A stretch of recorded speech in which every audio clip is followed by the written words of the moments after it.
If you're ready to celebrate Katiba Day, let me see your left fist in the air. Let me see your left fist in the air. Let me see it as if you're fighting for your country. And then I want you to say Niko Tayari. No, I can't hear you. I want you to say it like you mean it. Niko Tayari. Niko Tayari. All right, I'm gonna ask you, Uko Tayari? Uko Tayari? Uko Tayari? Uko tayari kufanya nini? Uko tayari kufanya nini? Uko tayari kufanya nini? Uko tayari lakini nini? Uko tayari kufanya nini? Uko tayari kwa one term? Wangapi wako tayari kwa one term? Lakini alternative, tuko na alternative ya one term. Alternative ni bora ni one term, whoever it is. All right.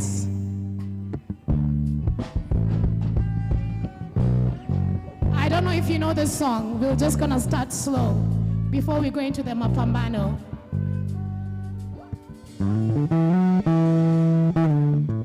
Comme si je n'existais pas, elle est passée à côté de moi, sans ton regard, rien ne s'en va. J'ai dit Aïcha, pour tout est pour toi. Voici le bijou. Dans tout le fruit, rien n'est opportunité. Magie, Aïcha, si tu n'es, j'irai autant souffle mounier. Hey, tu prends et tu veux. Je passe sur tes larmes, tu veux.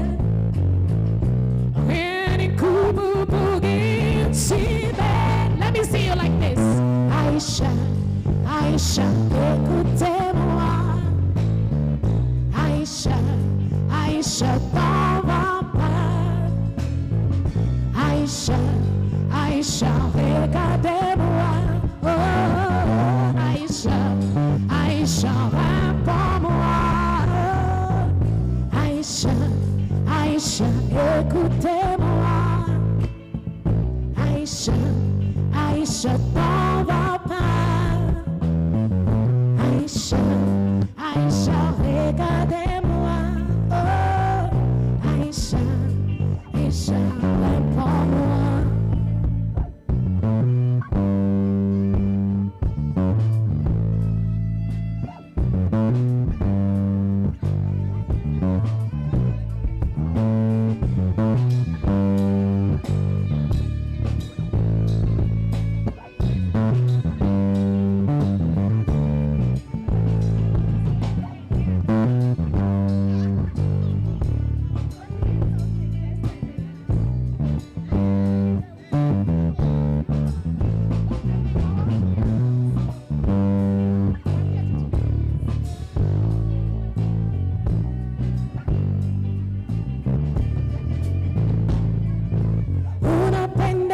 Sana sana, sue, sue, unapendeza sana sana. Oh, unapendeza sana sana. Unaniumiza sana sana. Zuena.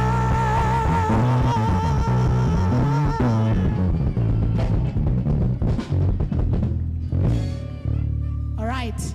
That was just to welcome you, for you to feel at home here. Now we are getting into the mapambano. Na kwa sababu leo ni siku ya katiba. How many years? How many years? 16 is a teenager, sindio? 16 is ready to party, sindio? So our katiba is a teenager. Haya. Tuko tayari kwa mapambano. I want to hear them just before you come in. Muko tayari kwa mapambano. Muko tayari kwa mapambano.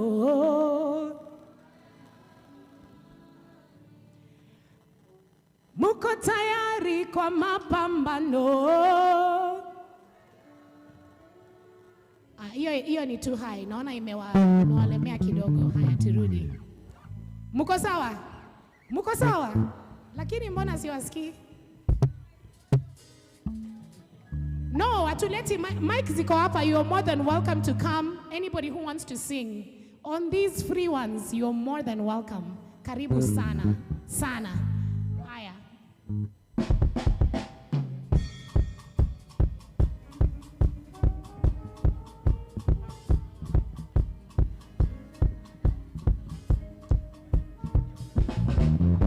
Let me see you like this.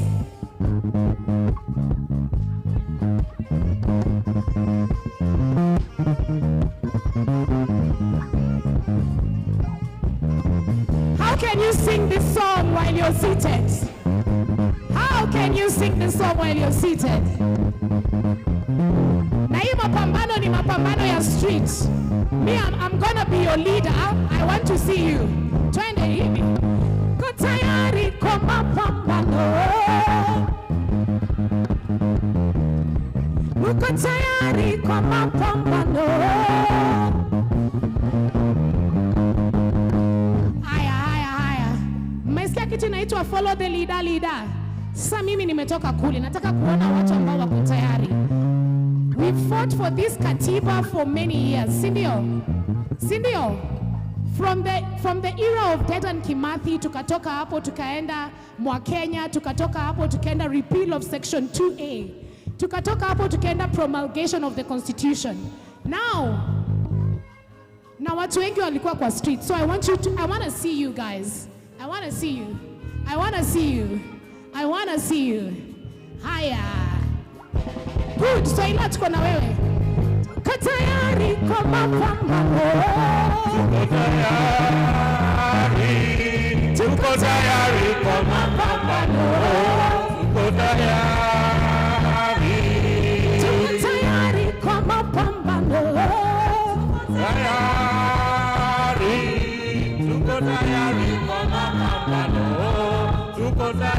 Ninyi mko tayari kweli? Show. Tuko tayari kwa mapambano. Tuko tayari kwa mapambano. Tuko tayari. Let me see you come up tayari like this. Let's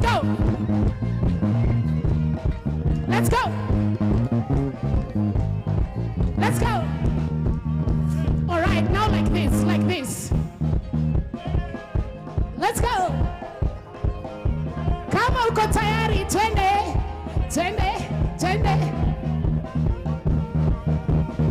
All right, now like this. Turudi nyuma. Haya.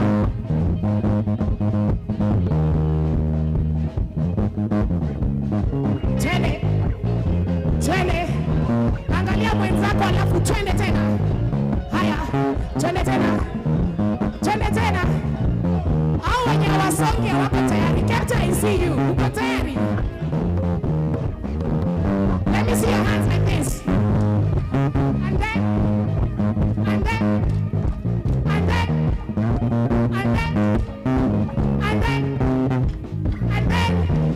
Aya, get up mapambano partner. Get a partner. Tafuta partner. Mimi, I have come for you. Mumempata. I said partners, not circle partner. Partner, we need to show them. Do you have a partner?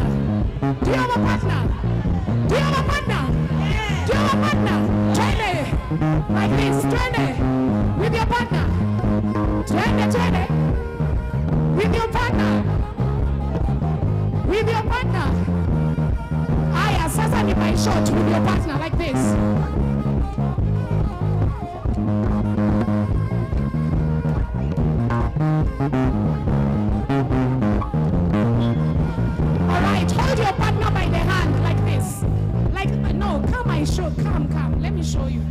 Like this.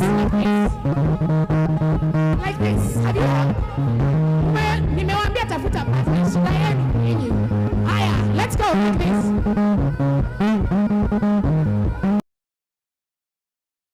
Yeah, like that. This is how we celebrate Katiba at 16. Change partner, change partner, change partner, change partner.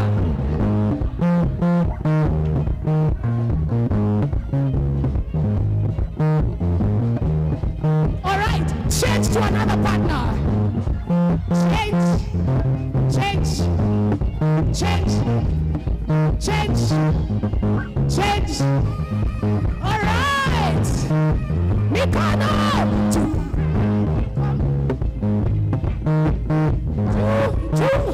Chini, chini, chini, chini, chini, chini, chini,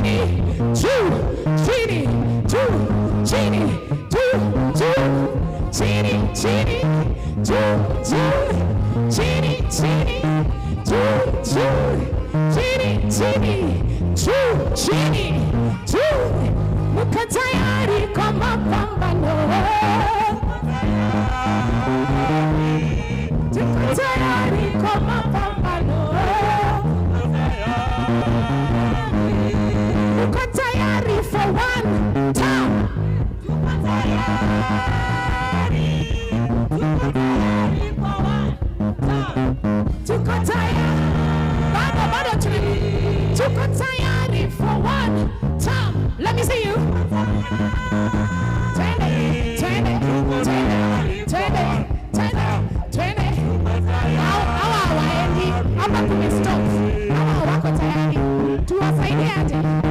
Twende, twende, twende, twende, twende, twende, twende, twende, twende.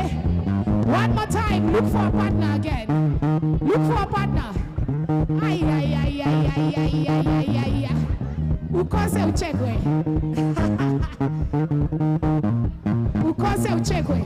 Aya, muulize jina yake. Uliza partner jina yake. Muulize, what are they celebrating today? Muulize kama ako tayari.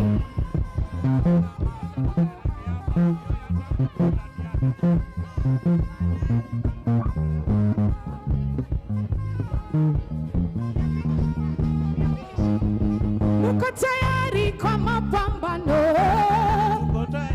Let me see your hands. 1, 2, 3, let's go. Tuko tayari kwa mapambano. Tuko tayari kwa mapambano. Tuko tayari.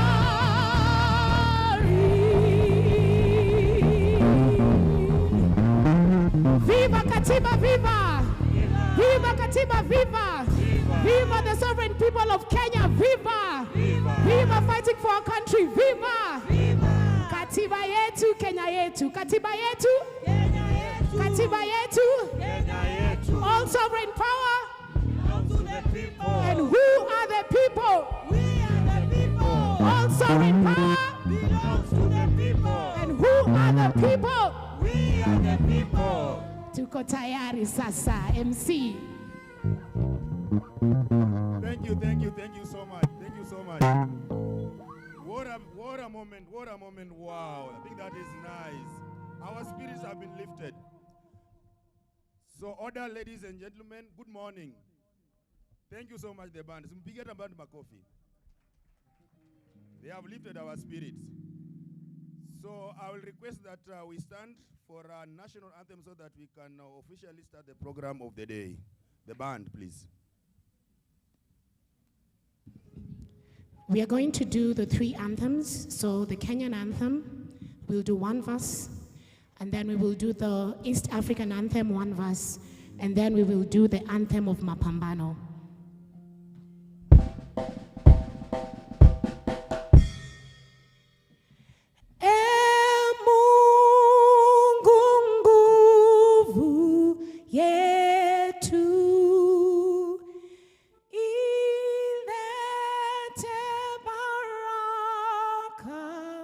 Kwe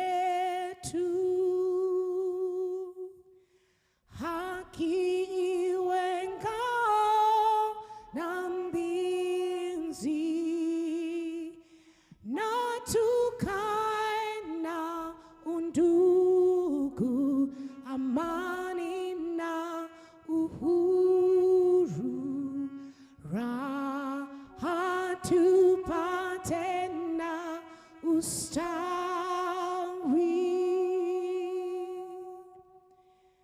E Mungu twaomba uilinde Jumuiya Afrika Mashariki,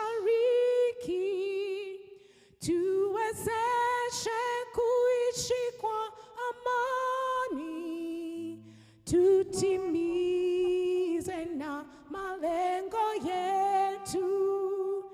Jumuiya yetu sote tuilinde, tuwajibike, tuimarike. Umoja wetu ni nguzo yetu, idumu jumuiya yetu. All right, for wimbo wa mapambano, I would want it in reggae.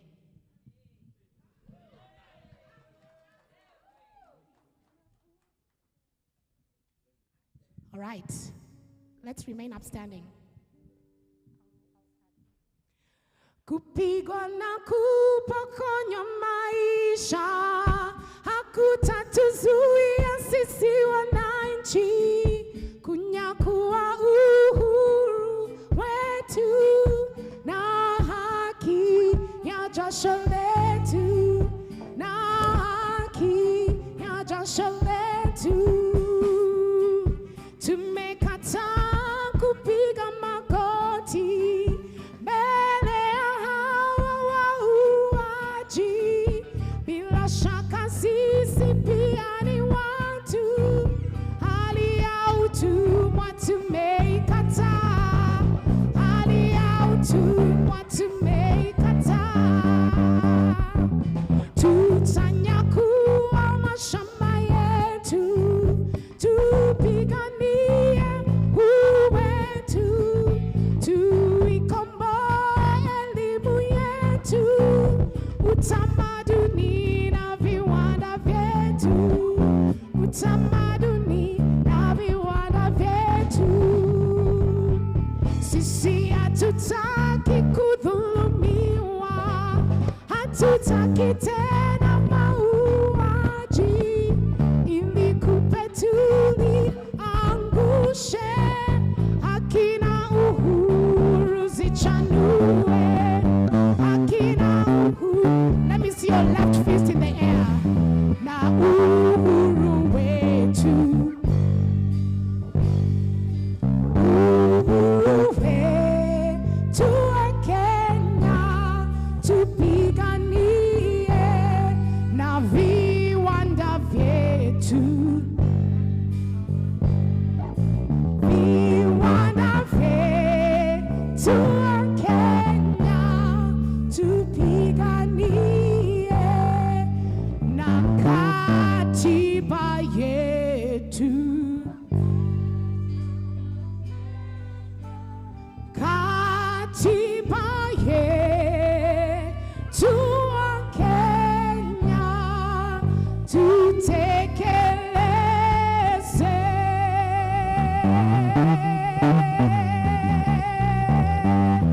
Ole yo!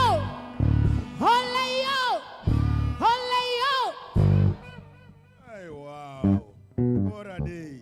Thank you so much. Thank you so much. Makofi tena kwa band. So, ladies and gentlemen, first of all, may I take this opportunity to welcome you and also to thank you for taking your time to attend this very important Katiba Day.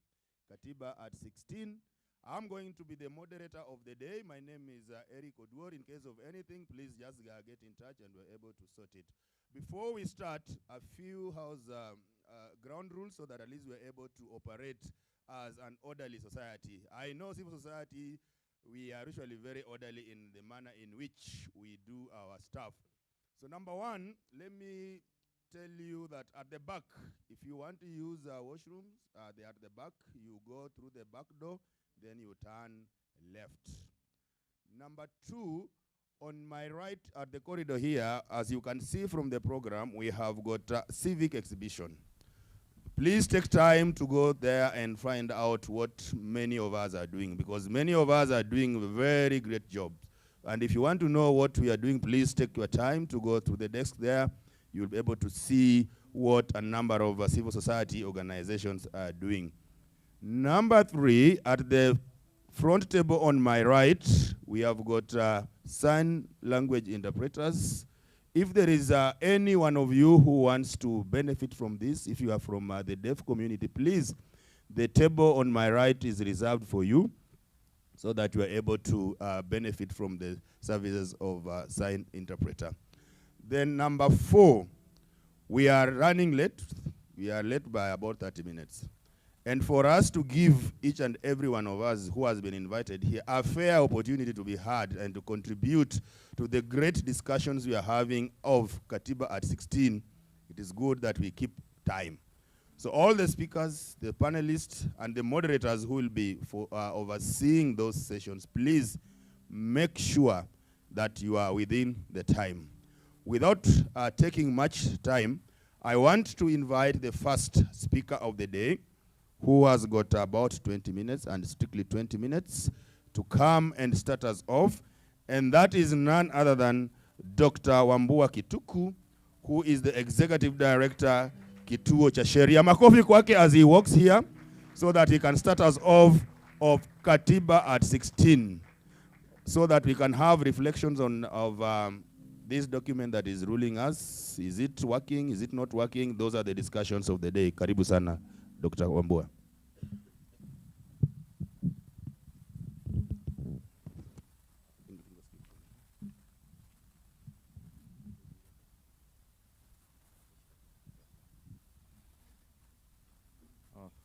Thank you, Mr. Moderator.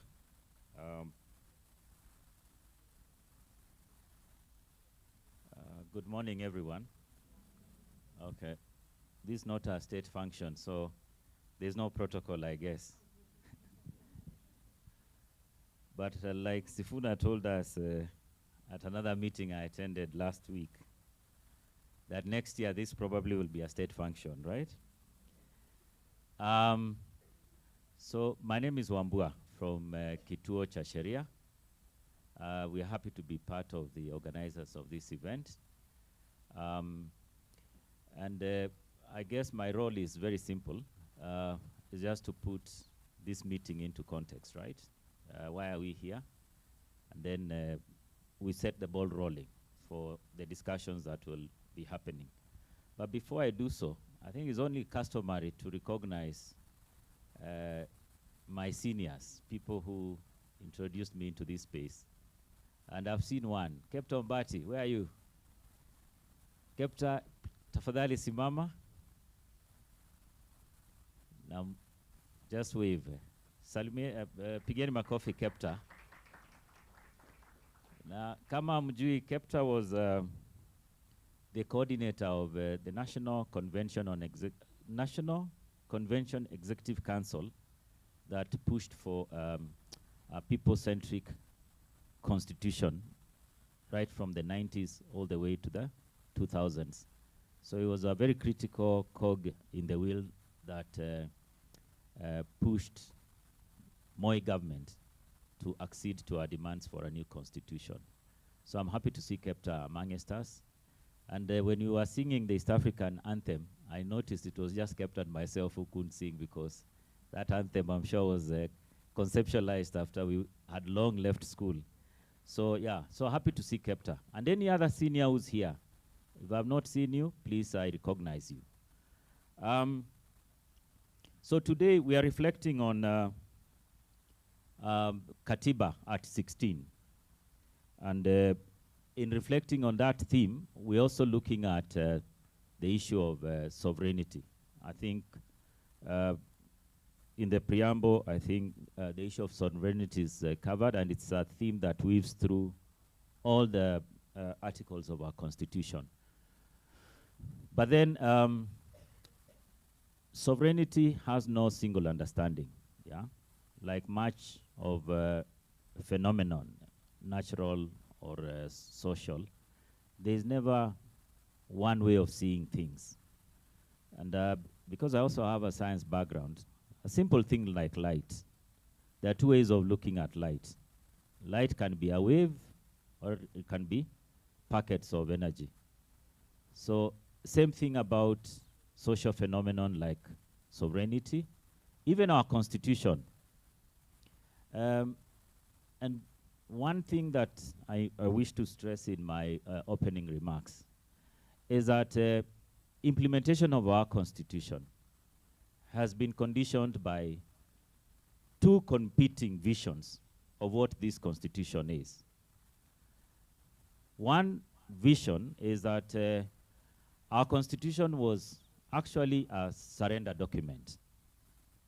It was a declaration of victory of the people over an abusive state, over an oppressive elite, and therefore, when the people were demanding for a new constitution, the things they wanted to see in that constitution were acknowledged, and the people were the victors, and therefore, things like Bill of Rights, a very robust, progressive Bill of Rights, recognition of our own sovereignty, that the people are sovereign, recognition of the things that we are agitating for, mashamba yarudishwe, land, environment, having integrity in our politics, yeah, chapter 6, independence of institution, taming an abusive, oppressive executive, giving more autonomy to the judiciary as well as the legislature, establishing strong, robust checks and balances, watchdog institutions, having clear principles governing how public affairs would be conducted and governed, including public finance. All these things are things that Kepta and myself fought for, and they were recognized in the 2010 Constitution. And therefore, for many of us here, this Constitution reflects a surrender document on the part of those who are oppressing us, and a declaration of victory for those of us who are fighting for this Constitution.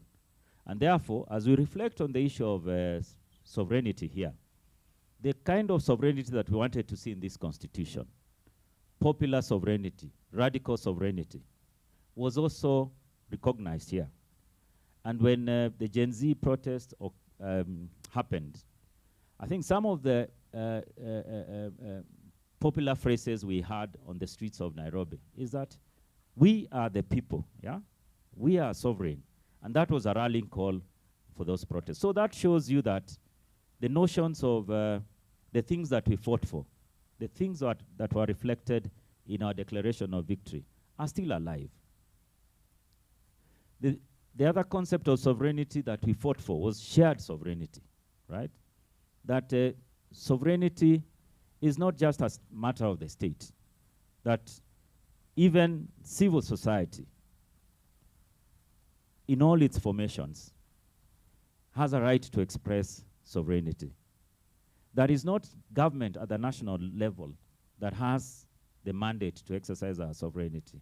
Even at the lower levels, subnational levels, the counties are also mandated to express. It's a document that reflected the compromise. On one hand, the things that we wanted were acknowledged, but also the elite that we fought hard against. Bill of Rights, that the Bill of Rights can be limited, that there are certain caveats with regards to implementation of socioeconomic rights. This concept of those caveats reflect the kind of compromise that makes this constitution also look like a ceasefire document. Also the imprecise language, yeah, this constitution by delaying the adoption of those laws, ensuring that the laws were adopted in a manner that undermines the spirit of the constitution, yeah, and taking away those gains that is constitution, and is in power today. So that tells you that the dominant perception, the dominant view of the constitution that we have today, it's actually a ceasefire document. For them, for many of them, nothing has changed.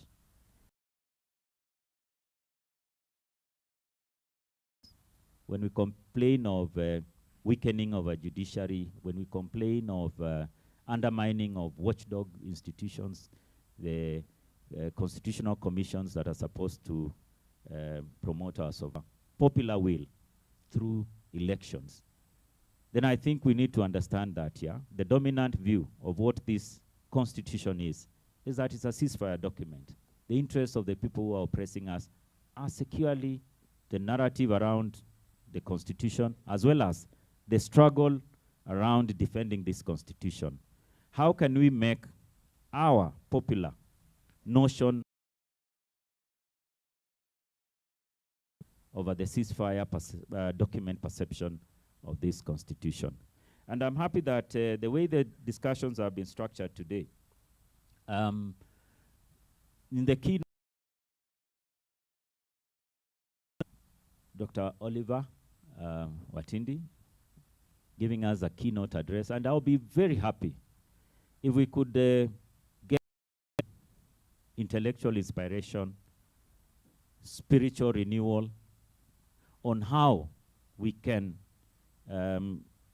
position this document to be the surrender beyond, modeled along the scorecard, just assessing what are the gains, what are the missed opportunities with regards to implementation of this constitution. The gains we've achieved through this constitution in promoting democracy, human rights, rule of law in this country, and with respect to the elections that will be coming next year. So I think that will be a very important discussion. Our program is also interspersed with poetry, songs. I think we had a very good introduction by our band. And I guess that's also a way of expressing our cultural sovereignty, that we as the people also have a right to determine and advance our own communicative needs and aspirations. And I think, yeah, the artistic expression that we'll see today is supposed also to renew our spirits in that direction. We'll have a way forward, and I think that will be an opportunity for us to shape, determine our priorities going into next year and into the future. And I would like to share my thoughts about this. One is the need, of course, for us to continuously build broad alliances, not just for the defense of this constitution, the version of the constitution that we believe in, yeah? That this is was a surrender document vis-a-vis the people oppressing us, and it was a declaration of victory by the people. It's not just about defending this document. I think we also need to start thinking about going on the offense, right? Because offense can also be defense, yeah? For those of you who are football enthusiasts. Instead of digging at the back, parking the bus behind, you can also defend by attacking your opponents, right? That way they'll never get an opportunity of attacking you. So I also think as progressive actors, it's time for us to take a stand and say, we are tired of defending this document. I think it's now the historical chance for us to go on the offensive. But then for us to do that, just looking at the list of the people who are here, I see many familiar faces, people I know, organizations I know. I think we need to get out of this comfort zone. We need to go out there, build, establish broader alliances, societal alliances, looking at civil society in its totality, in its holistic conception. We have trade unions. Well, I know the elite have hollowed out the meaning of some of the progressive forces that were responsible for bringing about democratization in this country. Trade unions being one of them. Why not for the organized trade unions? I'm not sure Kenya would have achieved independence sooner than we did. Why not also for the alliance between progressive civil society and aspects of the progressive trade unionism? in the 90s would not have achieved return to multipartyism and eventually the drive to have this constitution. But somewhere along the way, we've lost trade unions. I'm not sure if we extended an invitation to Atwoli. I'm not sure whether he would accept our invitation. Not because of anything, because the things that we're talking about here are not things that he believes in. And at Kituo, I always tell my staff, one of the biggest chunk of legal problems that's brought to Kituo relates to labor rights. And if you look at those legal problems, if we had a robust, strong trade union movement in this country, some of those legal problems would be resolved at the shop steward level. They would never find their way to Kituo. No way. The legal officers in trade unions will be resolving those labor problems that end up at Kituo. But because we have such a dysfunctional trade union movement in this country, Kituo finds itself doing the work of shop stewards and without getting any payment or subscription from workers of this country. So I think it's up to us, again, as a progressive civil society, because that's how I see ourselves here. Let's reach out to the few progressive pockets of those who are supposed to be our allies, like trade unions, and ask them, hey, defending, but also being on the offensive to ensure that this constitution, the progressive vision in this constitution is achieved, we need you. We need to march together. Faith-based organizations, we also know what has happened to churches, to religious organizations, how they've been undermined, but also how certain radical notions of religiosity have pervaded our society, yeah? Prosperity gospel, yeah? That is not liberating, that undermines human rights, yeah? That oppresses our people. We need also to be aware of that, but also reach out to those we think are progressive in the faith-based movements and bring them here, so that even as we discuss these things, they're also here. Academia, without the progressive intellectuals, I'm not sure we would have gotten to where we are. Kivutha Kibwana, Willy Mutunga, yeah, Kamau Kuria, yeah, Njoya. By the way, Njoya was both faith-based, but he was also an intellectual, part of the vanguard that pushed for a new constitution in this country. We need those, but we also need to be aware that, again, our academia has been hollowed out by this system. I also see, I belong to a WhatsApp group of university lecturers. And every week, there's always a congratulatory message circulating in our WhatsApp group. Oh, so-and-so, Professor so-and-so, we congratulate you, you've been appointed in this parastato. Oh, Dr. so-and-so, you've been appointed to this state body, etc., etc. And for me, even though you're having all facets of society sitting in some of these state bodies, state agencies, was a reflection of recognition of popular sovereignty, yeah? Public participation, having stakeholders represented in some of these bodies. But our elite have perverted that positive thing, yeah, into a way of controlling progressive forces, including academia, such that once as a professor you are appointed to sit in a state corporation, you are bound by the rules of a public officer, yeah? So there are certain comments you cannot make, there are certain positions you can't take in public affairs. And that, in a sense, undermines academic freedom. So we need to be aware of some of these things that the elites have used to undermine progressive forces. But that notwithstanding, let's reach out. Let's reach out. Let's have progressive academia as part and parcel of this movement that we will be consolidating towards, not only defending the Constitution, but also going on the offense. The other reflection for way forward, and because I won't have an opportunity to say this once the mic goes, is also promoting a spirit of renewal within within us as individuals to start with. 2, as organizations. You cannot preach water when you're drinking not just wine, but adulterated wine, right? So I think even ourselves, the constitutional values that, the progressive version of this constitution that we're trying to advocate for, can we also live by it? 1, as individuals. Then 2, as organizations. Sometimes I talk to my colleagues, I talk to our clients about the state of this country, how corruption has pervaded all sectors of our society, how it seems impossible to eradicate corruption in this country, at least in our generation.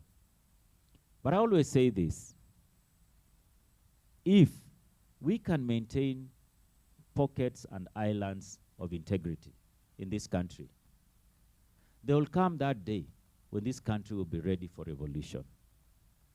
And the new revolutionary leaders will need people with integrity to move this country forward. And if we don't find those pockets or islands of integrity in the people here, in the organizations here, where will those revolutionary leaders find people to work with? So we need to go back to renew our organizations and our commitment to promoting those progressive values in this constitution. And lastly, let's reclaim the spirit of Katiba Day. The Katiba Day that I envisaged, and I'm sure this is what also Kepta envisaged, is a Katiba Day that is celebrated in public spaces. Uhuru Park, Kamkunji grounds, Uruma grounds. Those locations, those areas that were the sites of popular resistance as we were fighting for this constitution.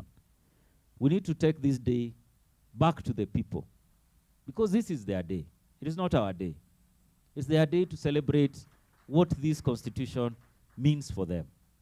So in future, and this is a challenge I'm throwing to myself and those of us who are organizing this, let's take this day back to the people.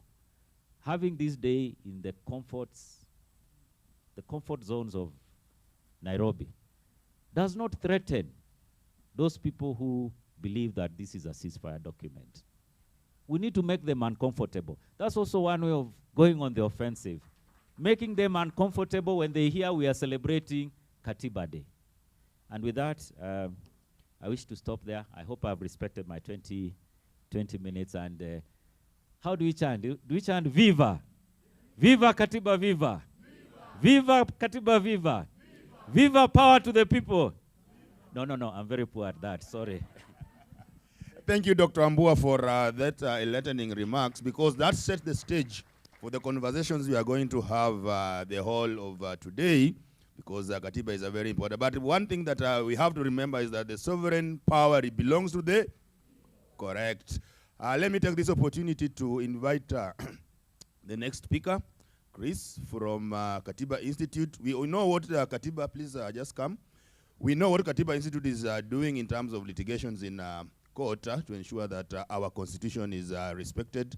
So let's hear from him. Let me just give you this other mic.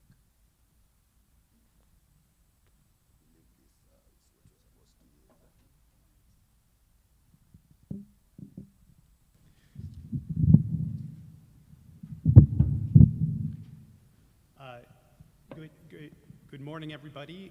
My name is Chris Kirkring, and I'm the litigation director at Katiba Institute. I was so nervous coming up here, and then with the band and the singing, it made me so excited and maybe a little more nervous. But it reminded me of something I was once told.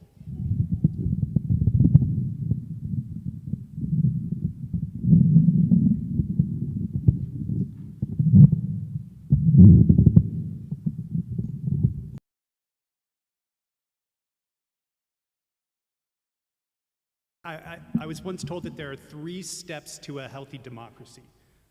Step 1 is cherish your artists. Step 2 is support your artists, and step 3 is protect your artists.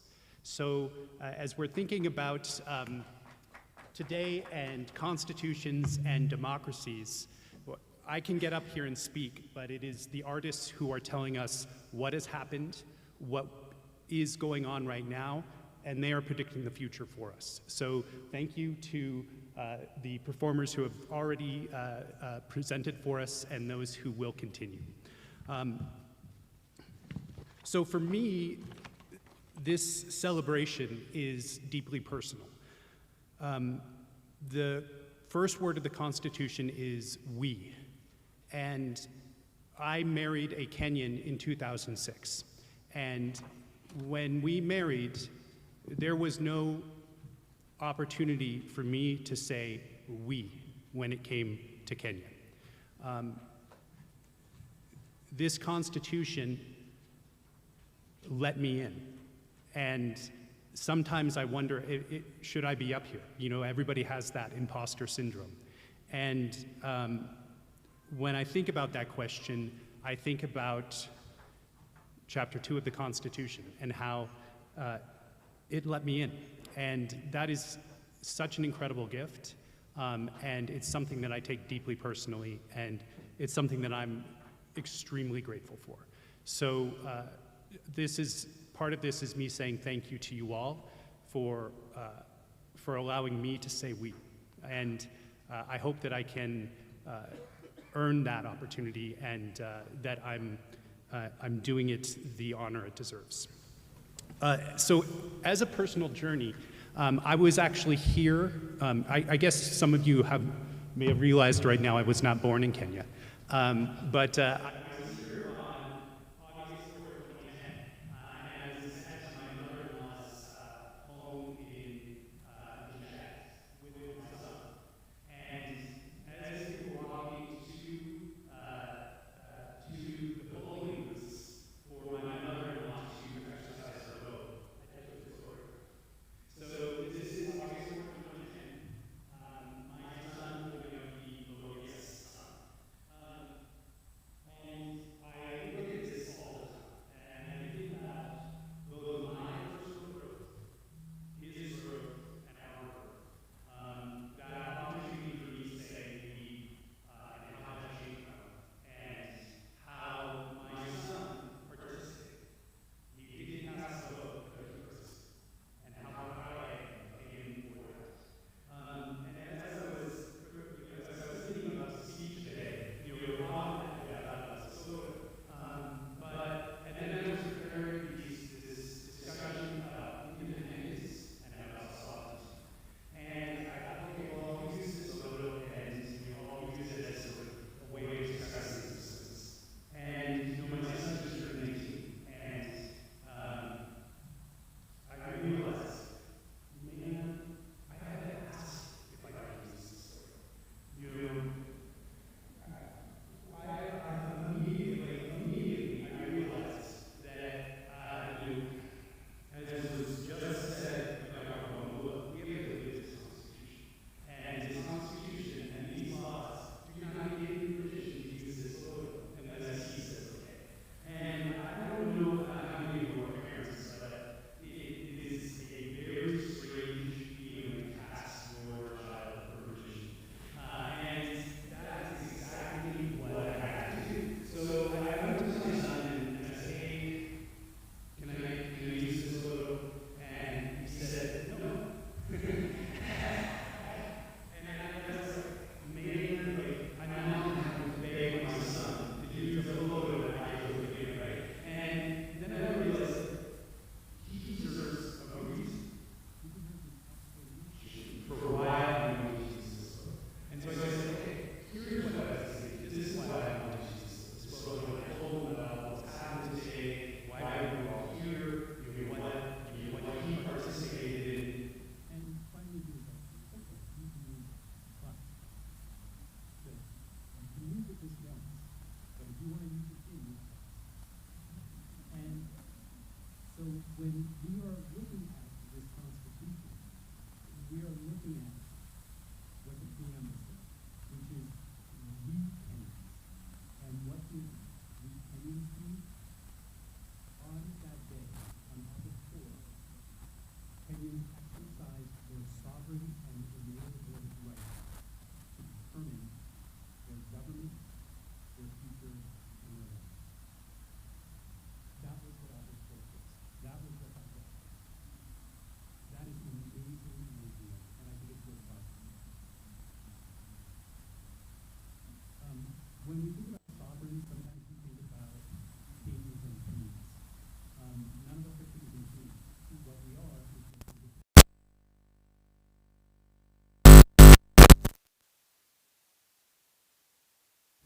It does not matter if people want to give you a mattress. Your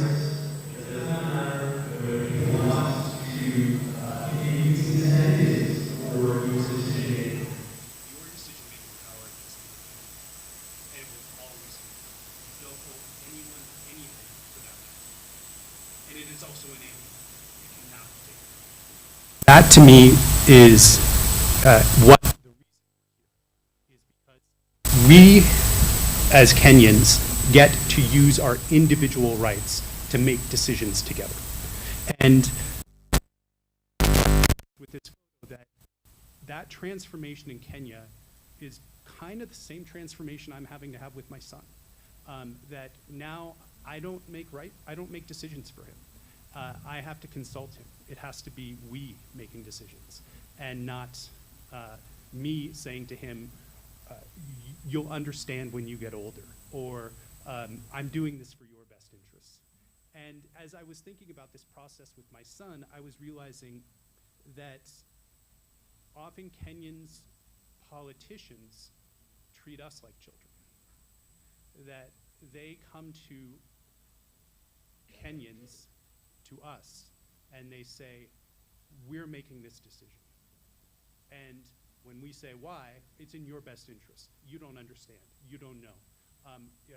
If you were in our position, you would see. And that is not the relationship that this Constitution established between Kenyans.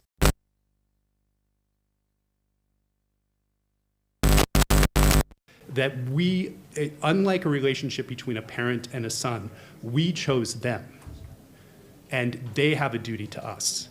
And that just like my relationship with my son transformed when he became an adult, our relationship to our political leaders transformed when we implemented this Constitution.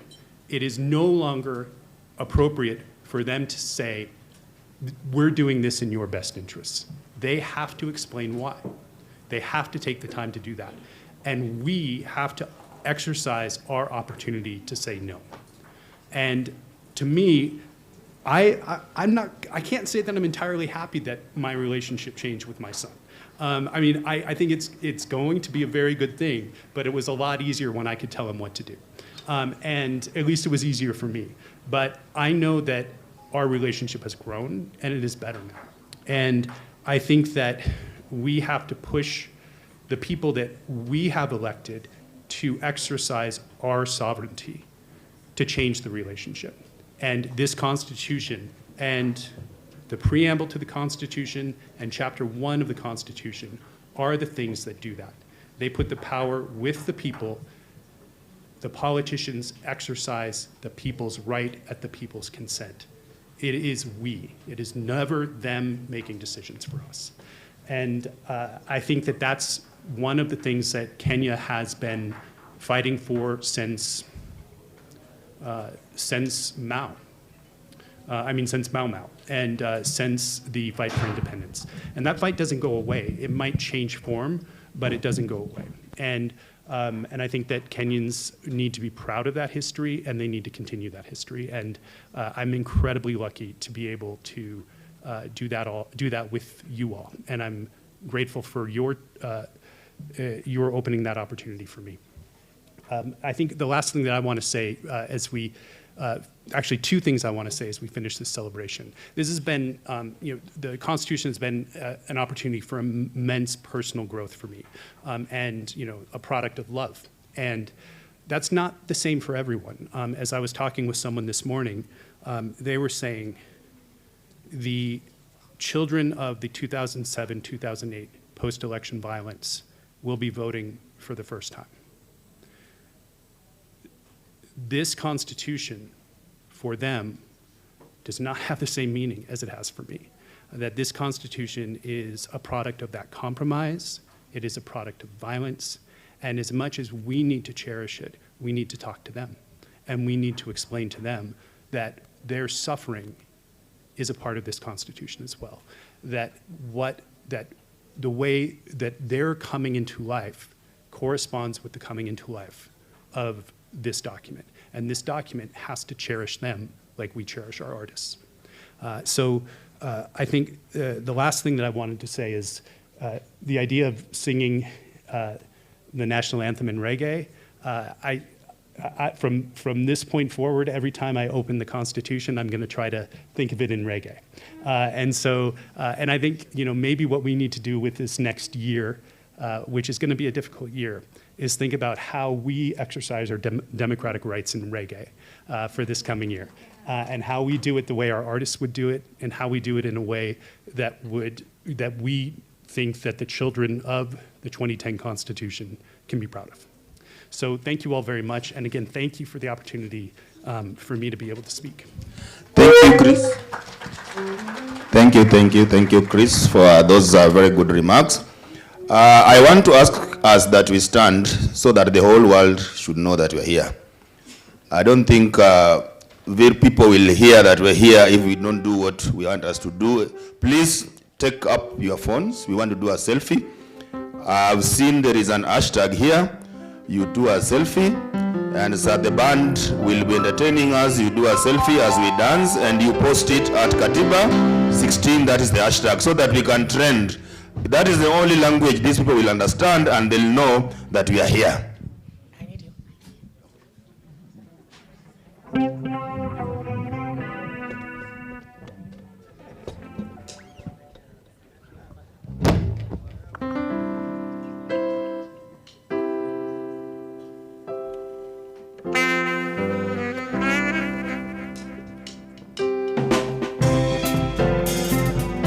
We've been told to sing more reggae. Who can stop reggae? Who can stop reggae? All right. Kuna mtu amesema nini hiyo? We are welcome to take selfies, please. I mean, take selfies, stand up, go out of the room as we undergo this. All right.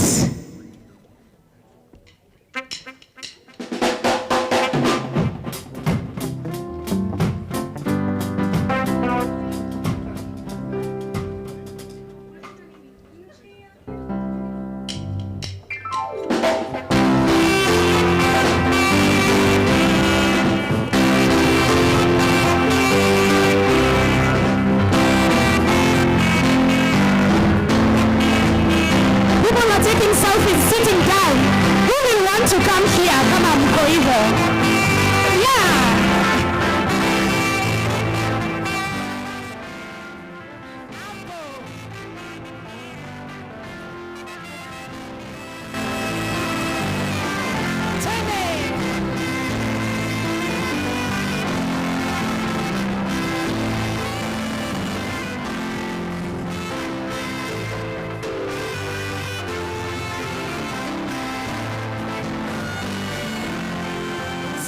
Alisema hakuna chaguo, huo msemo tumeutafsiri kinyume. Hata shule kuingiza mtoto ni lazima utoe mtoto. Kupata simu ni balaa, red license bei nafuu utanunua. Kupoteza ID ni mashaka, jarudisha jamhuri yetu nyuma jamani.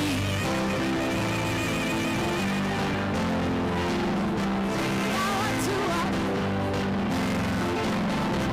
jamii ewe nenda limuru.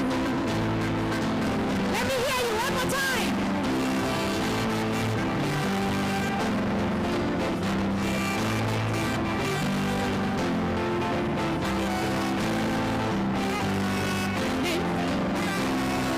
One more time, you check it to me over, it's your time, let's go.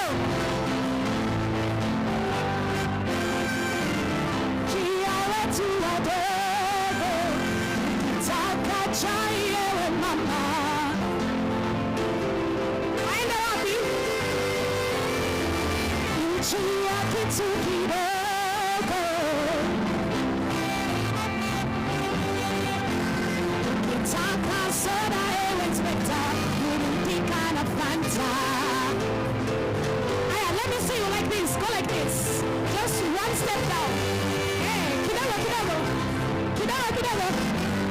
Kidogo, kidogo.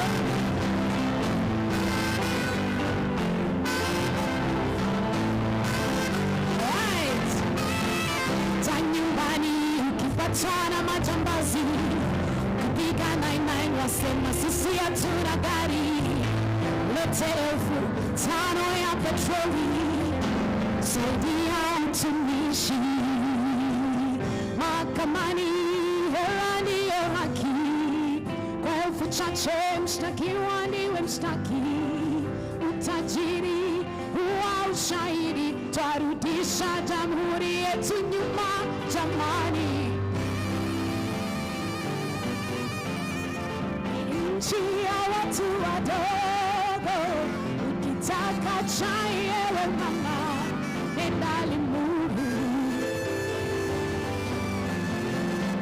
Nchi ya kitu kidogo, ni nchi ya watu wadogo, ukitaka soda ewe inspector. Ni wote, hakuna millennials hapa. Taka soda ewe inspector.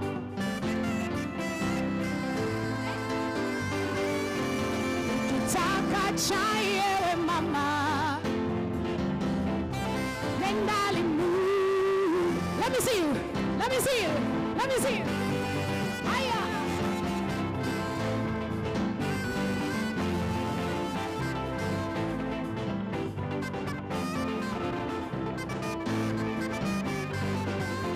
Niko njaa siwezi karanga, niko tayari kulipa gharama, sita ufisadi, ubinafsi, ukabila,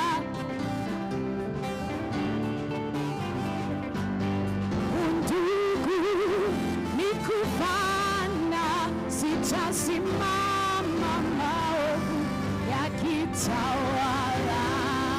Sitafanya nini? Thank you, thank you, thank you, thank you. Thank you, thank you. Thank you, thank you. So please take your seat.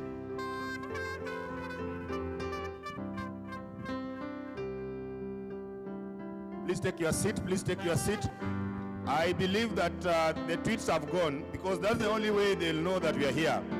Please take your seat. I will use the power given by the people to interrupt the program a bit because our keynote speaker is running late, but he's on his way here. Please, I can see he has already arrived, but we'll give you a few minutes to organize himself.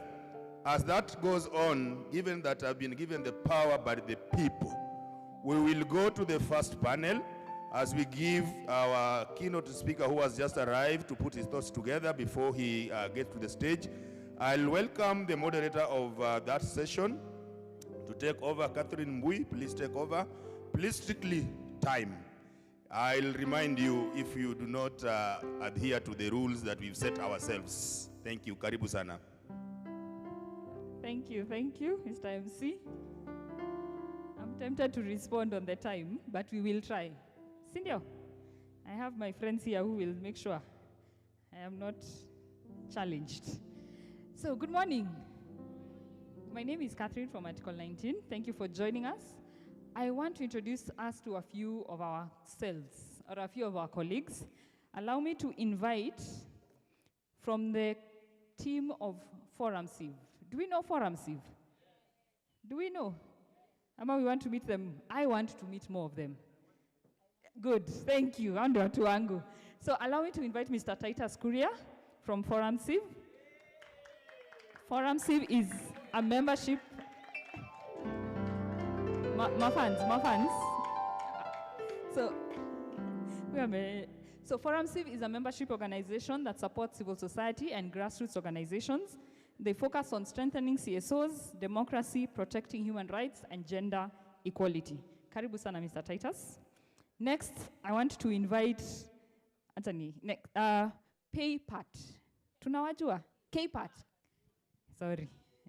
KPAT is a youth paralegal trust. And venye inasema, they are community-based. They focus on access to justice, governance, and citizen empowerment. Help me welcome Mr. Michael Peter. Karibu sana. Karibu.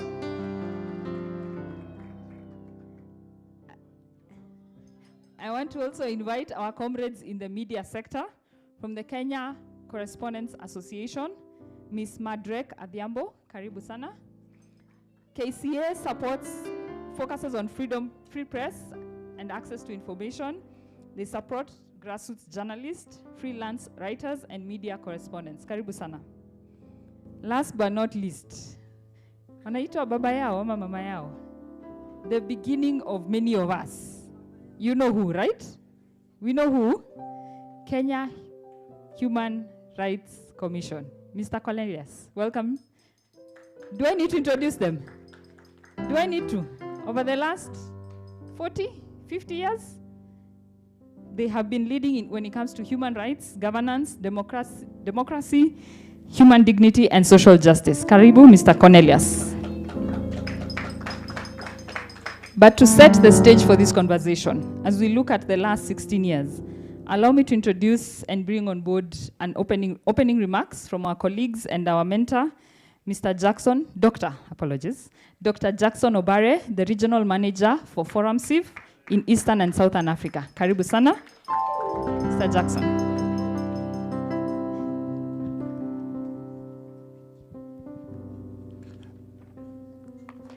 Thank you, Catherine. Comrades power. Comrades power. This power is not being felt in the back end there. My name is Jackson Obare. I'm the Regional Manager at Forum Civ, and I'm happy to be here to celebrate with us Katiba at 16. And as the previous speakers have mentioned, Wambua from Kituo cha Sheria and Chris from Katiba Institute. There is a lot to celebrate about, but there's also a lot that has not been done, and we need to reflect on that as well. The Katiba, from the artist, says as a teenage document, right? How do teenagers behave? How do teenagers behave?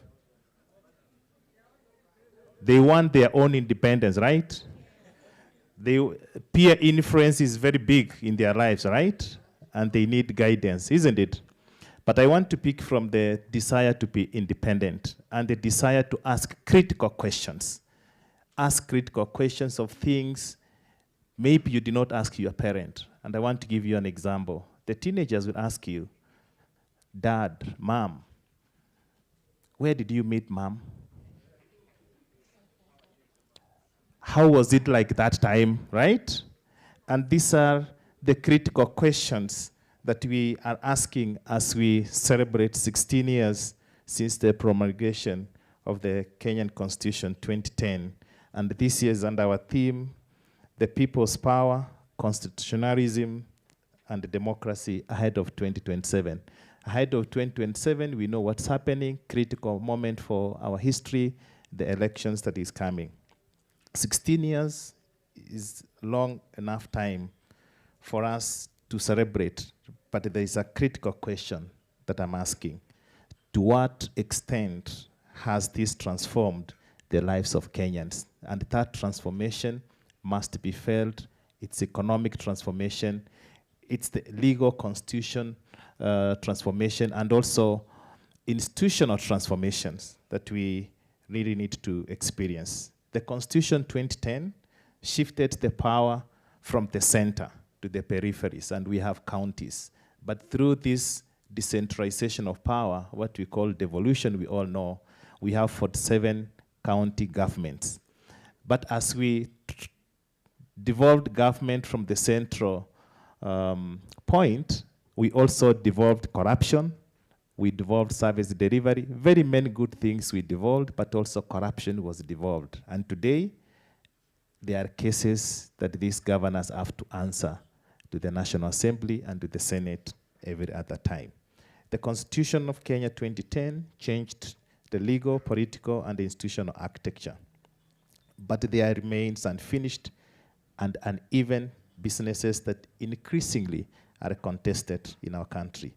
Our reflections that the panel is having this morning are anchored under 5 interconnected pillars. the sovereignty of the people. Which article? Which article? Article 1 of the Constitution. The protection of rights, civic space, accountability, and institutional independence. Their value is not in how impressive they sound in law, but is whether they translate into voice, dignity, opportunity, and the better lives. If the Constitution is not enabling you to put food on the table and not to wonder whether tomorrow you have the food, then that Constitution has not transformed our lives. It needs to be impactful in our lives.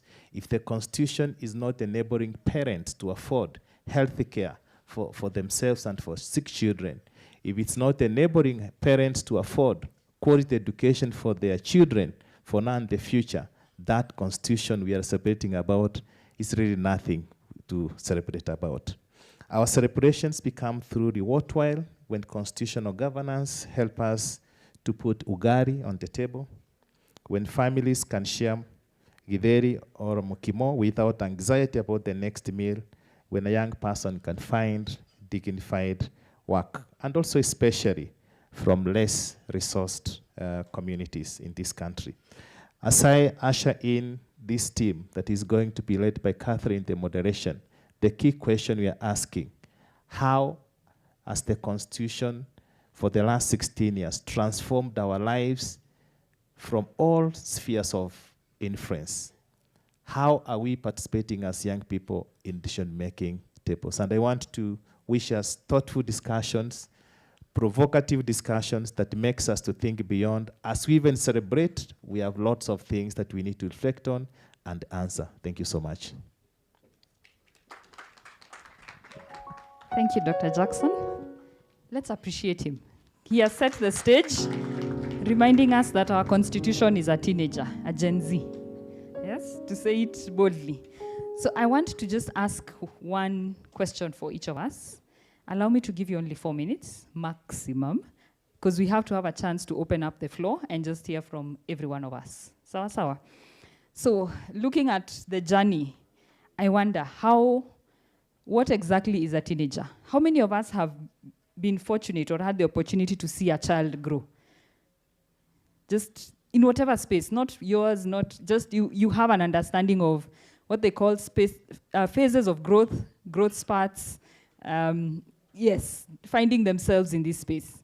So, and my question to us, if I give you the mic, be ready to answer me, even as you ask. Sawa, what would you expect at 16? Kenya, as a teenager, what do you expect of a 16-year-old? So if I come to the floor and I ask that question, start with my question and then give your remarks. Tuko pamoja? Sawa sawa? So let me start with Forum Siv. Or wait, your boss has spoken. Wacha nianze na K-part. I'm sorry if my traditional self comes out today. So you have, and maybe the first question actually starts with you. If we have more mics, tafadhali to side here. Oh, there are mics on the seat, I believe. Okay. So, Mr. Michael, looking at where we've come from as a teenager, as birthing from the beginning, 205, tuanze huko, maybe. What do you expect, and do you feel included? You represent the youth, you represent the grassroots, you are working with paralegals. What do you expect?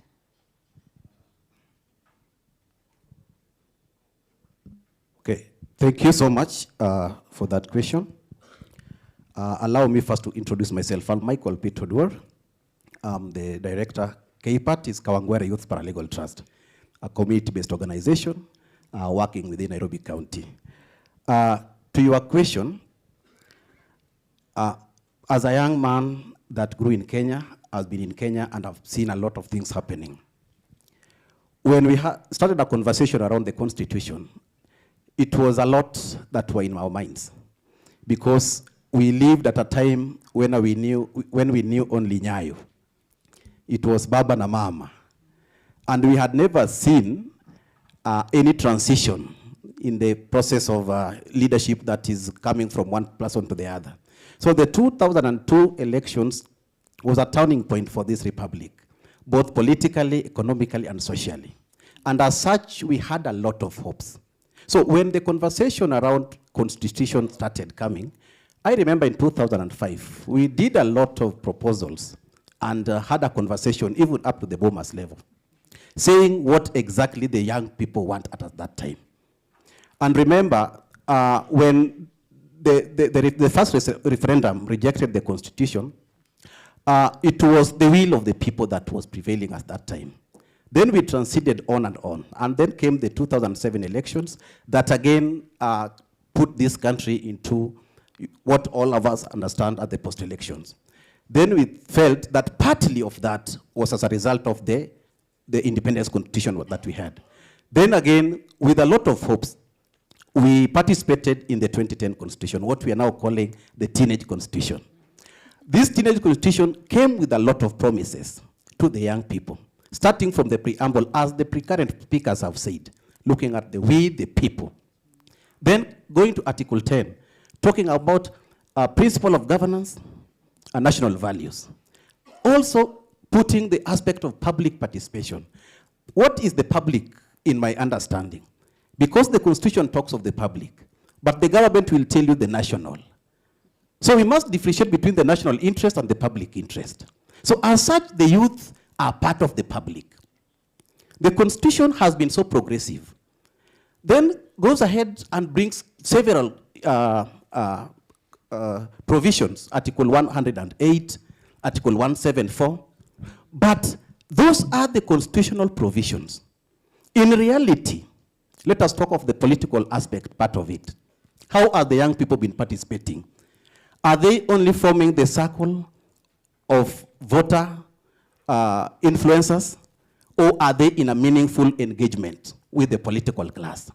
When it comes to the employment opportunities, where is the space of the young people? Are we seeing a generation that is used for specific people to clinch into power, and once they are in those positions, the young generation are left behind? So these are the realities on the ground, that in as much as the constitution is so progressive, the constitution is talking about the youth's engagement, the constitution is talking about the public interest, the youth of this country hasn't yet felt that they are part and parcel of our constitution. And one of the things that we must address is electoral roles. I want class. What positions do the youth hold in those political spaces? I understand they have the mainstream, the women league, the youth league. Do they give the voices? Are their opinions count? If you look at the issue of course, after the post-elections, they are dropped out. These are the people that were used during the campaigns, but because their time has ended, you start hearing the names goons. At what point do they turn to be goons? Because the moment you looked for them, they were never goons. Actually, they were comrades. Is it not the case? But once you are done with them, now they become goons. So at what point are we going to have a meaningful conversation with respect to our constitution? And perhaps, lastly, why youths feel left out, in as much as we have this powerful document that we are celebrating its 16th years today, is because of the shortage of jobs opportunities. It is hard for a youth to participate in the political space, because at one point you are struggling with the living standard. At the same time, you want to also get engaged. So if the youth can be given spaces, I think it can work well. Then the cost of living is very high. The politics of tokenism has really shifted the narrative, because it should be as a vision kind of political space. But what happens is not a visionary political space. It is a politics that is stored in a way that the financial muscles will always get their ways. And where are the youths when it comes to financial muscles? They are nowhere to be seen. Even economically, socially, they start clustering us. I look at the 2024 Gen Z protest, and someone will tell you that to those who came out kwa barabara, 95% were youth. And out of that 95% that were youth, if you get your statistics well, and I think Imulu KHRC can tell you, with their statistics, that close to 98% of those deaths were again youth. Then that tells you that they understand what they want, but who is ready to give them that what they want? That is where we bring the disparity. Are we of the national interest or the public interest? If you ask me as someone representing the youth, I am for the public interest. Because the national interest, you are talking to the house at the hill. Thank you, Mr. Michael. It's a very sad reality. Umetuanzisha na deep, that the youth are not in economics, they are not in politics. And now I want to go, Mr. Titus. Is there any gains we have gotten in 16 years? As small and as simple or as scattered as it might be. Is there something we have seen as a people that has been beneficial, and what can we learn from that? Yeah, thank you so much, Catherine, and allow me to also reintroduce myself again. My name is Titus Kuria. I work for Forum Civ, and I think our work has been well stated by you, Catherine. But I also invite you to pass by the exhibition booth. I think you'll also be able to interact with part of our work, as well as interact with some of the partners that we work with who are here, KPAD being one of them, Bunge Mashinani, and among others who we are working with to strengthen democracy in this country. I don't want to lose the tempo that has been set, and particularly by Chris and partly by my boss Jackson as well. And I have a 17-year-old, and my interaction with the Constitution is personal. So when I was dropping her to school the day before yesterday, I happened to have my watch on my hand, so I always try and keep time. And we were supposed to be in school by about 12 p.m. And she's now in Form 3. So one thing she told me is we can't get to school too early. You have to be there in time. So I had to negotiate. And one thing she told me is, trust me. So where am I going with this? Of course, we ended up getting late. We got there at 12:30. I had to calm my system. But she managed her own way. How do teenagers behave was your question. And for a 17-year-old, it's a negotiation. And one of the other things that we have been accused, even when I think the Gen X and the millennials, when bringing up children, is sometimes we are a bit too hard on them, maybe because of how we were brought up. So that's the same spirit. I carry your question on what are we celebrating today. And I think a lot of the time we beat ourselves too much and we don't celebrate the small wins. So I'll highlight 3 wins which in the same spirit that even as we are being too hard on teenagers, that we should also help them see the small wins that they make every day. And I think one of them has been highlighted by the previous speakers here before, but decentralization of power and resources. And it may not be that way in practice, but I think the fact that we have a document that in spirit speaks to that through devolution is very, very important. A lot of the people here and the people that we work with are working actually to challenge county governments, but not only to challenge them, but also develop their capacity to exercise democracy. Remember, again, as has been said earlier, this seems to be a very foreign concept to the elite, and we are not yet out of elite capture. So when Dr. Wambua spoke here, for me it was an awakening moment. Wait. And I know some of the terms we may use here are a bit provocative, but depending on how you look at them, the hustler, dynasty, whatever conversation, I think it's just the changing in words. The elite have found their way to still continue capturing us. So I think that's quite important to recognize that we have been able to redistribute power, we have been able to redistribute resources. So that's one. Secondly, I remember just like Michael here, the advent of voting yes and no, the banana and the oranges. Some of us were still learning how to be activists in that space. Some of us were agents during those periods. But we really didn't know what we were giving birth to. And now, one of my friends, and for those of us who are teenagers at that time, I believe many of the millennials here know something called a Mariamu. You know what a Mariamu is? Yes. Uh-huh. So one of my friends got arrested and was put in the Mariamu. And it was at night. And I remember he told us that he told the police, I know my rights. I know my rights. And the cops were like, who are you?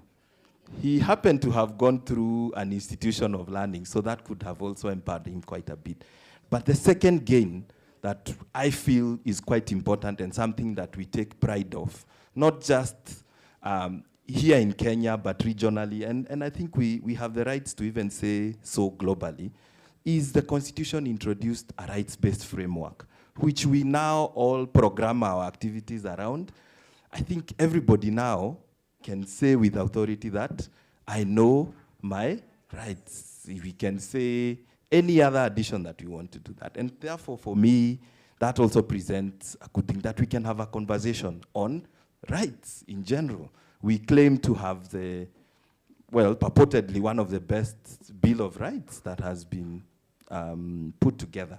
So I think for me, that's a second gain that we cannot overlook. And it may appear small, but if you think you're small, just try and speak to our colleagues from the region. Well, I didn't say the name. Thank you for helping me. But they are always like, you guys, I think you are overdoing this. And then the last one is what happens when I can't agree with my teenager? What happens when Chris cannot get the right to use a photo that he took and cannot win the negotiation? I think we all know where to go to when things go wrong. When we are stopped from doing our maandamano and going to the streets to celebrate, we know where to go to. And therefore, our Constitution also put in place institutions, independent commissions, the judiciary, places that we can go to when things go south. And I think for me, those three gains, and as I was reflecting on this being a celebration, for me, those three things have stood out. And I think I like the provocation by Dr. Wambua again, that for those of us that are still hanged over from Spain winning the World Cup, that the opportunity was offense, all right? Yes. We use offense to defend. Thank you very much, Catherine. I thought we'd have premium tiers when you talk sports. So I think I'll take that away. Teenagers are negotiators. You can't dictate. You can't command. That's a hashtag building. And just to appreciate what exactly has been happening. And I want to go now to KHRC, and we all recognize the dynamics and the challenges KHRC has faced, whether it's in 2013 or last year being ambushed. This year, you also have a forum and there's more incidences. I'm using polite words for things that are still in court. What exactly do you believe is possible? How do you see the gaps? When there's so much positive or there's hope in the Constitution, where are the gaps and what should we do next? Thank you, Mr. Kolonel. Yes, Karibu. Thank you. I think I draw a lot of inspiration from Dr. Wambua's opening remarks, that this constitution was a surrender document. But one thing that I've come to realize that whereas they surrendered, it appears these people retreated and they have come back and they have really dealt us a big blow. Why am I saying that? First, the fact that we have Kasongo and the likes now at the helm of governance, what does that tell you? When they were on the other side saying that this Katiba will not see the light of the day. It's a pointer that we celebrated so much that we got a new constitution and we went back tukaenda kwa usingizi. Now we are waking up to realize the people who are opposing this constitution are the ones that are expected to implement it. Can it happen? So I think we need to see whether we are going to continue defending or to be on the offensive, but also avoid conceding goals. Because we can be on the offensive, but they can beat us by counter attack. So what I'm asking, especially of the young people, is that we need to play what's called total football. Unambuka ile how Chelsea used to play. Kama ni mbele, kama ni nyuma ni nyuma. Who are you asking in this panel? Who are you asking? Ule mtu wa Spain. Okay, sawa. So, it's been a journey. Very good positive gains, especially on the question of devolution. The fact that now, shared sovereignty, we have our sub-national regional governments that not only exercise political power, but also we exercise discretion over application of resources. And a quite good amount of money has gone into the counties. Whether they have transformed the lives of Kenyans, it's you to answer. Equally important is the Bill of Rights. I think is big. Though in that area, we still also have backlash to the extent that 16 years down the line, the whole question of two-thirds gender rule has never been implemented. Why? Because Parliament has ensured that this will not see the light of the day. We elect parliamentarians or members of Parliament for that case, and they don't appear to be with us in the question of full implementation of the Constitution. So I see this as something that requires that we must go back to the drawing board, reorganize, and to see to it that we have restored our democracy. There's a big opportunity coming in the next 1 year, August 2027. The agencies have taught us that they know where we need to go. We need a clean break from the past. But I'm seeing a lot of bottlenecks along the way. Whereas we know where we want to go, we don't appear to be having a clear pathway. Because up to now, do you feel that Kasongo will go home? Is there a strategy beyond saying one term? We are going to the offense. So what I'm challenging the young people and even the people of my age is that we must organize to bring an end to this kind of regime. And then beyond that, what are our key acts the first 100 days after August 2027? Because it's one thing to remove a regime, it's another thing to get the issues that we fought for, so hard for, being implemented. We don't want to go back to the period of 2003 when NAC came and everybody was very happy when Moi went home. What happened within the first 100 days? Tulianza kulia, sindio? So as we prepare to take Kasongo home, we must also agree on the bare minimum. What is our reducible minimum? I think I'll put that challenge to all of us. Thank you, Mr. Cornelius. I am trying not to speak sports.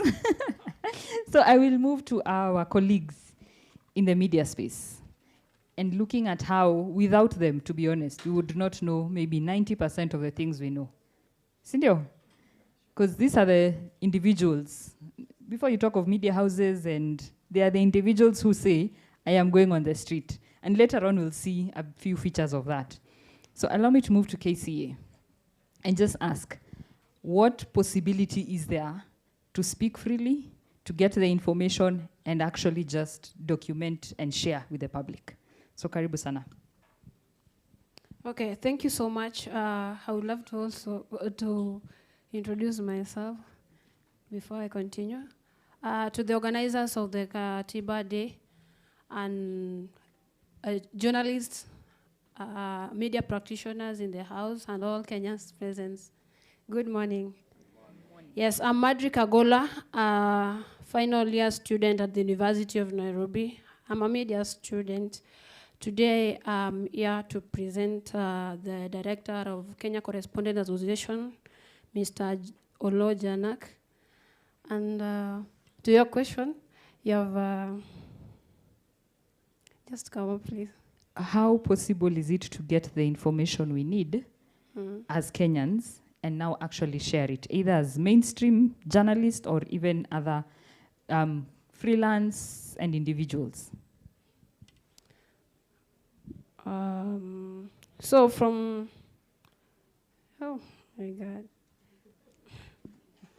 I can give you a minute? You can give me some minute. Okay, that's fine. Thank you so much. I want to open up the floor, if that's okay. Is that fine? And I will give maybe 3 people, and you each have about 40 seconds. You can give a statement, you can give a question, you can give a response, but I can only give 3 people. Anyone? 1? Ah, okay, so it's only 1. 2, I've seen the second hand. Okay, we'll start with these 2. Good morning, ladies and gentlemen. Hello, hello. Nice. My name is Kamau Prince Brian. I am a brainchild of Bunge Mashinani Initiative, but all these people here have touched my life. For Ramsiv, TISA, ACT, all of you. And I am here as the proud work of all of you people in the civic space. A child at 16, I want to take a different sort of route. It's been a couple of years since I was 16, but I still remember. At 16, we could not see good things. Sorry, my good friend Titus, when you tell me the 3 good things that you're picking up from our constitution, I can only see the bad. And that is how teenagers act. Every good thing you do is kawaida, because that is supposed to be done. So all the bad things that you do not do is the ones we will always remember. Because I am wearing black, all black, because I am mourning. I am mourning the fact that in our preamble, we gave homage to those who lost their lives back then. Yet in 2024, 2025, even this year, there are still people who are losing their lives over this issue of democracy. At 16, we are still crying, and I am mourning all those violations and violators who are out here walking. And just to emphasize something that you asked whether we are ready to take these guys home. And I think with the fact that 2024, we decided to give this country a rebirth, I think we are the people who want to actualize this constitution. This constitution was given to us and future generations, but a generation, the immediate succeeding generations from the people who actually gave us this constitution, we are crying. So in my opinion, this constitution, one of the very best. But the people to implement this constitution is not those who gave us this constitution. It is us who are inheriting this constitution. And that is why, when you ask about the plan to make sure that we make sure all these people are one term, it is me and you to actually come up and say, I am going to vie so that I bring the change I want to see. Kamau Prince Brian is my name, from Kiambu County. Thank you, comrade. He took your seconds, so you have milliseconds. Hello, everyone. My name is Victoria from Kenya ni Mimi. I am a Gen Z. At 16, I questioned everything. That is my message to everyone. We are questioning. As young people, we are questioning everything. Our governance, our constitution, is it being implemented? How is it being implemented? That is what we are doing. We are questioning. And we need to question, what will 2027 look like for us young people? We saw Niko Kadi. Niko Kadi has been doing wonderfully. Young people are registering, young people are ready to come out and vote. Please give us the leaders that you can vote. Competent leaders. Let us vote let us think through while we vote. Let us not have a short memory span for everyone we lost in 2024. Mi nilikula tear gas 2024, 2025. I don't know if y'all were in the streets. I was in the streets. Every single demonstration, I was in the streets. Let not our running, our shouting, our crying be in vain. Thank you, thank you. So allow me to not give chance for others for now, but we shall meet in the next panel. And before I give back to KCA, Yes. you ready? I'm ready. Okay, thank you. Okay, based on your questions, it is on how journalists, correspondents, any person can access information, promote the access to information. I think the law is the first thing, using the law. And in the Constitution, Article 33, 34, 35, plus Access to Information Act 2016. It protects journalists' right to seek information. And KCA and Media Council of Kenya, plus even the Katiba Institute, have trained journalists on that. And also how to file the format ATI request with public offices, how to verify verbal information, do not publish rumors. We are being told that. Always have a source. And also the press cards alone also doesn't guarantees access to information. We must follow official channels. So I think I'm answering the question. And also even the practical tools KCA have been providing. KCA is too much on access to information, things and all that. It is dealing with, even Catherine, the moderator, said earlier before we came into the panel. So fact-checking is very important.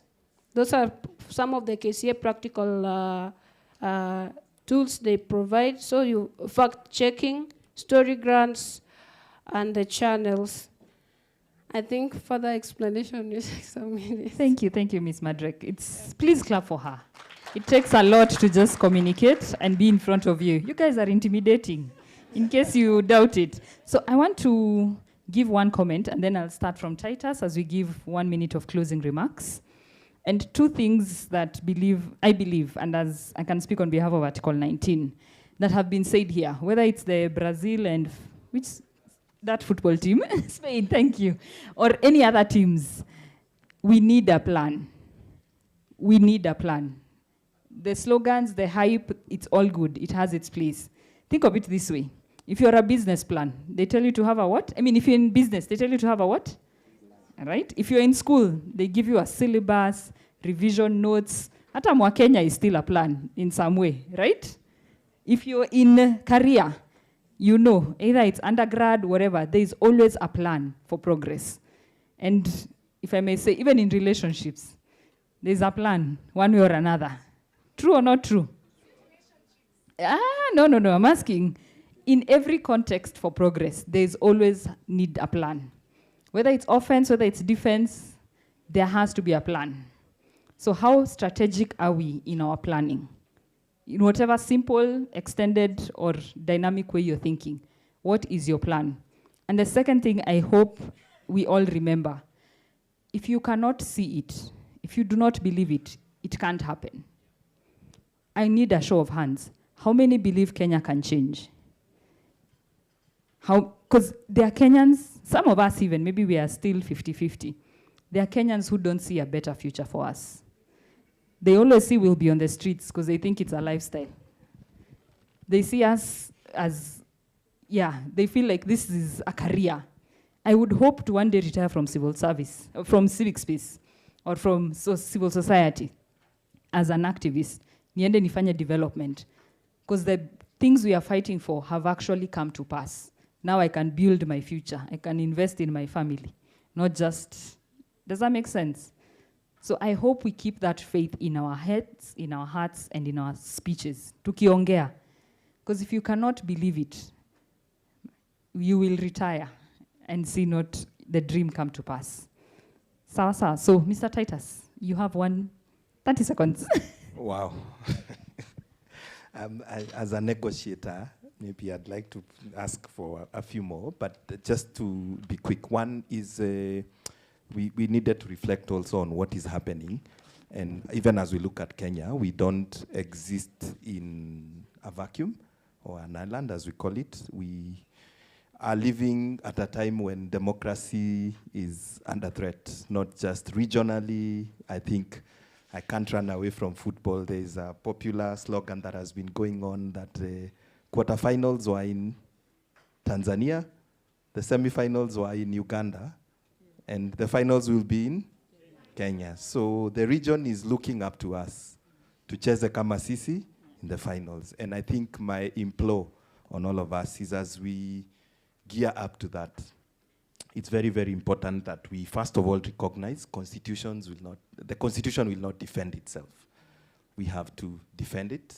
And now that we are in agreement that the best defense is offense, what are we going to do to defend that constitution? I think for me, that's very, very important. And that's from a regional perspective. And part of the work that we are doing, again, rising to the challenge raised by Dr. Wambua earlier, is building a movement of civil society organizations here in the country through our Rights Our Future project, but also regionally, because we are working in the region, and we draw inspiration. For example, if you look at Senegal, part of what they were able to do in 2024, I think, in their elections, is something we can get inspiration from as we gear up to our elections in 2027. If you look at Eswatini, where we are also working, I mean, it's incomparable because the space is completely shrunk. So as I close, and looking now from a global perspective, I will leave you with an inspiration from Alexander Stubb in his recent book, The Triangle of Power. He gives a very broad perspective of not what is happening just within the region, but globally. And he says that, of course, you talked about development, and democracy affects how development is also undertaken. And we've seen what is happening in the political space and ends up affecting development. So neither is democracy. It requires participation. It requires voting. It requires us standing for election, participating in local boards, so not just being a political leader, and decision-making bodies demanding for the best from our representatives. Our democratic systems will not last forever if we do not cherish and develop them. Thank you very much. Thank you, Forum Civ. Thank you so much. Mine is simple. We are here because bad people exist. Expecting bad people to do good is insanity. They will never do good because they're already bad. Aristotle, one of the great philosophers, in his books, he talked about the social contract. Jean-Jacques Rousseau said, those are the days of 1748, before the revolution in France in 1789. He said that a man is born free, but everywhere he is in chain. Kenya is a free state, but we are in chain. When Aristotle and John Locke talked about social contract, they told us that we are giving you powers, we are donating the powers, but you have to protect us as well. Then the Constitution of Kenya 2010 went further and said it's not just giving you the powers, but we are saying, in as much as you have the powers, we are telling you how to lead us. That is what our Constitution is saying. That before you do anything, look back and ask us, what do you want? As the young people of this country, we must be put on the table. We can't be on the menu. We must be on the table and discuss this.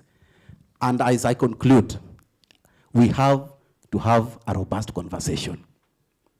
We have had them bringing in the 2060 vision. I'm not opposed to that. What I'm asking is this: what have they done with the 2030 vision? Have we done the benchmark? Have we been told this is what worked? This is not what did not work? And what can we do better to make sure that it now works better than what did in the 2030 vision? That can only be done if we take the stocks. We have not taken the stock. We don't know, even the Gen Z that we are talking about now, they don't even understand the Vision 2030.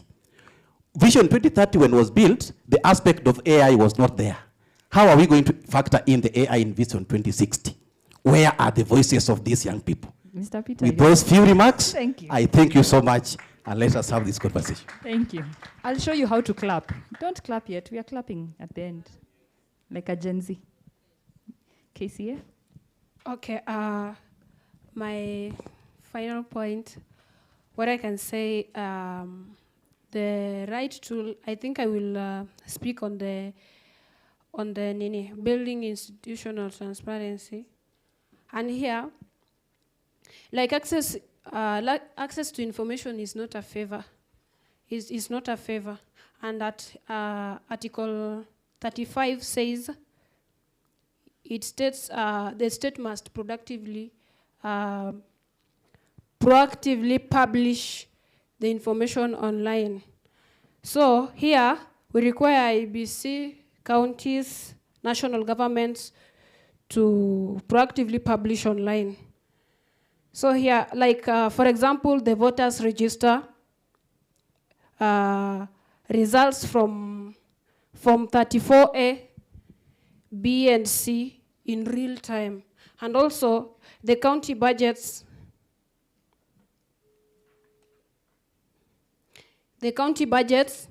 and all that. So I'm sorry for that. Yeah. So the real tool,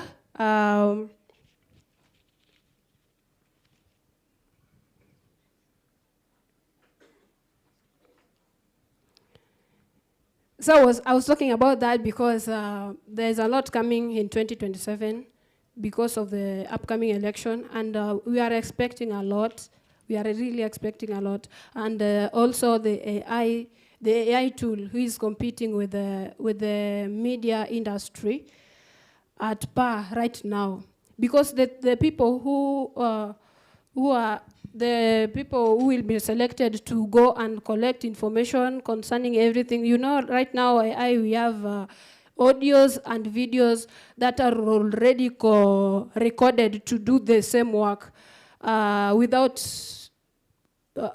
things to do. So I think it will be good.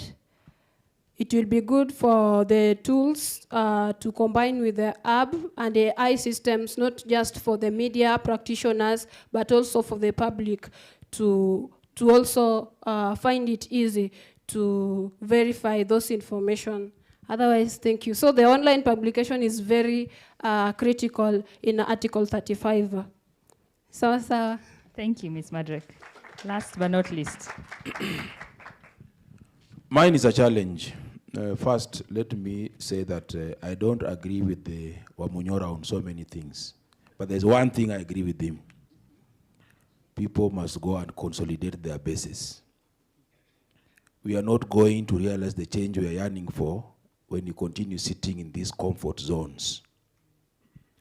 And I think Wamboa did allude to this, that let's go out there, engage in the political legwork, convince the majority. There are so many people who are not privileged to sit in the spaces we speak, and they're the ones that are going to fail us. So the challenge is that we go out, we mobilize, and we reclaim our democracy. 2027 August is not far. Tukisuba, tutajipata hapa. Thank you. Thank you, KHRC. So I want us to clap like a Gen Z. We need to clock it.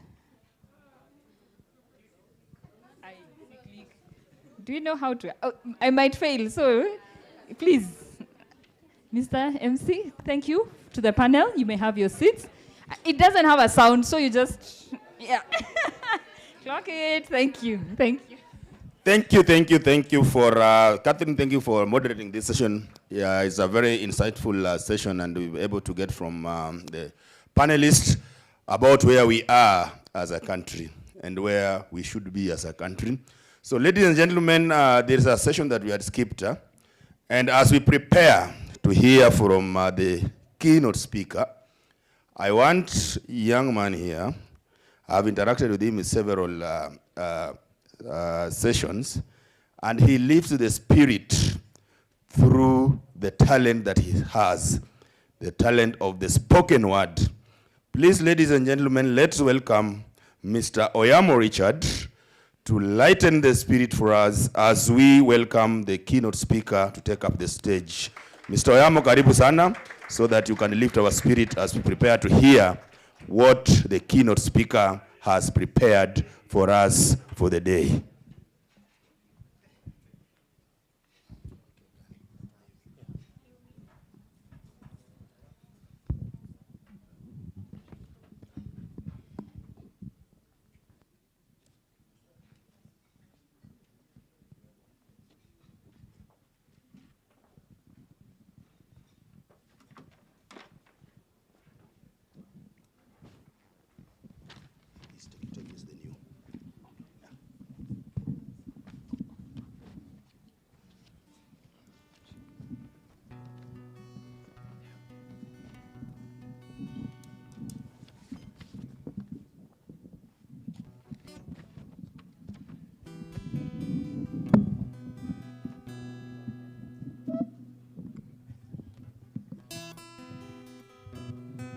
Hello.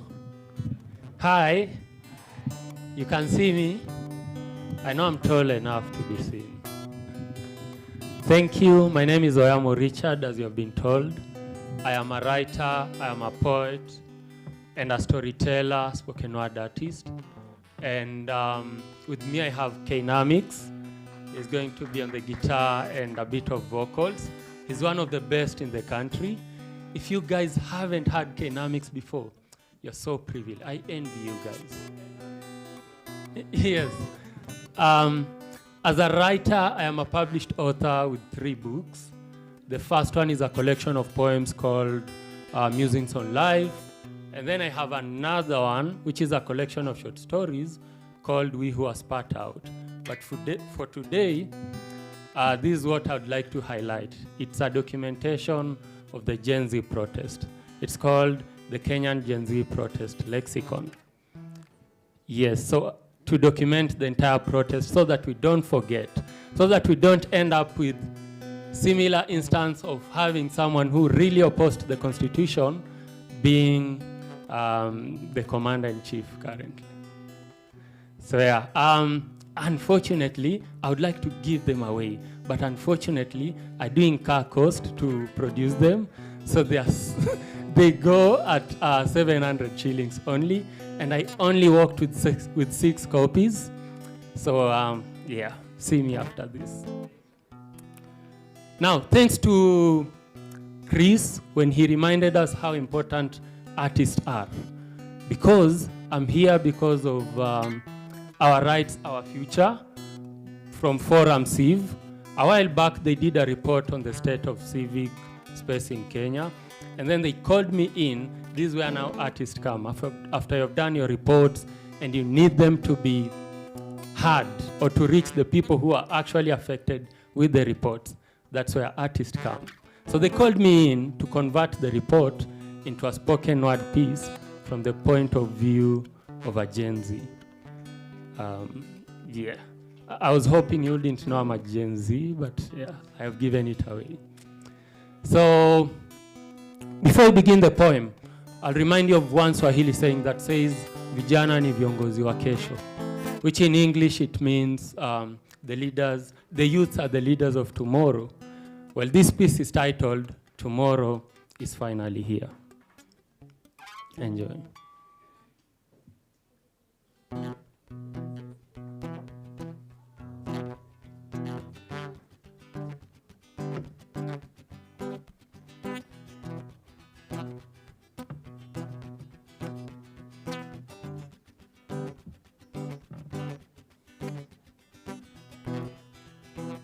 Work hard while you're in school. That's what they said. When you live out there, you'll be able to live a soft life. You see, while you guys are busy here collecting academic papers, we are out there creating jobs for you, so that when you come out, you could be able to collect papers for your pocket. And we believe them. But 4 years down the line, it's all empty rhetoric. Promises and promises and promises and promises in 6 months, and now it's 2060. Pray for your leaders. That's what our pastors say. And I wonder, how do you pray for someone who preys on your welfare? Predators disguised in the skins of leaders. Look at them. They no longer walk around with pot bellies anymore. They have learned how to gym, while we, the citizens, are almost counting our ribs. Ribs is what they meet to roast and chew, while we choke on our saliva. Kwani, how much land does a man need? What is this greed with amassing properties all over? How don't they see that it's a waste of taxpayers' money to have a belt worth $1 million shilling on your waist? How is the economy improving when the cost of living is hitting the roof? Each and every day, we are slapped with a new tax. And apparently, we are not supposed to complain because we want to be like Singapore. So fasten your seatbelts. It's not going to be an easy ride. Yet the following day, when the Auditor General releases a report, $1 billion shilling is missing. Clearly, our future is missing. So we are left with no option but to turn up in the streets. Maybe if we protest, they'll listen to us. Oh, they call us digital wankers. So maybe if we storm that parliament, we'll become real speakers. And yes, we understand the law. We know that you're supposed to inform the authorities of our planned protest. That's the only intention of the Public Order Act. Inform. But now they behave like we have to beg for permission to protest. And they're even coming up with other suppressive law, like the Cybercrime Act, like the Assemblies and Demonstration Bill 2024, like the Information and Communication Amendment Bill 2025. They so much want to silence us. But no, we shall not be silenced. We shall not be silenced. We shall not be silenced because we understand that our 2010 Constitution grants us the right to protest. And that's why we're in the streets chanting, we are peaceful, we are peaceful, we are peaceful, we are peaceful, we are peaceful. In our hands, we hold placards and the Kenyan flag. So why are they unleashing tear gas canisters on us? How do you pull a trigger on someone who is merely raising a Kenyan flag? Why are they so quick and easy to end a life? Rest in peace, Rex Masai. Rest easy, Denzel. Rest well, Eric Shieni. Oh, the list is long. Too long. Kariuki, you're only selling masks. Why did they have to kill you?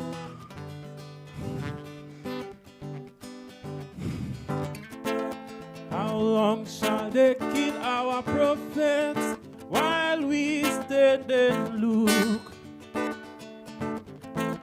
We got to stand up and fight for our rights.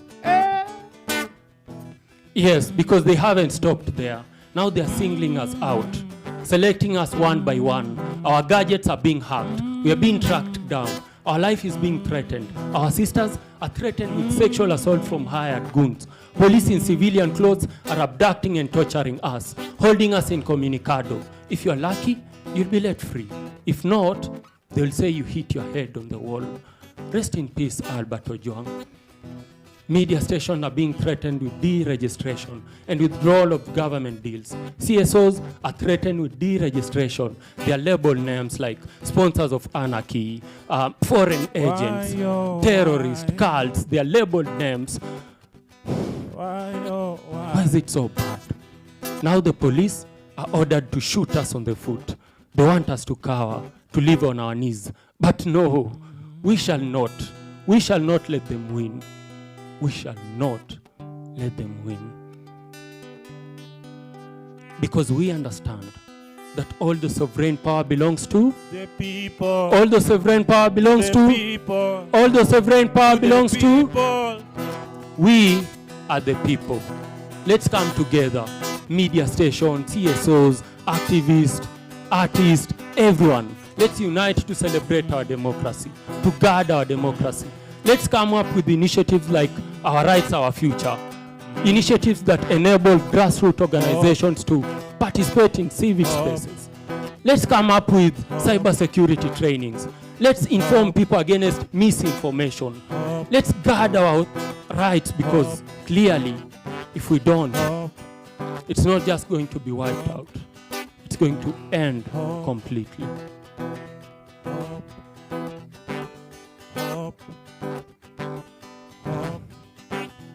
But yes, there's still hope. There's hope for the CSOs. There's hope for media. There's hope for activists and activists. There's hope for events like these ones. There's hope for Katiba. Come on, join me if you believe there's hope. Hope for a better country. Hope for a good election, peaceful election. Hope for performances like me. Hope for guitarists like Kainamix. Hope for poets like me. And hope for good audiences like you guys.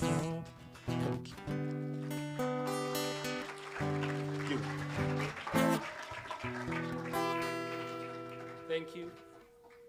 Thank you. Thank you, Makofi, kwa spoken word, Mr. Oyamo. I've told you every time I interact with him, he comes up with something very new that enlightens the day. So ladies and gentlemen, the moment that we've been waiting for is finally here. So that again, we switch from what we've just heard to some hard stuff. Ladies and gentlemen, let us have a round of applause as we welcome the keynote speaker to tell us what he thinks and what will set the agenda for the day. Karibu sana.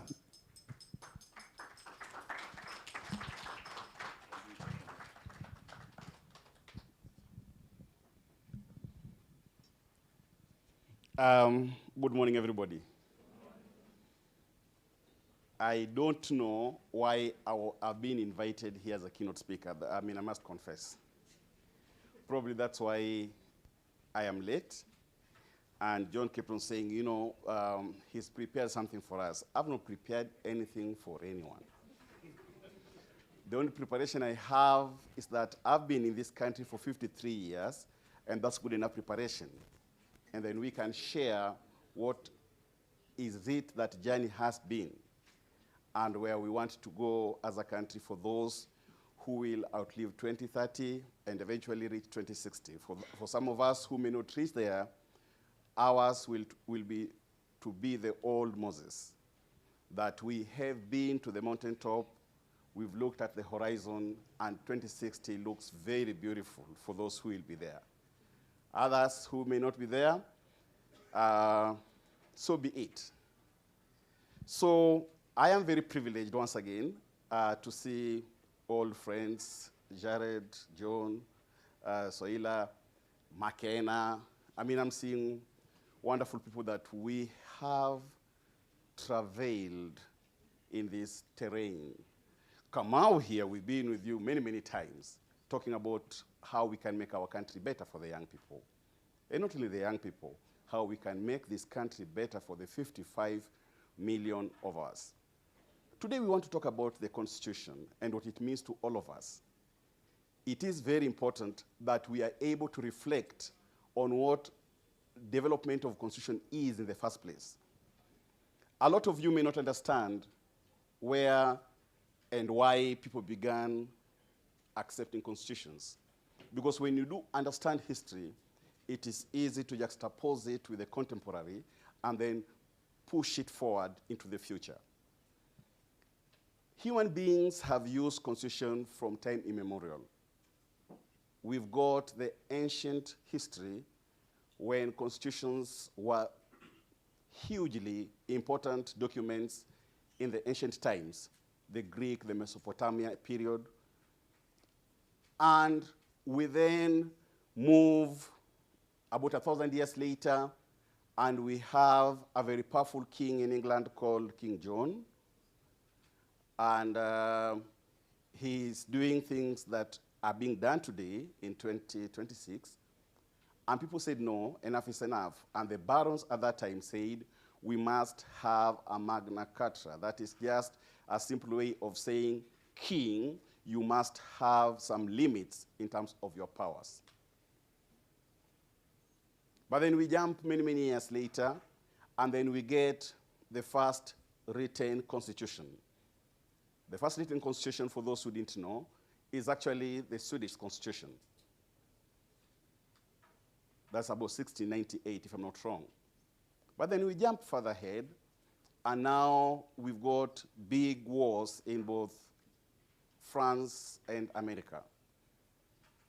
The consequence of which, of course, is the birth of American Constitution and the birth of the French Constitution. Then we then have, of course, the plethora of constitutions across the globe that have come now to define the modernity of the human relations between the ones in power and the ones being governed. Many years later, we've got this hollow space called Kenya, which is then given to the British. And we've got a quick history for Kenya. 1907, Nairobi is declared the capital city. 1920, Kenya becomes a protectorate. And we have all those activities from Mau Mau to the early fights for our independence, leading to our independence in 1963. Then we have a constitution, famously called the Lancaster Constitution. And the Lancaster Constitution, of course, basically is one that put so much power in the presidency. Then Kenya becomes republic in 1964. And when you think devolution just came up the other day, they proposed it in 1964. And then we've got regions, 8 of them, from coast to northeastern to Nyanza to Nairobi. I mean, we have 8 of them here. But then events then follow very, very quickly. And then we have got the 1982 coup attempt, the consequence of which the government then proposes even tougher rules and laws and decide to have a much more concentrated power at the center of the presidency. For those who are lucky to be alive, and we were very few in this room who are there, it becomes a very chaotic time for the country, both politically and legally. The university becomes, very hot-centered political sphere. The churches complete the ecosystem of a political revolution. And there's so much volcanic pressure and actions underneath the country called Kenya.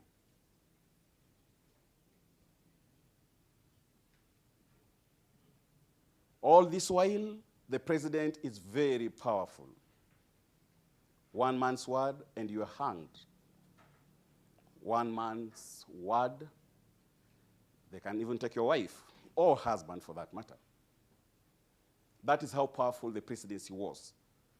But the volcanic activities that were taking place underneath my country was gaining momentum never seen before in this country.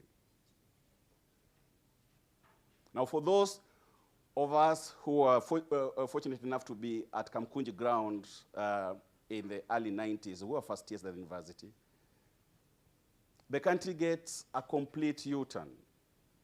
And in August of that year, the president in Kasarani says, let's repeal Section 2A. And my country, then it's ushered into multi-party democracy. A completely new horizon that we had never seen before. And then we now have a lot of parties coming through. Ford Kenya, DP, Ford Asili, and the country is awash with political options for the first time. Something that we didn't know how to handle. And the president knew best how to handle. And therefore, when we all thought the president would go in the year 1992 elections, he did what he did, and yes, he won. Pause there. So last year, we were in this, no, actually early this year, we were in this workshop in Machakos, and most of the executive directors in the country. And I was telling them that when you are an academic, and a lot of us are, when you project into the future, you are able to have scenarios built in your mind. And those scenarios can be positive or negative. And therefore, if you assume that they can only be positive, woe unto you. And so I told them that whereas there seemed to be a public discord and public dissatisfaction and public outrage with the current leadership, be prepared that Ruto will still be your president after August next year. And everybody was like, no. Well, you were there, Omoyo, you can remember. And it was, no, Oliver, you've been bought because Ruto is your friend. By the way, he's not my friend. He knows me. I know him. I even asked for a job from him, and he told me, Oliver, I can't give you a job because I know you didn't vote for me. So, I'm trying to say that it's not enough to be discouraged. It's not enough to be unhappy. It's not enough to have outbursts. If you have no vote and you don't wake up on that beautiful day to go and cast your vote, protect the vote, and get it counted, whether you like it or not, he will still be your president. You have seen it all in the current IEBC pursuit into getting numbers, especially of the young people. They were expecting to get 6 million and only managed to get 221,000. Here you are claiming how much of disdain you have against this government. But disdain is not enough to change. If that was enough, Moi would have not won in 1992. He would not have won in 1997.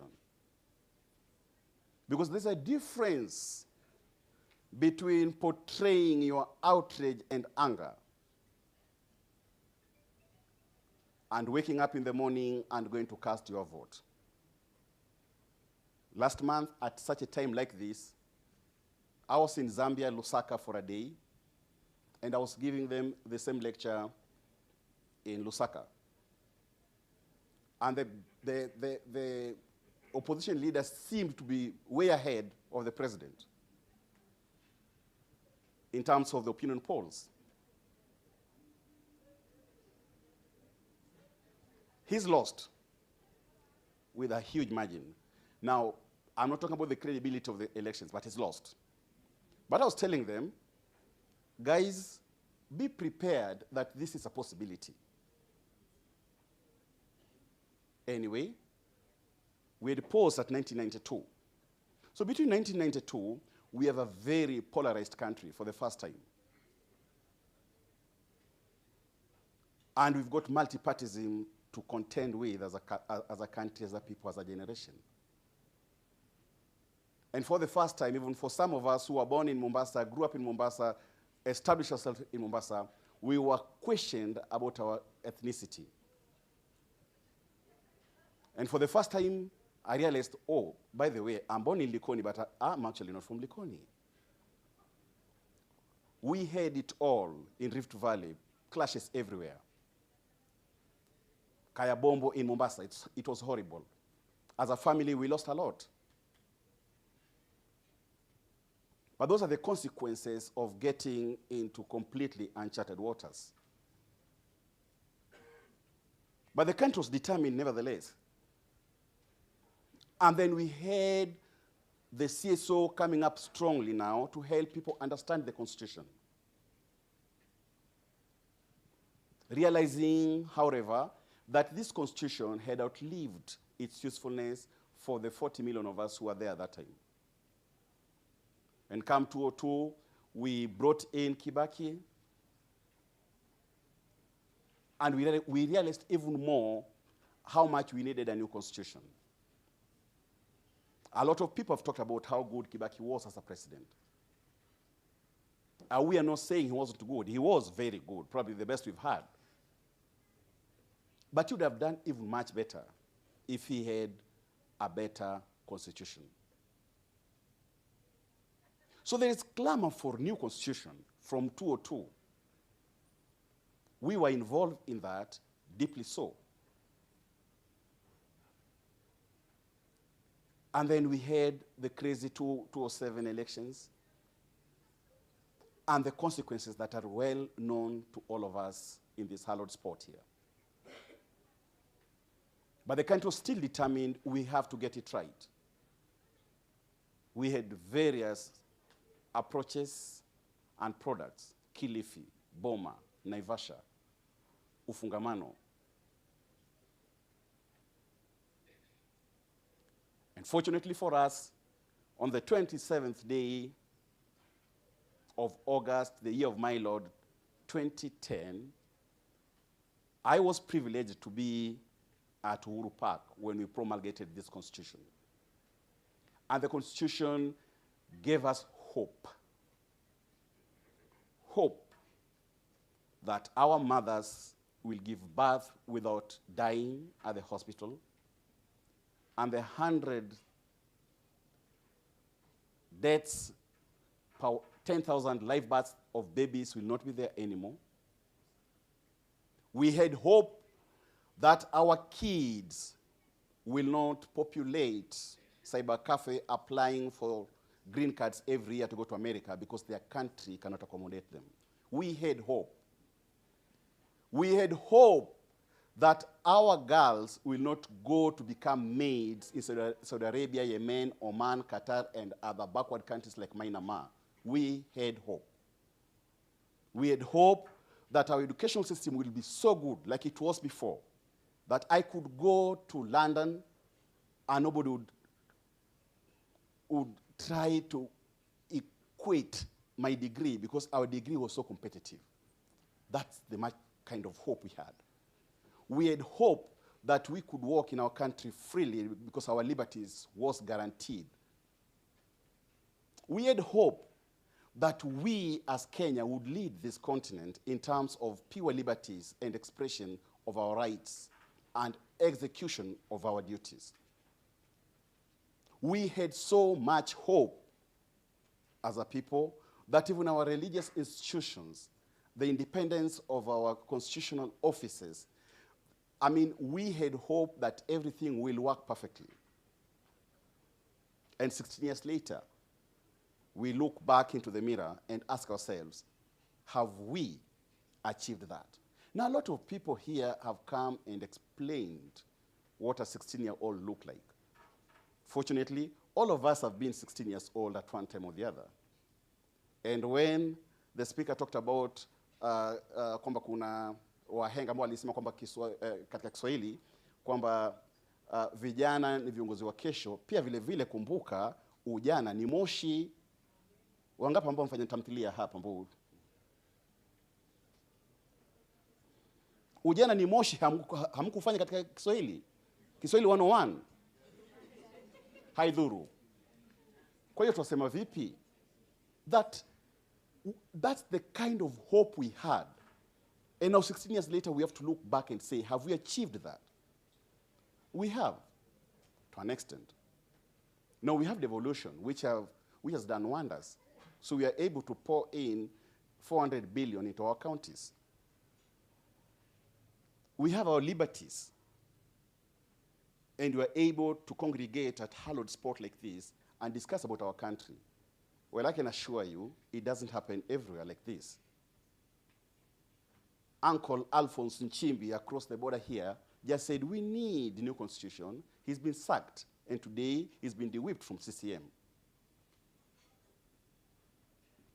Bonnie Wine could come, what is it called? Bobby Wine, you know, and theatrics, it doesn't happen like that. He's now been extradited back to the US. And when NTV tried to bring our liberties in Uganda, it was locked up that Sunday morning. So we are way ahead of our neighbors. We can still come here and call Ruto Kasongo, and nobody will actually arrest you.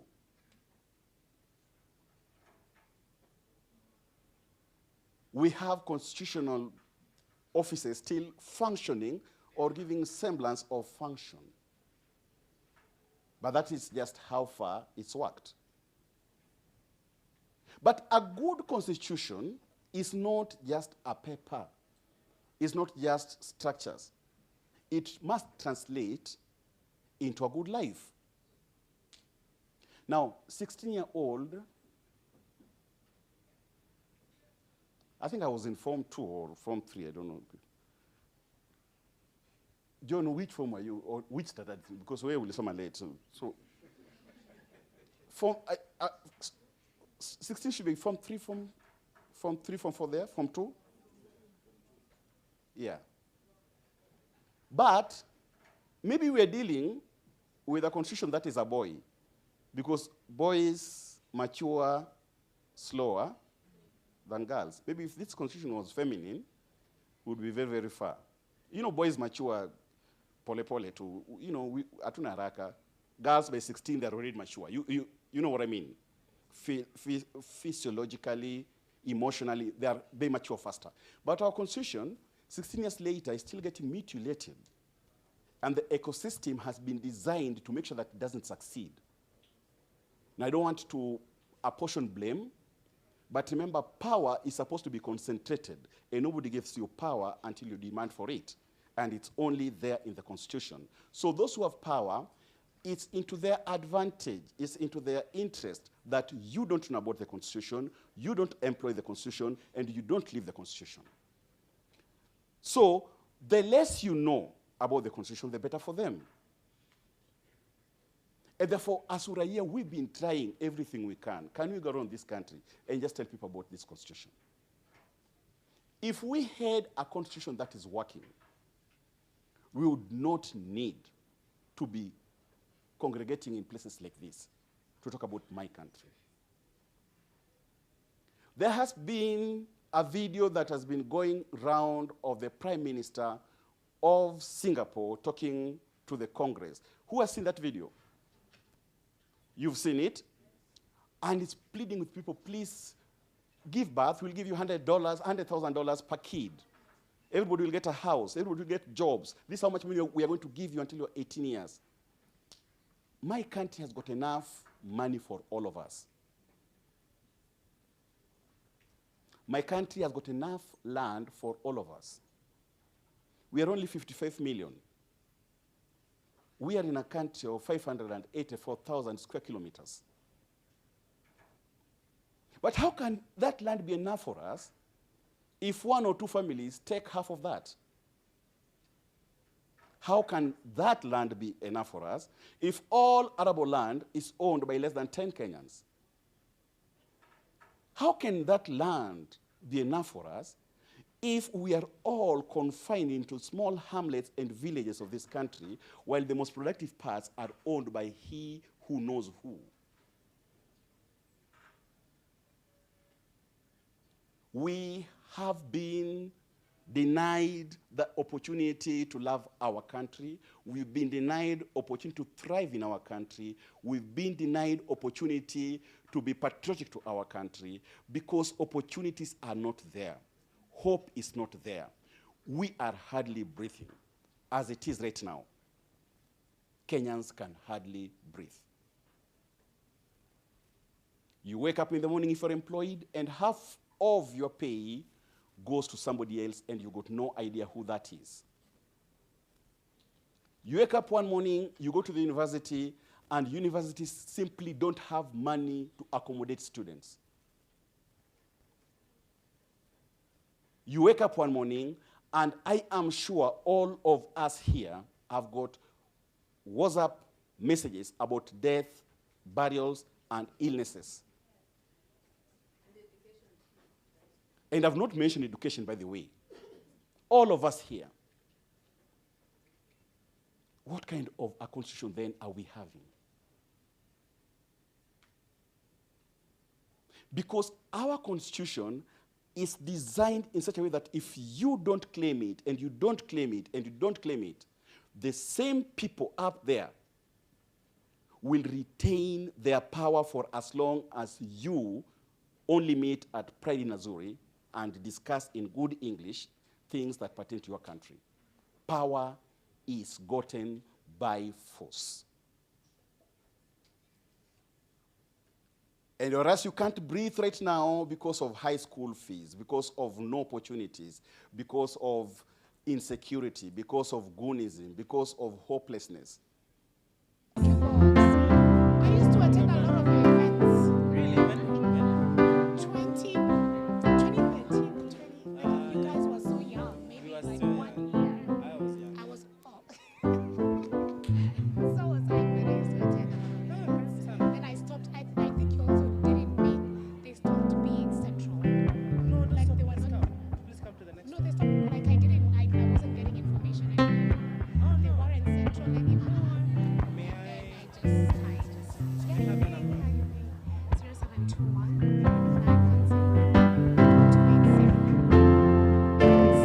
Please text me. Can I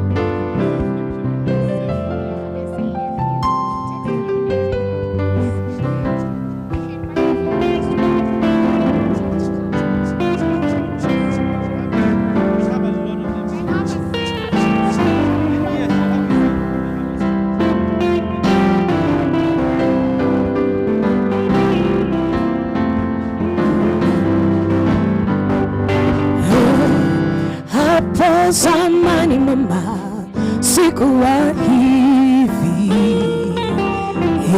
Mama, basi hapo zamani mama, shauri wa pombe.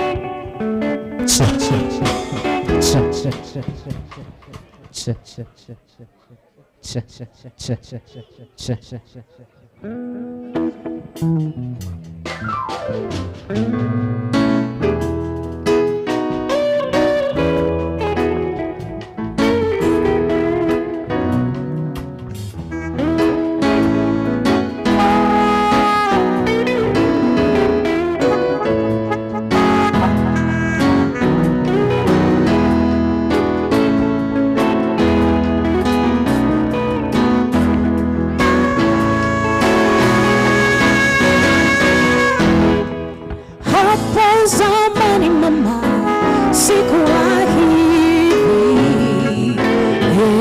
Mama, basi hapo zamani mama, shauri wa pombe. Mama, hapo zamani mama, sikuwa hivi. Hapo zamani mama, shauri wa pombe.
shauri wa pombe.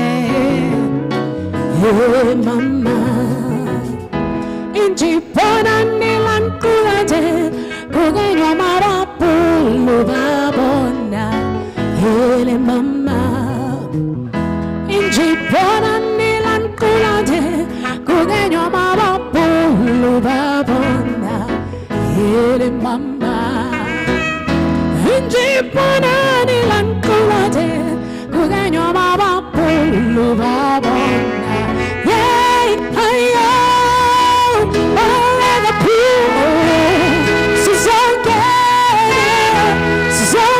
Tonight,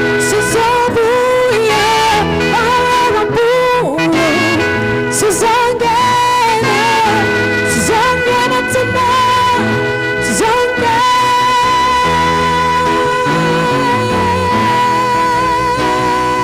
No.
how we express ourselves, and we want to know our Katiba, right?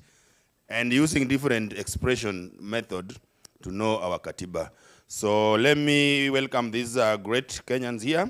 We have got Jewel and Samuel, who will take us through the session, 20 minutes maximum. So, okay, thank you. So we're gonna play a game, right?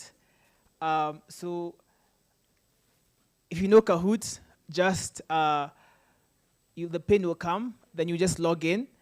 And as you do that, so we only have like space for like, we have space for like 40 people, right? So the first 40 people who are able to join in, please, I think the keyboard, yeah. The first 40 people who are able to join in can log in. As that happens, I think the keyboard has a problem. Okay, as we maybe get some tech support. So my name is Samuel, I'm from Kenya Nimimi.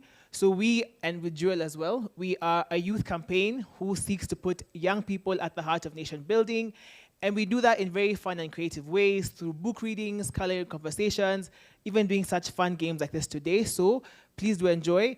This is part of one of our flagship programs called Uhuru Wetu, which is Our Freedom, where we use African books, right, to convey messages about how to be better citizens, how to have democracy, how to participate in conversations like this. So please feel free. If you go to kahoot.com.it, put the game pin, put your name there. We'll take the first 40 people. If you have a friend next to you, you can share with your friend, right? We have some prizes to give out. They're very fun and easy questions, so, I mean, feel free. So, yeah, please do, log in. Let me put the music.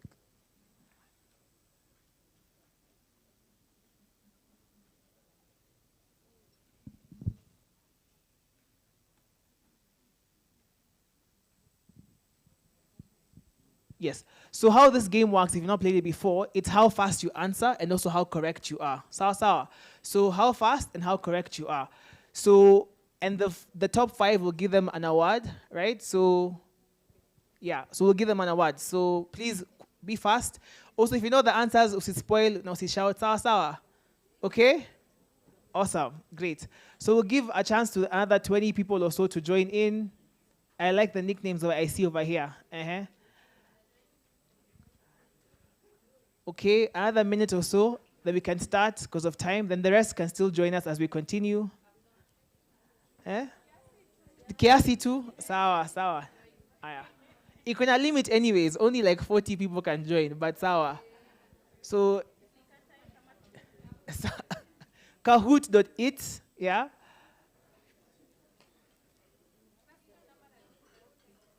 Then you can put the game pin, or if you can see the scan, you can scan it.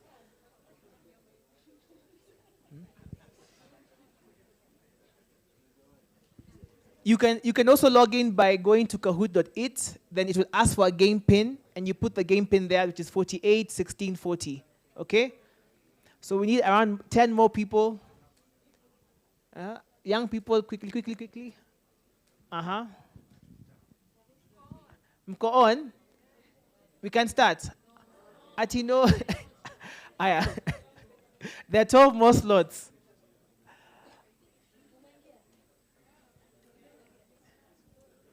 Ebu tuingie haraka. I think the best thing is if you have bundles, that's the best option. The Wi-Fi here, not so great. Yeah, sawa. So 8 more people that will start. The rest will participate in spirit. Sawa. Okay, 7 more slots. Who's fast to type and put their username and put their nickname? Okay, 6 more.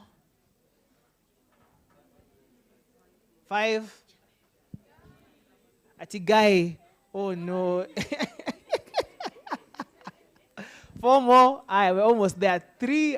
2. Sio mimi ni system. Sio mimi. No imeisha. So let's start the game. So you have 20 seconds to answer each question. You'll see the question also on your phone, and I'll read it as well. So the faster the better. Sawa. Be ready on your phone as well and on the screen as well. Katiba Day 2026 marks how many years since Kenya's constitution was promulgated? It's an easy one. Let me read.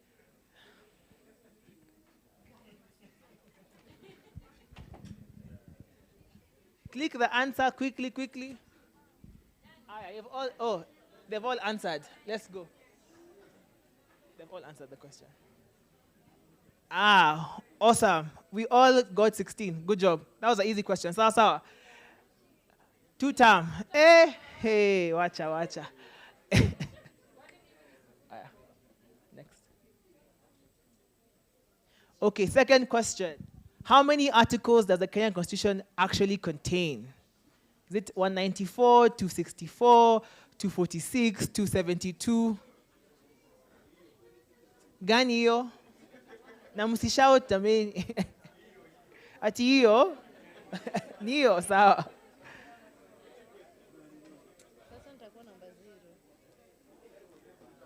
The answer is 264.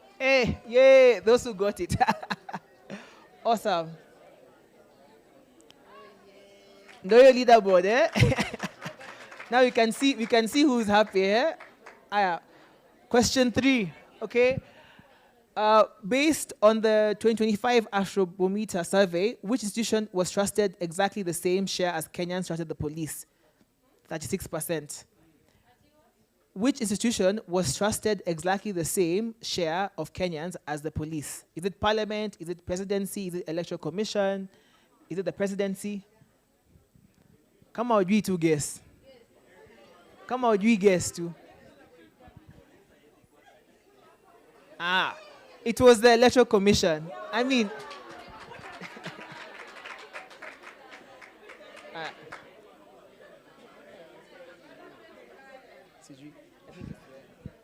okay, Space Giraffe, amekuwa number 1 sasa.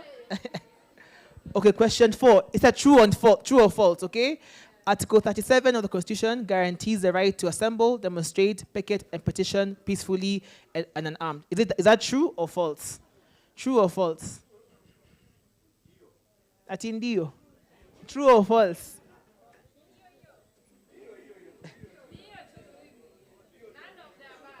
Hakuna hiyo.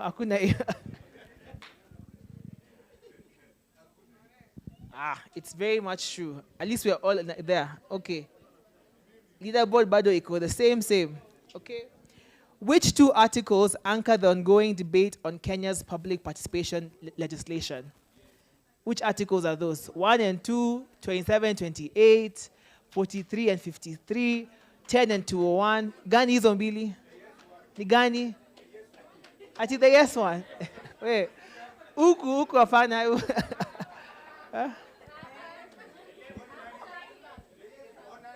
It's Articles 10 and 201. Yeah? Okay, at least most of us know. That's kudos to us. Who's well? Well has climbed up. It depends how fast you respond, by the way. As of March 2026, Kenya's total public debt stood at what % of our GDP? Or what share of our GDP? 85, 70.2, 50.2, 60.5%. How many of us follow the Convention on Debt? Tujue? Guess too. At 85. Actually, it's 70%. You guys know your stuff, man. Say, well, we thought these questions would be very hard. Leaderboard is the same. Question 7. What framework did CSOs recently launched to push for a credible, inclusive electoral process ahead of 2027? Was it the National Cohesion Charter, Electoral Integrity Pact, the Katiba Day Roadmap, the CSO Minimum Electoral Reforms? Gani hiyo? Mnaijua? Mulikuwa hapo? Mulikuwepo?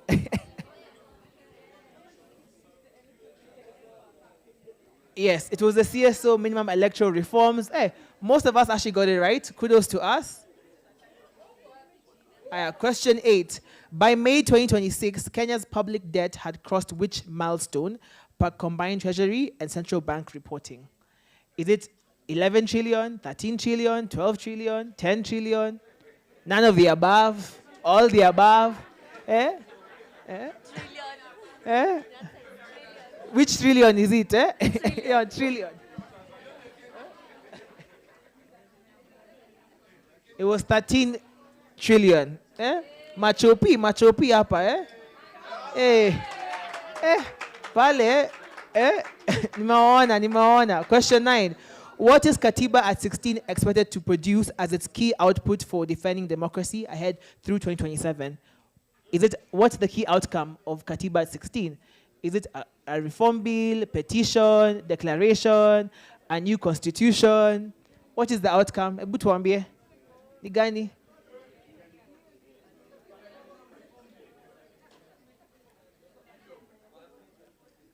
The answer is the declaration and the roadmap. Yeah. Most of us got that correct. Next question. Leaderboard equal the same too. True or false again? Public participation bill was signed into law after engagement between the government and CSOs collapsed. Is that true or false? True or false? Who can remember that time? True or false? Just guess. Yeah, 50-52. 50-52. Amkwa. There was no public participation, eh? True. Let's see how the board is changing. MWC nani huyo? Besides assembly and protest, which freedoms are constitutionally guaranteed as essential to democratic participation? Which other freedoms, are part of the Constitution as well? Freedom of trade, of religion, association, privacy, ganizo, right to strike, movement. Mechagua. Time is over anyways. Yes. Freedom of association and the answer, yeah. MCW. At you on fire. Question 12. What term is used in civic space for the erosion of civic freedoms through intimidation and restrictions on protest? What terms do we use? Fatigue, backsliding, shrinking, capture, Gani, Gaslighting, Gani hizo. Narcissist, 10 years. 10 years, good job. It's a shrinking civic and political space, Guys, uyu MWC, ebu mfanya kazi. How many seats does the National Assembly reserve for nominated members of representing youth and persons with disabilities? How many seats? Is it 8, 20, 16, 12? Ningapi?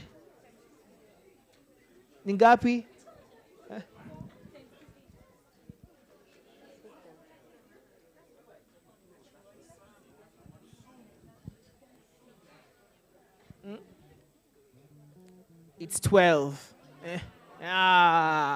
Okay. Hey, Apple, most people thought it was 8. Guys. Yeah. Let's see whether the leaderboard has changed a bit. Let's see whether there's MWC may lose. Bado. Okay. But I see Bob is coming. Bob is coming. Yeah. Question 14. To win presidency in round 1, a candidate needs 50% of the vote and at least 25% of vote in how many other counties? Is it 25 counties, 26 counties, 24 counties, 18 counties? Ngapi? C47, C zote? C18? Iyo, sawa ni iyo tu.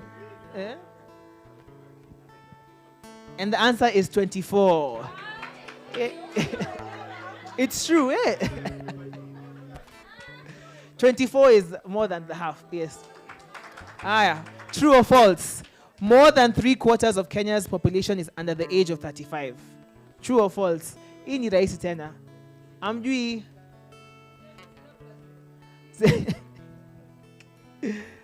50-52,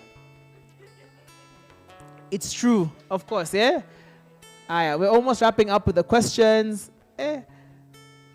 MWC bado wako huko juu. True or false again? Nation building in Kenya is currently strained mainly by low voter turnout rather than ethnic and exclusionary politics. Is that true or false? Is nation building strained because of people don't come out, or because of ethnic and exclusionary politics? Atinini? It's false. We all know. Vitu kwa ground is very different. Aya. Aya. Almost there.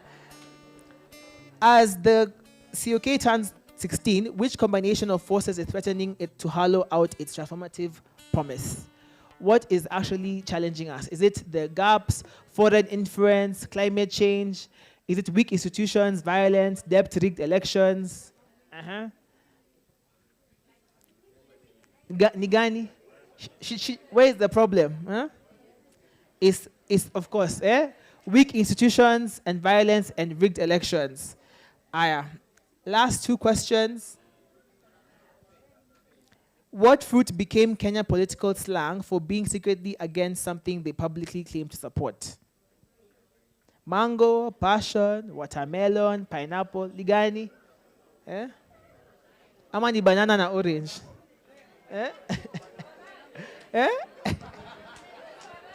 Ligani yo? It's a watermelon. Ati ye. Uyo pineapple, ebu kuja tuonge. Aya. I think it's the last question now. No, second last.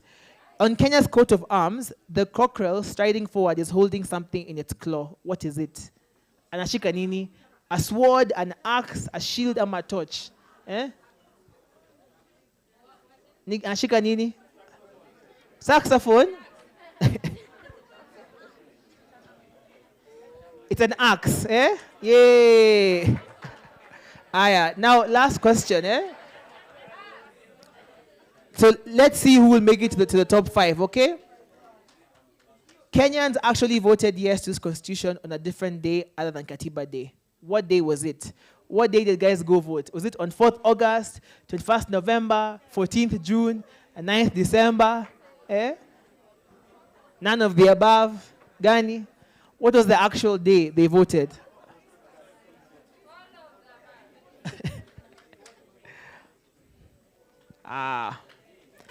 Awesome. It was 4th August. Yay. Clap for yourselves. Good job. And the winners, Let's look at the winners. You come and see us, Kujo to one, Oh. Podium. Let's see. At number 3, we had Azak. Please come with your phone. Number 3, Kuja. 3rd place, come. Good job. Yay. And MWC, number 1, Kuja. Aya. So, Fee, Bob, and number 4. Who was number 4? Insanity, please come as well. Number 1, please come. MWC, Fee, Azak. Okay. Thank you. Aya. Oh. Good job. Here you go. Let me see. Insanity, good job. Azak, good job. Incredible, good job. Bob, good job. I eat him up. I watch her. It was rigged, Aya. Oh, good job. Aya, Shika. Good job. Thank you guys. Aya. No, she's speaking.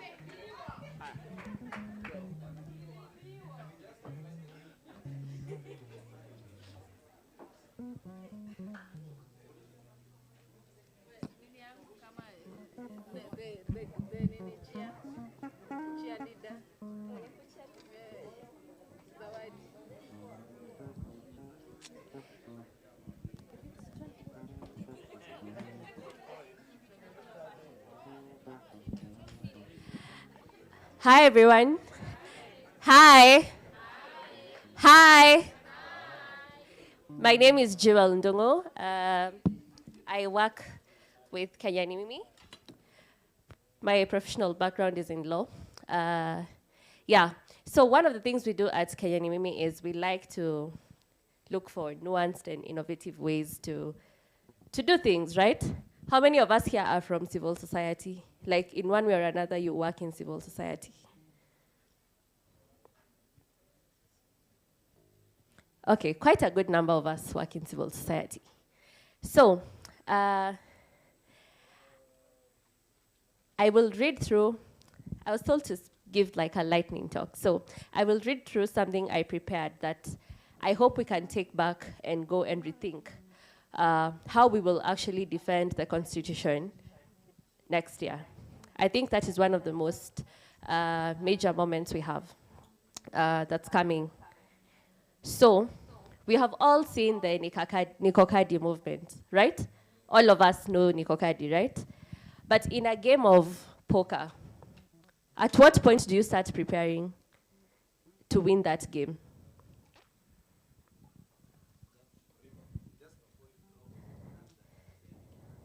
Just before you drop the card. But is that when you started preparing to win? That's when you say.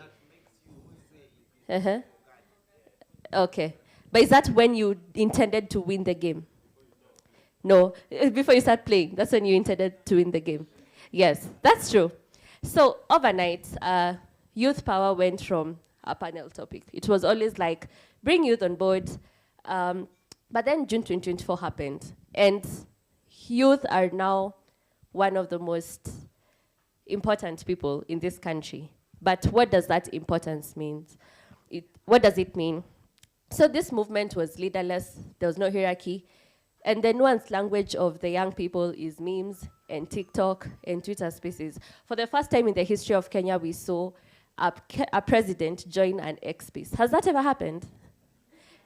Like, yeah, in the world, at what point have you seen a president come to an X space? Maybe Mam Dani might do it in New York, for those who know what's going on, but yeah. And now, most of us who work in civil society are trying to understand how do we capture this momentum. And this shows that young people have actually been defending this constitution, and they're defending it faster than the institutions can catch up. So today, that is both a gift and it's also a wound. The gift is that a whole generation somehow understands what constitutionalism means. But the wound is that sustaining that kind of passion can be quite hard. Building institutions, defending the constitution, monitoring elections, most of these things we tend to do them indoors, in rooms like this. There are no hashtags trending, and this outrage, however righteous or however pure it is, it will burn out if it is not built under the right systems. So what does defending the Constitution require for us to do at this point? Between now and 2027, it will mean that we need to guard the institution, to guard the independence of the institutions built to check power. These are institutions like the judiciary, the IBC, the Ethics and Anti-Corruption Commission from being hollowed out quietly. It will mean we have to resist any attempts to weaken the Bill of Rights through backdoors, through referendums, or even these quick bills that they pass when they want to make something happen. It will also mean that we have to stand up and defend Article 37 itself. And I'm sure that is a right that most of us in this room have practiced. It has worked once, which is exactly why it is inconveniencing and making the people who are afraid of the exercising of that right, it's making them afraid, and it's tempting them to make sure that that right does not work again. Civil society, as it is not government. And we are not politicians. We don't have, it's like we're in a contest, right? And politicians they have all the resources they need. They have unlimited, unchecked budgets. They have patronage networks, and by the time something happens in the morning, by the time it's evening, when Rashid Abdallah and Lulu Hassan are talking, it becomes, this is what the people want. But there's something in advocacy where sometimes the loudest voice in a room has a way of being treated as the truth bearer. simply because they spoke fast, they spoke loudest, and they have the resources to keep repeating themselves over and over again. And here in civil society, we are good at convening a panel, a communique, a hashtag. Like today, we are probably going to have some really nice photos online. We'll hold the constitution. But most times we do this after the narrative has already been shaped. And we are working from a reactive point of action. And that is a problem, right? But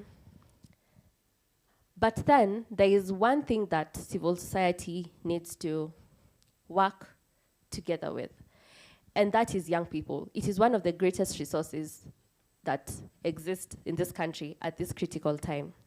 These are not just people we need to reach to, or let me say, you need to reach to us, because I'm also a young person myself. But they are also, we need to not underestimate how fluent young people are in the things that are actually causing change. How many of us saw what happened with Teacher Sila this week? Did you all see what happened? And the impact it had, and how just one sustained, very nuanced action of, like, she just, for those who don't know, the context is Teacher Sila is a content creator on TikTok and Instagram, and she just kept, after the Charlene Ruto's wedding, she took the moment and started reaching out to the president's son, and somehow the president ended up visiting the school where she works, and visiting those children, and George came with the Nganyas and everything. There's a lot of excitement, and she was able to do something for the school. But in a room where civil society is seated, do you think such an advocacy thing would pass? Such an idea? Do you think it would pass? But that thing, everyone was talking about it. Everyone knows about it, but it's a very nuanced and different way of communicating and reaching out to people. So, what are young people fluent in? They are fluent in memes. They are fluent in screenshots of funny things. And there are so many stickers. How many of us communicate using stickers? Almost everyone, right? Someone sends you a very small sticker and you understand exactly what they are saying, you know? If someone sends you Patience Ozoko's sticker and she's laughing, you just know that is a very wicked laugh. And it came from somewhere, right? And that's the language they're talking. So right now, we are all in this, or rather, I don't know if it's phased out, but we are in the Nikokadi phase right now. And when someone says Nikokadi, they don't mean that waliona tu. Okay, sometimes in poker you can really see a chance. Wa hapa sasa nimeangukia, acha nimalize hii game. But sometimes you can't. So it means you're always several moves ahead of people. And you know where the game is going. So what am I trying to say today? We are not only working to defend the ballot for one day. We have to start strategizing right now. And we have to start accepting the language, the places, and everything that young people are embracing, and strategizing our advocacy towards that. Let us work with creators. Let us bring creativity to the center and make it fun so that everyone is able to communicate. I'm sure right now, most of us who are young, and maybe if the Lord has made it possible for your parents to be with you right now, you see most of them spending their time on TikTok, right? They consume so much of TikTok, but we never really try to reach people in those platforms. So, let me conclude. How will this look like? At first, it will be small, it will be imperfect. It looks like a card game that will teach people better than a convening or a seminar looks like. It's a WhatsApp sticker that debunks a lie faster than press. It's a TikTok skit that makes sense to villagers across the entire countries. And sometimes some of this will fall flat. It's going to be underfunded, it's going to be badly timed, or just wrong. Maybe sometimes we won't capture them where the young people's attention is. But we should not retreat, and we should not go back to these whole panels and communiques that we do.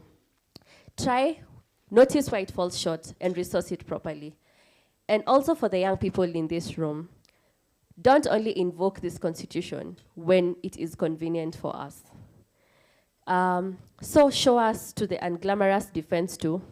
Read a bill before it's trending, sit through public participation forums, and not just protest, and register to vote, of course. So guard the energy as well that gets borrowed from you by these politicians, because they're very good at knowing. If all of us right now, we can see the trend, every politician wants to be very close to young people, right? Yeah, so also guard the energy that gets borrowed from you. So with that, I want to hope that as we go back to our places of work and the places and the young people we work with, we will be able to re-strategize how we are reaching out to the country and to the young people. Thank you.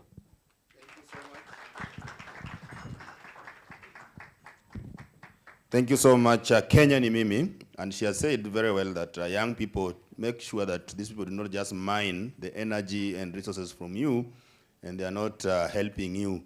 Like I said, you are young today, you will not be young tomorrow. Kwa hivyo mmalizane leo, usingoje kesho.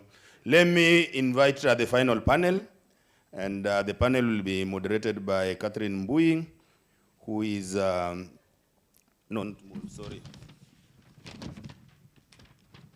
The panel will be moderated by Wangeshi Kahuria, who is the Executive Director of IMLU.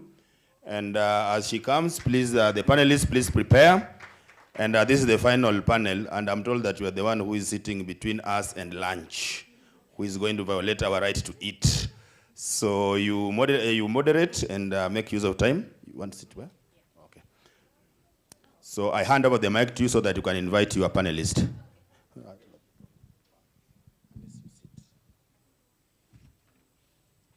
Viva, comrades, viva. Viva, comrades, viva. Can I see the energy that you displayed when we were playing the game? Yeah?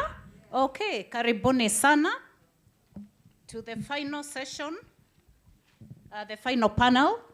We agreed that power belongs to who? And who are the people? I love young people. You are just an amazing group of people to work with. So karibuni sana, and my name is Wangeshi, as has been said. I lead the team at IMLU, that is the Independent Medical Legal Unit, as well as the Police Reforms Working Group, and we are delighted to be sharing this day together. Now, we have an interesting panel. We want to unpack this democracy and public participation. So allow me to welcome onto the front Elizabeth Rombo, who is an accomplished peace-building and governance professional with 16 years experience in complex multi-country peace-building, governance, and security programs. She's a peace-building and conflict transformation platform manager at ACT. Karibu sana, Elizabeth. Pick a seat of your choice, thank you. Please welcome her with a better clap. Thank you, thank you, thank you. Our next speaker is Lucas Kimathi. This is a Kenyan human rights governance and constitutionalism practitioner with more than 25 years of experience. He currently serves as the Assistant Director in the Reforms and Accountability Division of the Commission. I call them the Commission. That's a Kenyan National Commission on Human Rights. A very big welcome to Lucas. Titus Gitonga is our next panelist. He's a program coordinator for public finance management, natural resource climate governance initiatives at TI. What is TI? What is TI? Karibu sana. Titus, he is a lawyer with vast experience in good governance and anti-corruption. Last but not least, Alexander Reithy. TISA, what does TISA stand for? Thank you, wow, I like this. Alexander is a Kenyan governance, public finance, and social accountability practitioner who serves as the head of programs at the Institute for Social Accountability, a Kenyan civil society organization focused on accountable governance, citizen participation, and equitable public resource management. What did I say? What was the last sentence I said? Equitable what? Great, great, great. So we are looking at defending democracy ahead of the 2027 elections. And the theme is power, development, and the rule of law. Now, before we engage our esteemed panelists, I want to share with you 3 core elements that are important in thinking through what democracy should look like and what public participation means. Tuanze na swali, because the speakers that were before me have spoken about leo na kesho. Kesho yetu inaanza wapi? Kesho yetu inaanza wapi? Sahi. Kesho yetu ni leo. Kesho ni leo. Sawa sawa? Kesho ni? Because if we start saying that we will wait for tomorrow, we will never do anything. And by the way, you know the government works overboard. They work so hard to keep us busy. Do we keep them as busy? Do we keep the government as busy? Do we?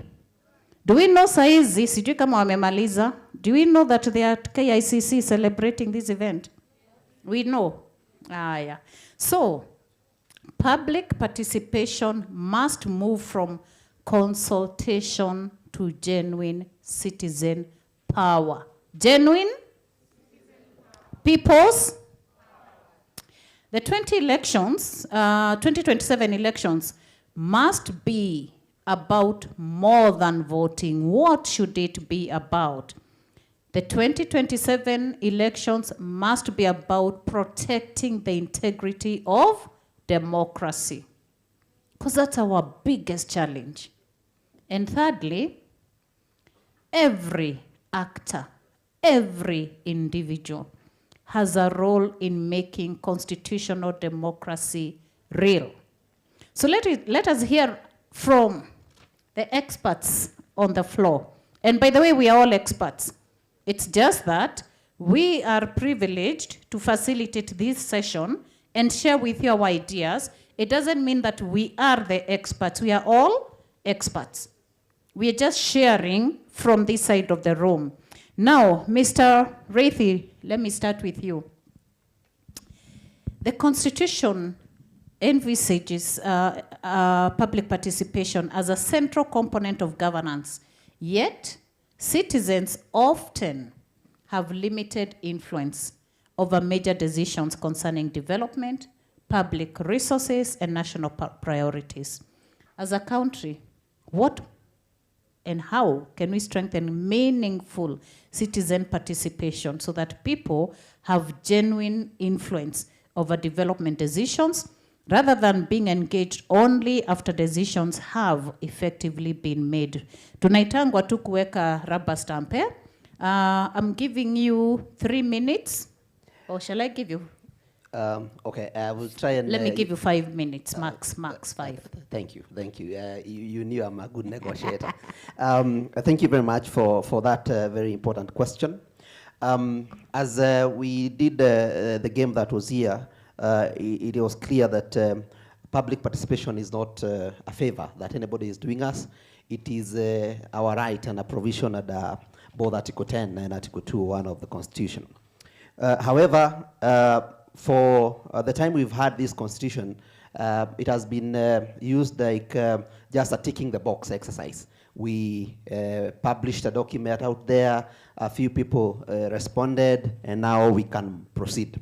But in my view, I have 3 or 4 issues that I think would make public participation effective than it is now. Number one, we should first of all involve the citizen in identifying the problem that they have.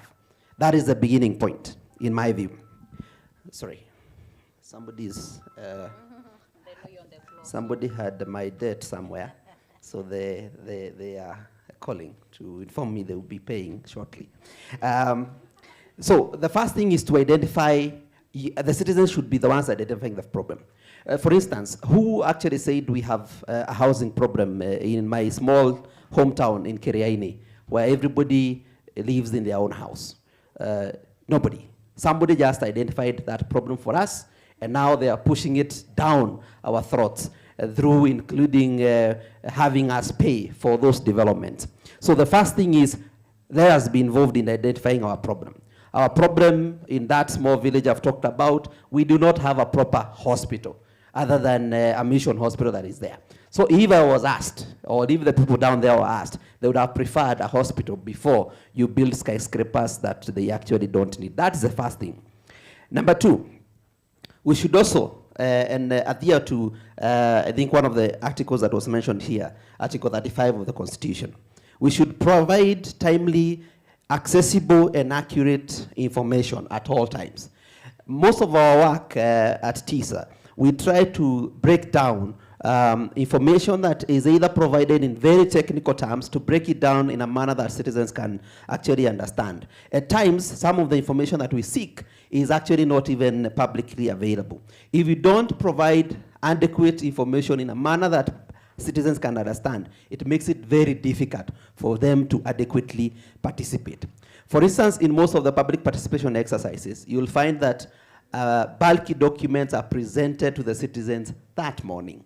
Obviously, you do not expect any meaningful public participation from that. It will just be another exercise to tick the boxes that public participation actually happened.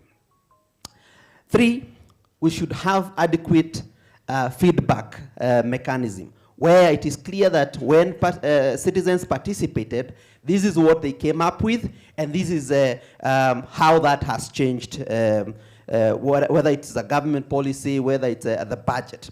For instance, in the budgeting process, it's a requirement that the National Treasury presents the views that came from the public within the budget policy statement and the changes that happened after that. But rarely do we see the changes that happen.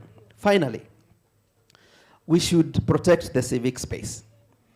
It is our right within the Bill of Rights, freedom of expression, freedom of speech, freedom of the media, and so on. So when we have a civic space that is shrinking, then it means we do not get to interact with the citizens as would wish. Right now, it is becoming challenging, and you've seen what has happened to us in the last few weeks. It becomes difficult for us to do our work because the state does not want us actually to express ourselves as envisioned in our constitution. This is a space that all of us must participate in protecting and ensuring that we are allowed to speak, so that we also assist the government in enlightening the citizens so that they can adequately participate. Thank you. Thank you. Thank you for excellent remarks, but also for keeping time. One of the things he's raised is how we engage the public participation process itself. How many of us have been into a public participation process or event? Mkono juu? Aha. Mlikuwa mumepewa the documents that were being discussed. Had you seen them before going? How many people saw the documents that you are going to discuss before going to the public participation event? Mikono juu? Nobody. 2 people. 1, 2, 3, 4 at the back. 4 people. Mnaona? Would that be termed as public participation? Absolutely not. You have no idea. Mumeitwa mwende mjaze room, so that they say tulita watu siliwalipitisha. So let's be very cautious. Thank you very much for bringing that out. I'll go to Titus next. Titus? Yeah, pass the mic. Elections create significant opportunities for the misuse of public resources, political patronage, and corruption, while weak accountability can allow these practices to become normalized. From an integrity and accountability perspective, what are the biggest risks Kenya should be concerned about ahead of 2027 elections? And what practical mechanisms, I'm asking you a couple of questions here. What practical mechanisms can citizens and accountability actors use to detect and challenge the misuse of public resources for political purposes? Na najua hii mnaona. Are they using our resources for their political work? Si wanatumia pesa zetu? And our children are not going to school. And we can't access medicine when you go to hospital. Aha. Titus, let's hear from you. All right, thank you. Thank you very much for that. And maybe before I get to the 100 risks that are there, just to start with recognizing that there are people out there who do not have an agenda. I'm hoping you mko na agenda. So maybe the agenda for this upcoming general election for the people's agenda should be the Constitution. And specifically Article 3 of the Constitution that requires us to defend the Constitution. So that agenda brings me to my first in terms of reflections. I will only, in the interest of time, I will only discuss 2 risks. So that first, that agenda brings me to the greatest risk on integrity and accountability, remaining being, the risk being the disregard for the rule of law. So that disregard for the rule of law in this political season has seen a lot of issues that need to be addressed. I'll take us back again to the Constitution under Article 81 on the general principles of elections. 81E provides that free and fair elections that are, among other things, free from violence, intimidation, improper influence, and or corruption. So this is a constitutional requirement that for us to have a free and fair election, they should be free from violence. Have we seen violence in elections? So that already dictates. If anybody were to challenge whether an election was free, fair, but there was violence, there was intimidation, improper influence, or corruption, then that would also fail the test of the Constitution. The second other article that I would really drive us to is Article 99(1) and 193(1) that requires that for one to be eligible to be elected or to vie for an elective position, you have to have the educational, moral, and ethical requirements.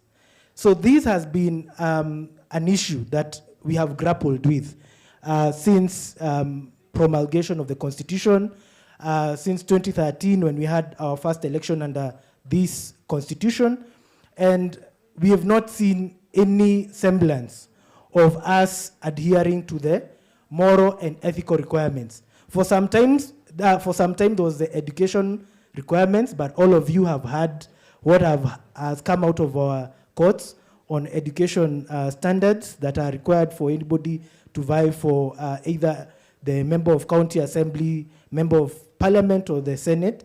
So those are the issues that really we need to look out for. If we safeguard the rule of law, then we are able to say that the principles of ensuring that we have a free and fair election that is free from violence, intimidation, improper influence, and free from corruption, then can be addressed. Also of importance is the second risk that I foresee is politicization of service delivery and development. So this already, I think, from the by-elections that have been there, and most recently from the Olkalau by-election, we can already see that there was politicization of development. There are public programs that we did not know are there, like provision of mattresses, gas cookers that appeared during those by-elections. So there was, I think it is important that we recognize that these are a political season, but we need to be very vigilant on how public resources are being utilized. This last year that ended, the financial year that ended in June of 2026, recorded the highest annual rise in government operations and maintenance costs. And State House operational spending doubled through a supplementary provision from around, I think it was 8 billion to 17 billion. That equates to 40 million usage per day or thereabout. Really, all this, what is happening in State House that does not happen, if you look at the amount that has been allocated for the entire Office of the Auditor General office, it is less to what we are seeing being allocated for only State House. So really, we need to see how we address this. Further to looking at the issue of public resources, there is also financing for political engagements where there is a risk of use of dirty money. And dirty money, I mean resources that have come from unexplainable sources, illicit funds. Previously, we've even had government officials say that we are going to have wash experts flooding the elections. And the effect of money on outcomes of elections should really worry us, because we've seen a lot of some of the agendas that some of the people who are participating, the only agenda they have is that they have more money than their contenders. And we've had statements like in one of the counties, one of the senators once had a saying that they can cook githeri. And githeri takes long to cook if it's hard githeri for the entire constituency with the money that they have. So they were just trying to promote how much they have money and how that money will determine the outcome of the election. So the 2 or 3 practical solutions would be that we as citizens are very vigilant on protecting Article 3, protecting the Constitution. We have to not tire of ensuring that we get the right interpretation of how the Constitution is being implemented, including during the electoral period.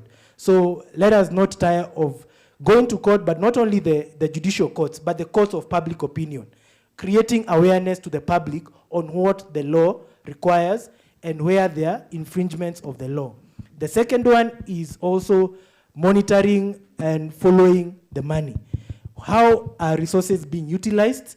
Let us keep track of what is happening and ensure that we are able to hold our leaders accountable, hold those who are misusing resources accountable, and through the institutions that are there, but also through our own civic platforms. So let us use the social media to lay out what is the integrity profile for the candidates who are there. How do we use that information to make decisions by ensuring the public know what are those issues that each of those individuals that are vying are facing, whether it's criminal charges, whether it's hata kama mtu amekula pesa ya chama. Those are all ingredients of the integrity profile of the leaders who we are looking for in the upcoming elections. Thank you. Thank you, Titus. Tutafakari hayo. What criteria are you using to assess who you will vote for? Mumeanza? Have we started assessing who we will vote for? MCA? Aha. MP?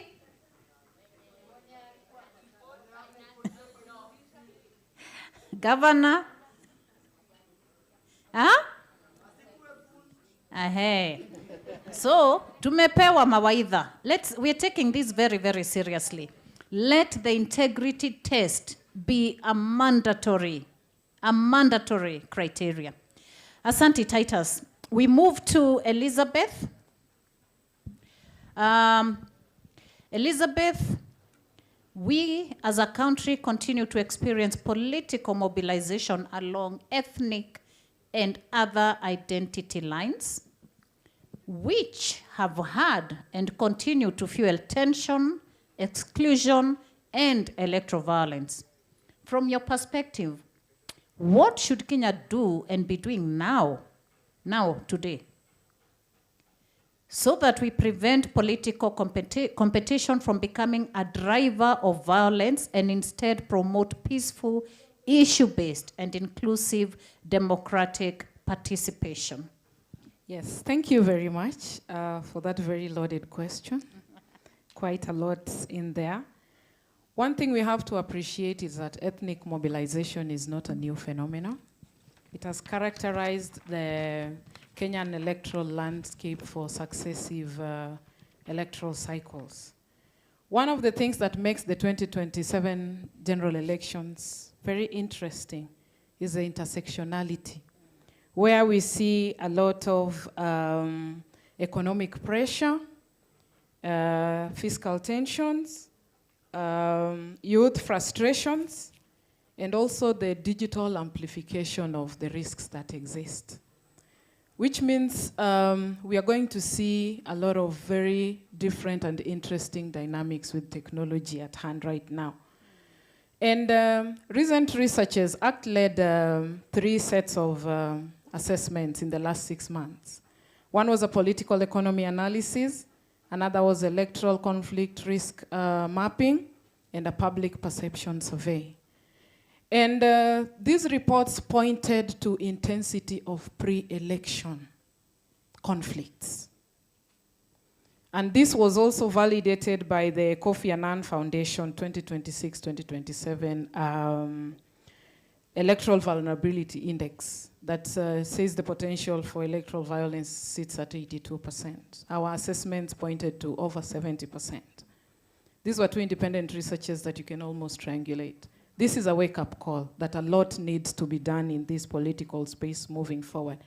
The 10 months period that we have is a critical defining moment. And therefore, one of the things we need to do is to make electoral processes predictable and inseparable. There are trust deficits, and this has been acknowledged by IEBC. There are trust deficits in the National Police Service. There are trust deficits in the manner in which the Office of the Registrar of Political Parties runs processes as perceived by the citizens. This means that for this trust to count, we need to make electoral processes very predictable. How do we ensure predictability? We know the IEBC already gave its roadmap for elections, and the National Cohesion and Integration Commission also gave its roadmap.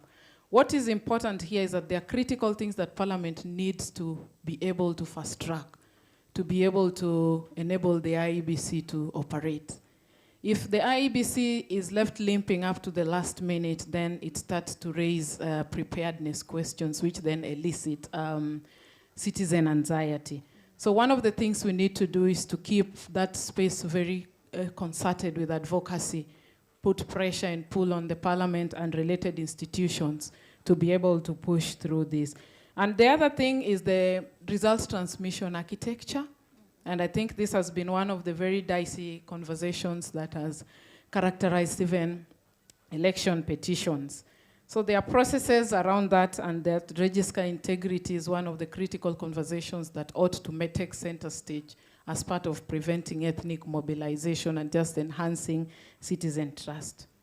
We have seen a rise in hate speech and ethnic mobilization. We need to treat incitement and organized intimidation as early crimes. Early crimes, which means it points to the integrity question that you just mentioned, and need to enforce electoral code of conduct to make sure that those that are perpetuating the usual bad manners around politics are even denied the party tickets so that we are able to have issue-based politics. And this is also an opportunity for the young people to participate and be members of political parties, because political parties are the wheels and the wheels of our democracy. The other thing that I think is also important going forward, if you have watched the recent public rallies, the conduct or the manner in which crowd management is done raises a lot of concerns.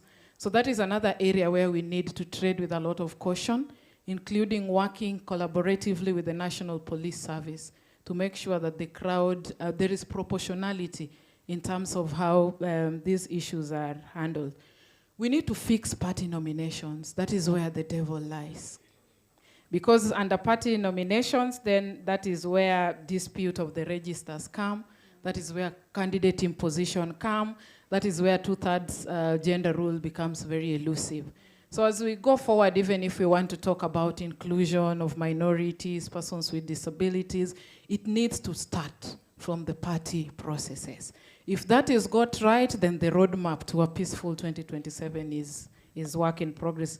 I also want to also echo one thing is that this is the time for conversation. So can we engage in civic participation where the conversations are taking place right now?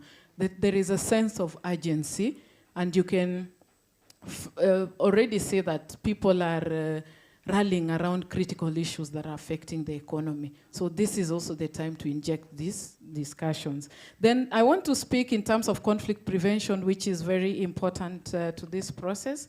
Election preparedness is about strengthening the early warning, early response architecture, and also being able to strengthen the mediation capacity responses at the local levels. We know very well that we have about 29 governors in their second term, and about 19 seeking re-election. And you can imagine how that looks across. So the intensity of that means we need to harness early warning and early response frameworks. And lastly, we move to the digital arena. There is a lot of misconception that a lot of hate speech spreads in the digital platform, which is true. But at the same time, the youth offer a sense of urgency to be able to use the digital platform to upscale civic education for a better and informed citizenry. I think I'll leave it at that. Thank you so much for great inputs, Elizabeth. Mumepewa siri, tumepewa siri. How many people in the room below the age of 35 years are planning to go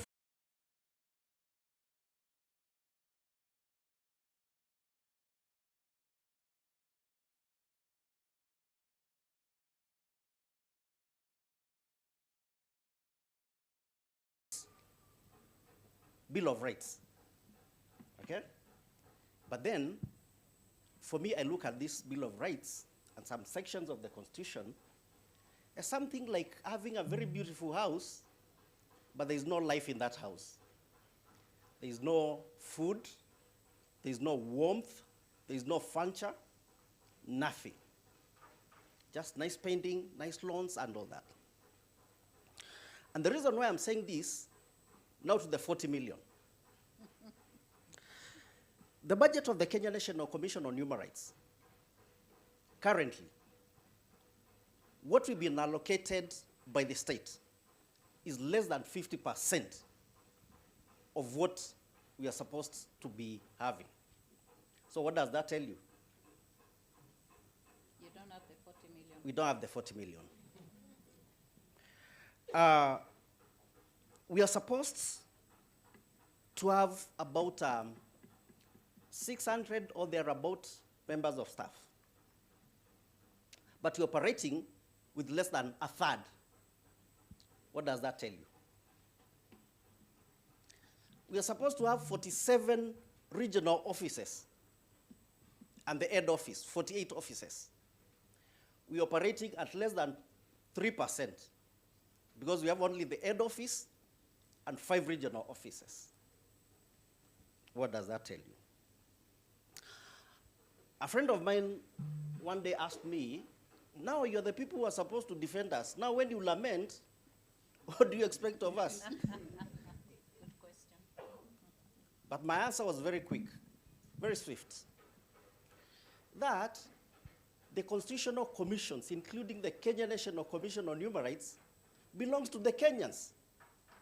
So when things are not working, we're operating at less than 50% of the budget, who do I have to cry to? To the owners of that constitutional commission. Okay? And then another one asked me, then why can't we disband that thing? Because if it's not serving its purposes, why keep it? And my answer again was very swift. Kenyans put it there deliberately. And that's why we have the Kenya National Commission on Human Rights and other supporting agencies. Okay? So let me now go to elections. Now you know we don't have money. Okay? When it comes to elections, we look for one thing, to protect the right to participate in the electoral processes. That is our major concern, nothing else. Whoever loses, whoever wins, it's not much of our business. But that right to participate, either as a candidate, as a voter, is what concerns us. But you tell me, how are we going to protect this right if we're operating at less than 50% of our budget? And then also yourselves, are there also other agencies which are getting more than what they require, perhaps because they tell the state the stories they want to hear? But again, back to this right, which we try to protect. Look at these figures. In 2022, we had more than 22 million registered voters. How many voters participated? 14 million. Something almost like half, eh? So this other half, who had that right to participate in the elections, what happened? And then, of course, so many other voters who either did not cast their votes for other reasons. So as I conclude, I just want to draw a few lessons that we've learned as a commission from the Mbere and the Olkalau by-elections. It's good that I had a chance to participate in both. And one of the things that we noted is that if that is the rehearsal that we are undertaking for 2027, then we better plan and plan better, as my sister has said. So one of the things which she has said, and I don't want to dwell on that again, is the issue of internal party democracy. And one of the things is the ideology of these political parties, okay? That shouting one term, two term, is that philosophical enough?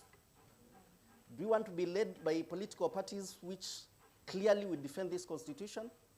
I guess so. The other thing that from the two experiences, and that is also as we plan now to monitor the 2027 cycle, the issue of violence. And for me, the violence that I witnessed in Olkalau, I think I was at the center of it, eh? But God protects me every time I get in such situations.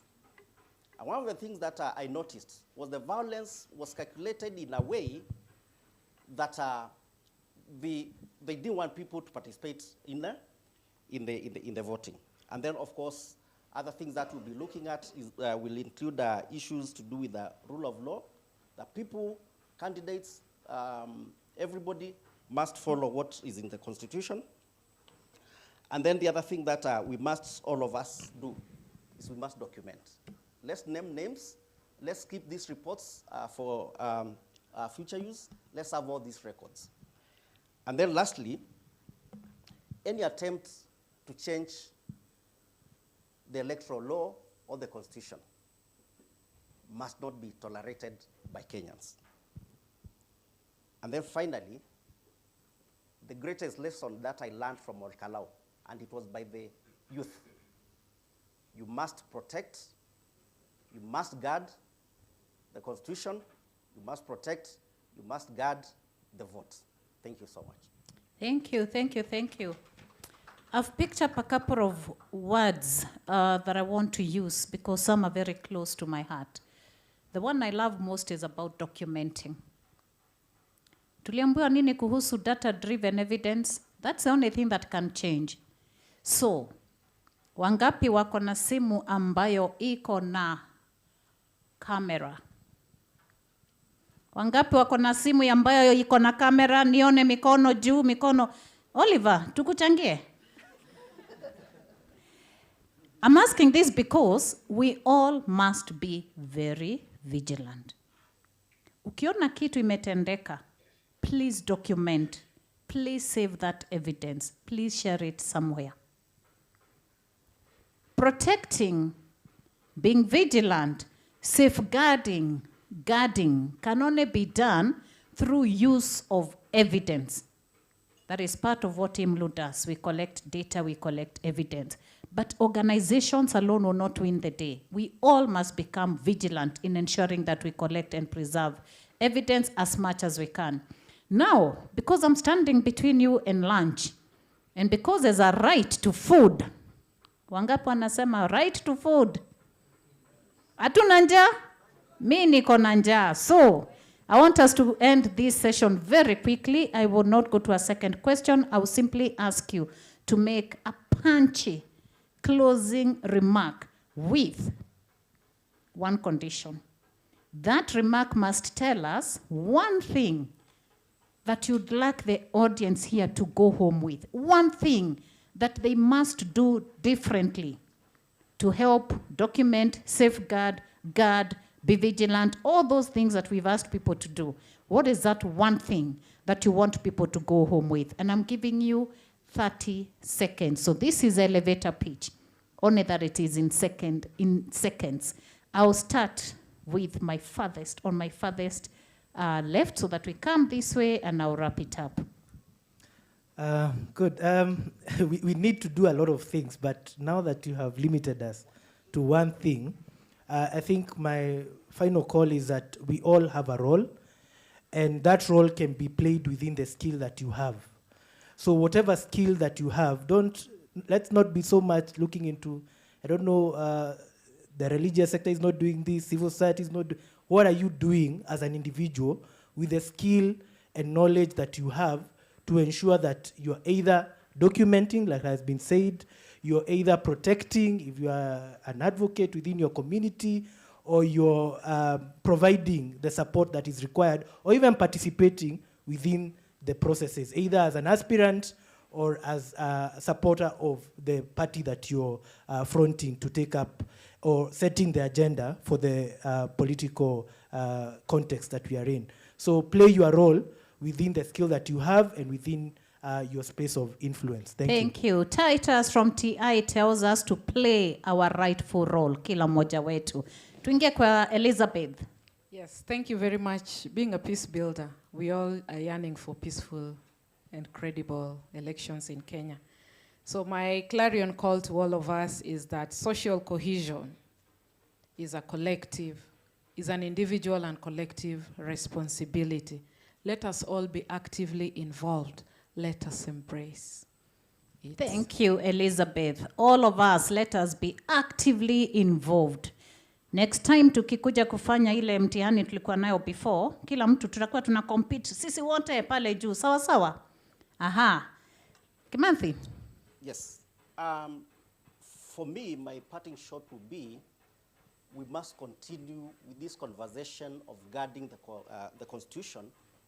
Let these conversations continue in every village, in that classroom where you are, in that office, in that marketplace, at home, and everywhere. Every space, kindly continue the conversation. Thank you. Thank you. Keep the conversation going. And finally, Alexander. My parting shot is we must continue to break down the complicated information that comes our way and what is hidden, and we must continue to shout it, and we must continue to package it in a way that citizens will understand according to their demographics. I was taught that information is power. Do we agree that information is power? And with that, what do we want to say to these very engaging panelists? Shall we give them a round of applause? Better than that, better than that. And to the audience, I'm sorry, I will not give you an opportunity to engage because time has really gone and lunch is knocking.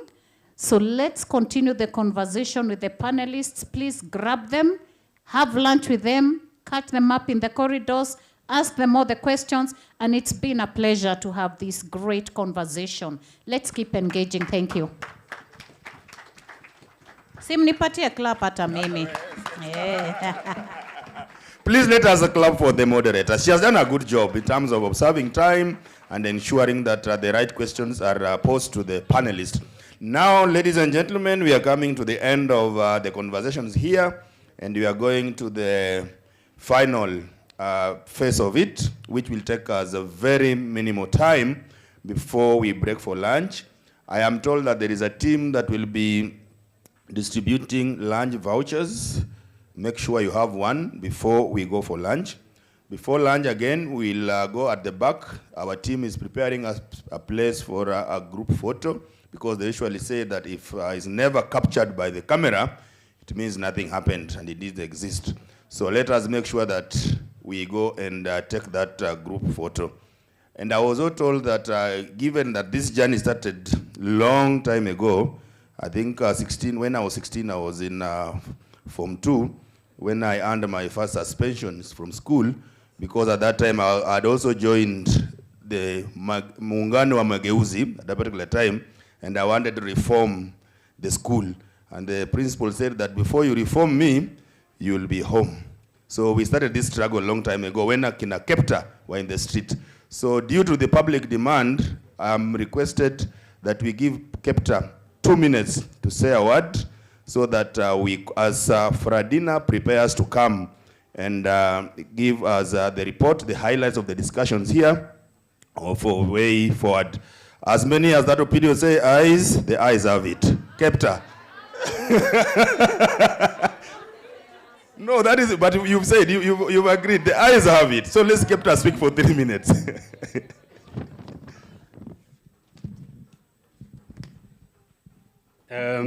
Thank you very much, my brother. Was that a democracy? Was that a democracy? Shall I drop the mic? Do you give me permission to speak for those 2 minutes? Yes. Okay. Thank you, but permit me, first of all, to congratulate you. In a gathering here, you are keeping the spirit, the revolutionary spirit that began from the dawn of the constitution or the institution of this country back in 1920 alive. So you're carrying on your shoulders a heavy generational responsibility. And for that, we say thank you and we congratulate you.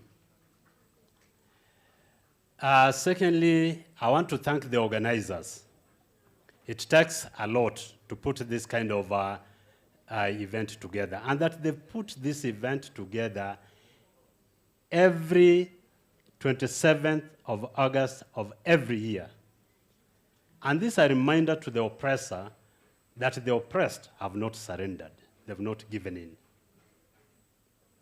And they need an applause. Can we put our hands together for them, please? Apana, I know you are hungry, but we can do better than that.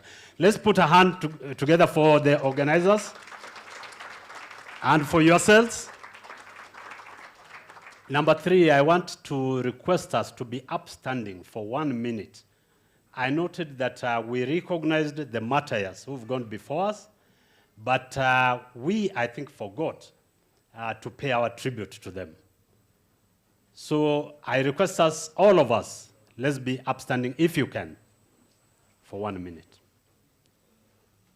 And in that 1 minute, as we reflect on the departed ones, and we pray for more power to them, inflect, think inwards, say, what are you willing to do for the price that they paid?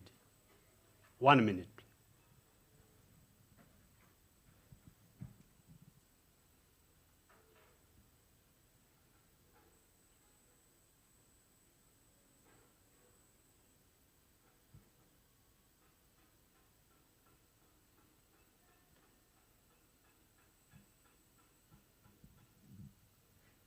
Thank you.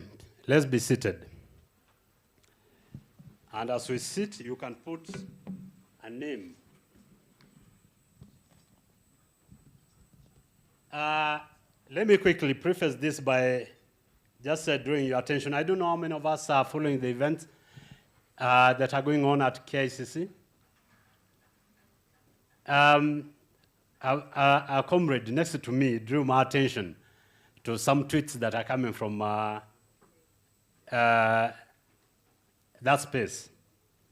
And I'll read just two. One, the 2024 Gen Z protests were not an assault on democracy. They simply wanted their voices to be heard. Who do you guess said these words? The second one, no Kenyan should lose their life, liberty, or dignity merely for criticizing government, expressing an unpopular opinion, or participating in a peaceful demonstration. Who do you think said that? So that's the first of your big problems. The problem of dealing with a silky conman. A government full of conmen, wash,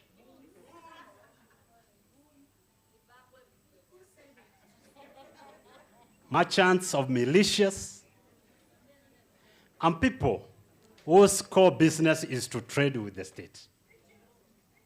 That's the first problem you face. Now, let me tax you a little bit. When you leave here, there's a book I'd like you, there's an article, not a book, it's an article I'd like you to look for. And that article is titled, How to Lose a Democracy. It's written by two University of Chicago law professors, Aziz Haq and Tom Ginsburg.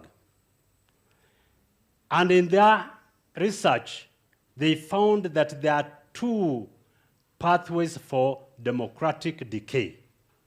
The first one is democratic reversion or reversal. The second one is democratic retrogression.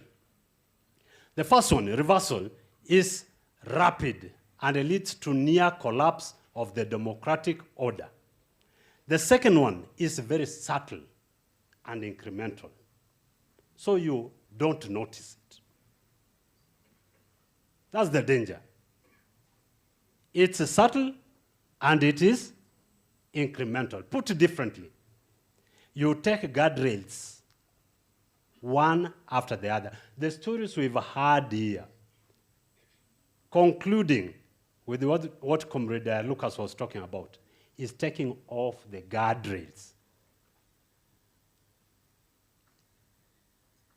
So there's no effect, there's no separation of powers, no strong checks and balances, no independence of the judiciary, the constitutional commissions are defunded.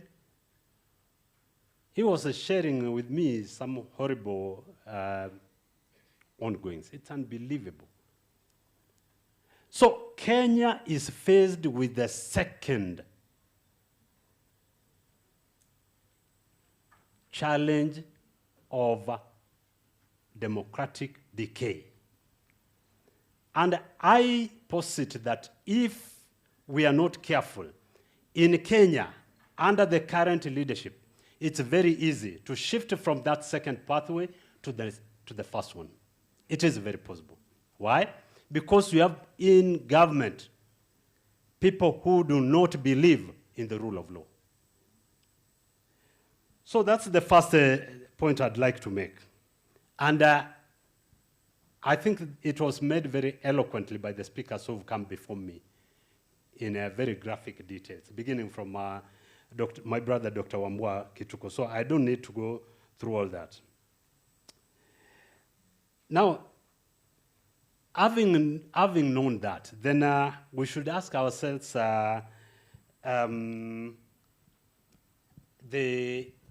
where are we at the moment? My generation, back in the 90s, by the way, when we got into this struggle, we were not this old. You are looking up here and you are seeing these old guys who are young, who are in our early 20s to mid-20s. And you might hear the names of Kivuta Kibwana, Willy Mutunga, even Kibaki, Raila. They were all part of this movement. That's a history you don't know. Fortunately, we're in the process of, we actually concluded preparing a book which will be available, which tells the story of the struggle for this new constitution. But we were young, and even though the names you hear more often is about the older politicians, the people who put together that revolt and who sustained it and broke Moi's back and opened this country to constitutional discussion and a new social contract were young people. It was the Lucas, these guys, it was the Wambua Kituku. You had this, now these are 16 years, you are 16 years old. I didn't know, but we worked very closely. Mageuzi was part of, Muungano wa Mageuzi was part of this movement. So the point I'm making is that the worst enemy you can have, worse than a must go, is fear and a lack of self-belief. So in our time, we were at a constitutional moment. We brought the country to a constitutional moment. And back then, the word across the hamlets of this country and across the streets was no reforms, no. No reforms, no. Did you know that despots need the election more than the people need it? Exactly. The second thing we agreed on is that we are going to make Kenya ungovernable. And we did it. We did it. Many paid the price, but we did it. Now, where are you? In my view, you are at a pivot moment. We've had 16 years of deferred dreams, of delayed implementation. We are at a point where this country can pivot. And you set that tone from 2024. So this country can change. My final point, I think there are a few things we need to clarify, and these have been stated here. Number one, the fundamental question, the organizing question, this is the Lenin question. What must be done? What must be done? Do you have that answer?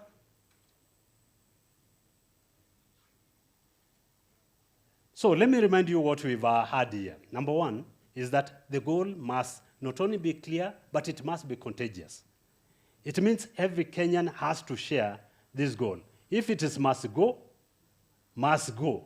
The greeting must be, when you are going to sleep, the final word must be. Number two, beyond that message, we have to be clear on what the agenda is. What is the agenda? Is it removing Ruto and putting Sifuna in the State House? For some, that is the agenda, or whoever your flavor of candidates is. But I want to suggest that to you as the progressives here, the agenda is deeper. It's deconstructing the state, the despotic, autocratic colonial state, and replacing it with what we agreed a decade ago. We agreed we want a human rights state. So I hope that we are clear that when we go out, the message has to be, yes, must go, but the agenda must be deeper than that. Number three is agency. Right now, where I'm seated, I think all of us are waiting for a Messiah. That's why we sing Sifuna, we sing Kalonzo, we sing Matiang'i, we sing whoever. But the history, our history tells us that change happens only when people are driving it, when people are at the center. And when politicians are driving the agenda, it always leads to premium tiers. If you doubt, go and look at our recent history. So the change we want must begin from here. And Comrade Wambua set the agenda for us. Number one, self-renewal, yourself. Self-renewal is recommitting. Number two, reclaim spaces. Number three, connect the struggles. Yes, we are going to have somebody go to State House. We are going to set up a government. But our agenda must be to return this country to one that is governed through institutions, not the whims of an individual. Are we clear? Have I lost someone? Why do you sound like you are not sure? Are we clear? So I want to just leave this with this last word. That instead of waiting for Linda Mwananchi or opposition unity to set the agenda, to draw the strategy, can we believe in ourselves, step in that space, and take up the organizing? Are we? Are we? Are we doing it at the level it should be done? And I want to challenge the organizers that the best place perhaps to begin is within these organizations, because these networks are here because of these organizations. But there's one last thing we must be ready to do, and that is sacrifice. Back in the day, we began the campaign in 1996. By 1997, by August 1997, we'd broken Moi's back, and he had conceded against his will for constitutional change to happen. Today we are in August 2026. We have about 1 year. It is possible. It can be done. It was done by young people in their 20s. Around here, I'm seeing young people in their 20s are the majority. If you sacrifice that 1 year, whatever it is you are doing must go, can go. The only thing I want to say, let's bring that deadline a little bit ahead. Must go, must fall by June 2027. Thank you. Viva, comrades, viva. Comrades, viva. For those of you who don't know that, Kepta used to lead organization called Youth Agenda, which means that the youth were at the forefront of a liberation struggle. And nowadays, if you go to any meeting, you find that nowadays they are trying to buy back the youth. 2 weeks ago, I was invited to KICC where they were going to launch Beyond Vision 2032. And all the speakers were youth. What does that tell you? They are trying to win over the youth. If you allow yourself to be won over so that you abandon the struggle and join them, at least I've done my job to tell you the truth. That right now, politicians are driving the agenda. And the only politician who attends a funeral of somebody he has never met, she has never known, but for the political interest. So the youth, the country is in your hands. So I am inviting the final speakers here. I'm inviting Facility, wherever you are, please come forward. And Fradina, where are you? And Wambugu. Then I think you are the people now who will release us for lunch. So how do you want to project your final report? Yeah, so as they try to put the projector, the Facility will help us to try and comprehend that, because you want to use this one? This one, the mic, huh? Okay, let me see if this one will work.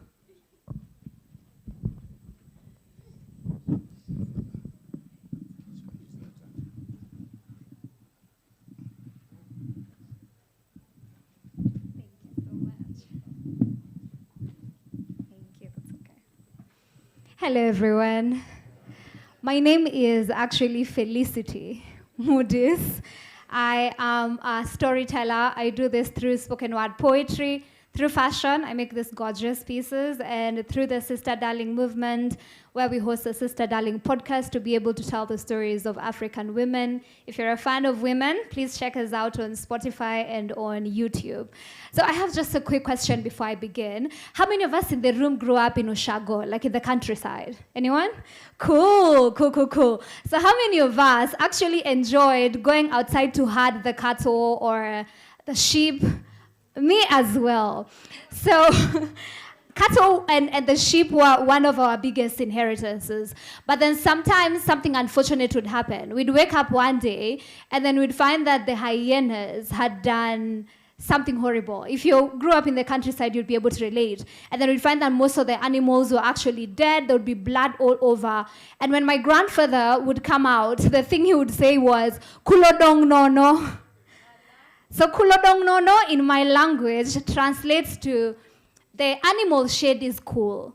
Nono is empty. So kulodong nono in essence is what my grandfather meant was the animal shed is empty because the hyenas came and they killed all the animals. So I want you guys to help me pay homage to my grandfather and to all the kids who grew up in the countryside who may be adults now and help me say kulodong nono. Now I want you to say it like you mean it, like your animals are dead. The hyenas, they're all gone. So now say it with the outrage and you say it twice, all right? So let's try that again. In 1, 2, 3. That was not a war cry. Let's try it again. In 1, 2, 3. Can you see the fire burning? Or is it just me, Macho Sebebni? Can you see it spreading? Leaking all the articles of the good guiding book from chapter 1, article 1, all the way to chapter article. Honestly, at this point, I have lost count. I see my people running around consumed by fear. I see their ancestors reminding them that they are the power, but the chaos don't allow them to listen. They cannot hear beyond their screams. Weche kethore, jodala weche njaore, joturu abe uneno our founding fathers and mothers modo yuak turi, au kamarli to semedo kudo, one giliel, one giliete, the graveyards keep calling, piling and filling with the bodies of innocent souls, the streets are calling, can you hear them howling, mourning, can you see? Can you see the one swine faces in well-pressed dark blue and black suits start contorting, taking shapes of the monsters who pay you an unwelcome visit in your sleep? It's like they chose those attires, knowing full well that they are on a murdering spree, and they need to be ever ready for the burial of the old and young, their dreams and sweat.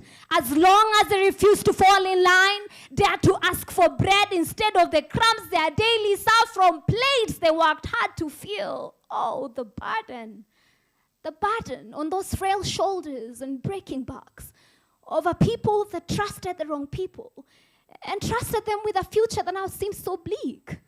Chakwathotie ko chiaete, kulodong nono, kulodong nono.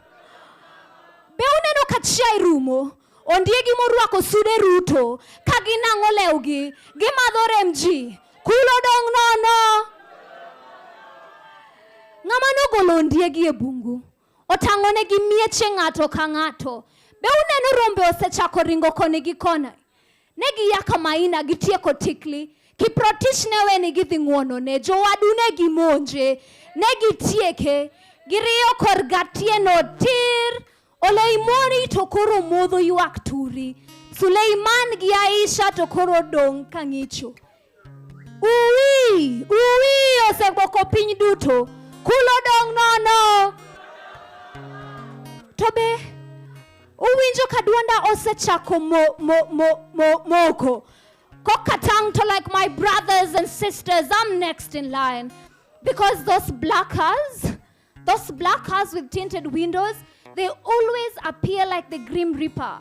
And once you're grabbed and inside, the light of day becomes a long-lost lover, a whispered prayer under your lips that this fire will not affect those remaining or those coming after you. But dear black child, despite the fear. You know you must be brave. You must brave it all.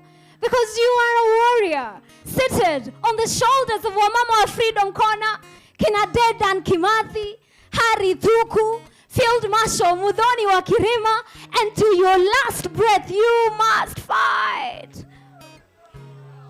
In your soft sighs, in your loud screams and your silence, black child, you must win. Because Lochnyoken Mari Kendi. Vizazi na vizazi zijavyo zitala matunda ya utetezi wako. Korojo thurua. Tetesha. Tetesha ufisadi, ubinafsi, ukabila, uongozi mbaya. Angusha hiyo nyumba, ujenzi uanze tena. Juu usipo wimbo utabaki ule ule. Kulodong nono. Kulodong nono. Kulodong nono. Thank you so much, ladies and gentlemen.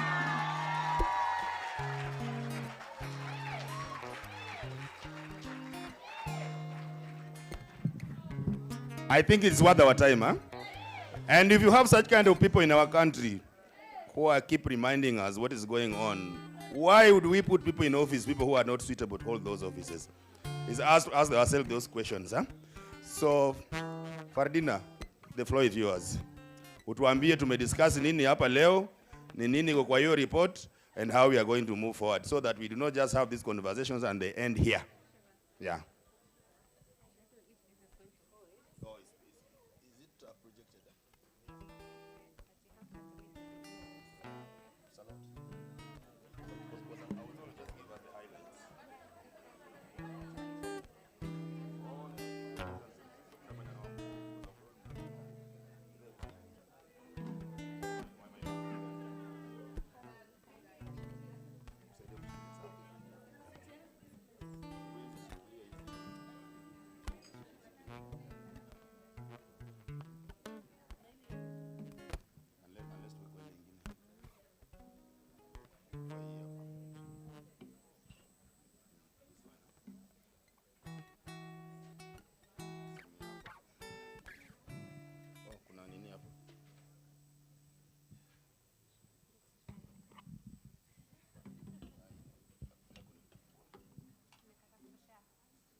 I wish I could pass that to you. I've sent it, but it's okay. Yes, that's better. Keep it as scroll. Yeah, that's better. This one is working. Hi everyone. Good afternoon. Pole, pole. Hair movers walikuwa wamefanya ile kitu wakamove kila kitu yenye tulikuwa tumeplan. My name is Makena Fradina. I'm from South Yetu Africa. I was part of the organizers of this event, and we are so happy that you guys made it and made it a success. So being the person that is coming in last, I'll make this very short. When the Kenyan Mimi team was doing a presentation or a game, walisema, what is the key outcome of this event? Let me see who was paying attention. What did Kenyan Mimi say is the key outcome of this event? Watu wa nyuma mnanisikia? Huko nyuma mnaniona? Mnaniona vizuri? Mnanisikia? Oh my days. You can't hear me? For real, for real? Niko sawa? All right. What did Kenyan Mimi say is the key outcome of this event? Roadmap and? Hey, sharp students, sharp guys, Zuku. So yeah, so I'll just do a quick declaration. I really hope you guys can hear me correctly. But I'll do a declaration, then together we do a citizen vow. The roadmap will go into the report that's probably be shared with our institutions and organizations that are represented here. So from the morning, one thing that has been occurring is we, the people. So that's where we begin. We, the people of Kenya, gathered to commemorate 16 years of Constitution of Kenya, 2010, recognize that our Constitution was born from struggle, sacrifice, sweat, and pain, and from a collective demand for a more democratic, just, and accountable Kenya. It was a response to a history of concentrated power, exclusion, impunity, and violations of fundamental rights. It redistributed power through devolution, strengthened the independent institutions, expanded the Bill of Rights, and affirmed a principle at the heart of our democracy. All sovereign power belongs to the people. All sovereign power belongs to the people. 16 years later, we celebrate these gains while acknowledging that many constitutional promises remain unfinished. We have institutions, but institutions must work. We have rights, but rights must be enjoyed. We have elections, but democracy must extend beyond the election day. We have access to information, but citizens must also verify and use it. We have young people. We are the majority of our population, but they must feel that they truly belong in the constitutional order. As Kenya approaches the 2027 elections, we do recognize that the defense of the Constitution is also the defense of democratic space, electoral integrity, the rule of law, and the responsible use of public power and resources. We therefore adopt this declaration as a commitment to move celebrating the Constitution to actively defending, implementing, and living it. So this is our declaration. 1, we reclaim the sovereignty of the people. We affirm that citizens do not surrender their power when they vote. Participation must continue between elections through public participation, civic action, oversight, and accountability. Our vote is not a blank check. If I say something that was not in the discussions, please call me out. So secondly is we defend the rights, civic space, and the rule of law. We commit to protecting the Bill of Rights and the freedoms that make democracy possible, including expression, assembly, association, political participation, and access to information. We further affirm that no individual, institution, or political interest is above the Constitution and the law. Number 3, we demand accountable and independent institutions. Institutions must not merely exist, they must work. We demand independent, accessible, transparent, and adequately resourced institutions capable of fulfilling their constitutional mandates without political interference. We call for strengthened electoral preparedness, effective oversight, and institutions that command public confidence.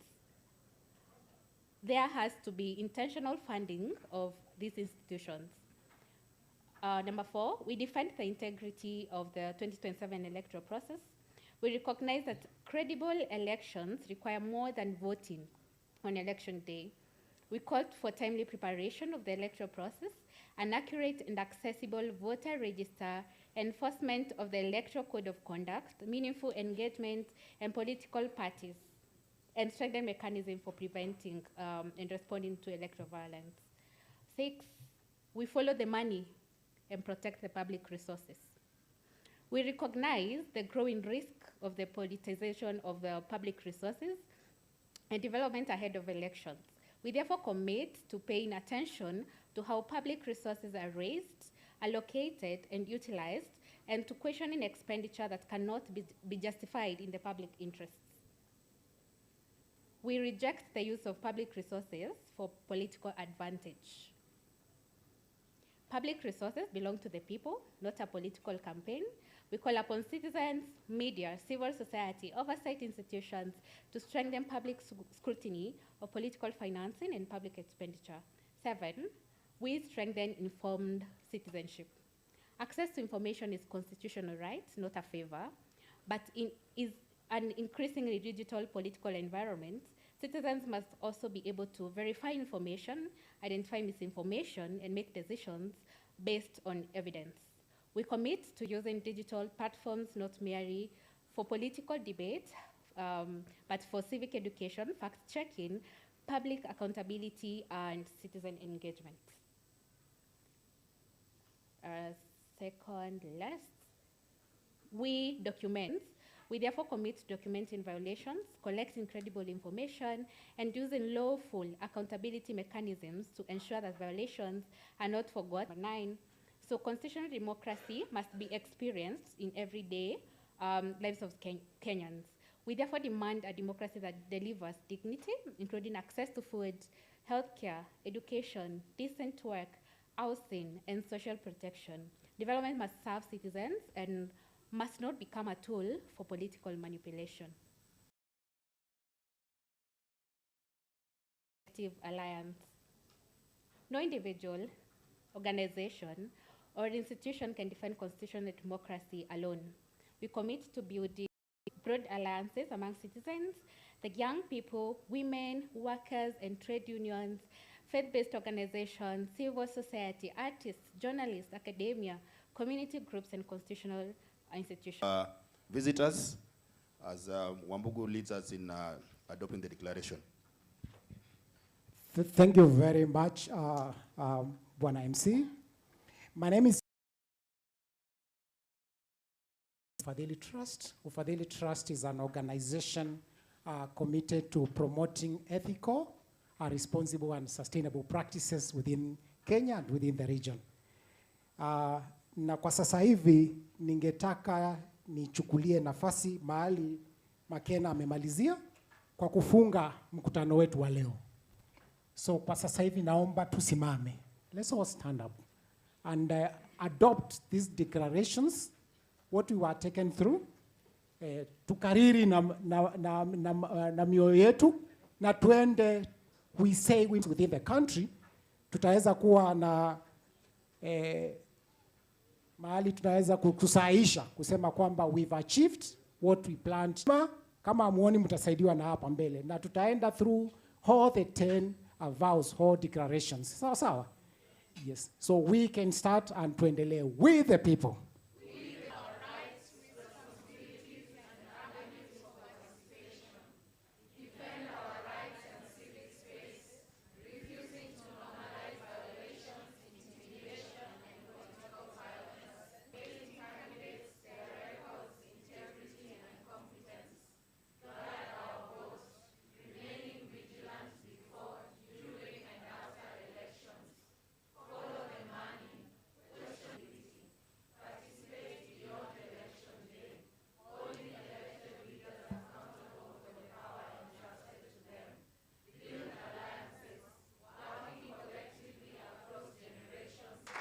Tumekubaliana, this is our vows, this is our declaration from today's Katiba At 16.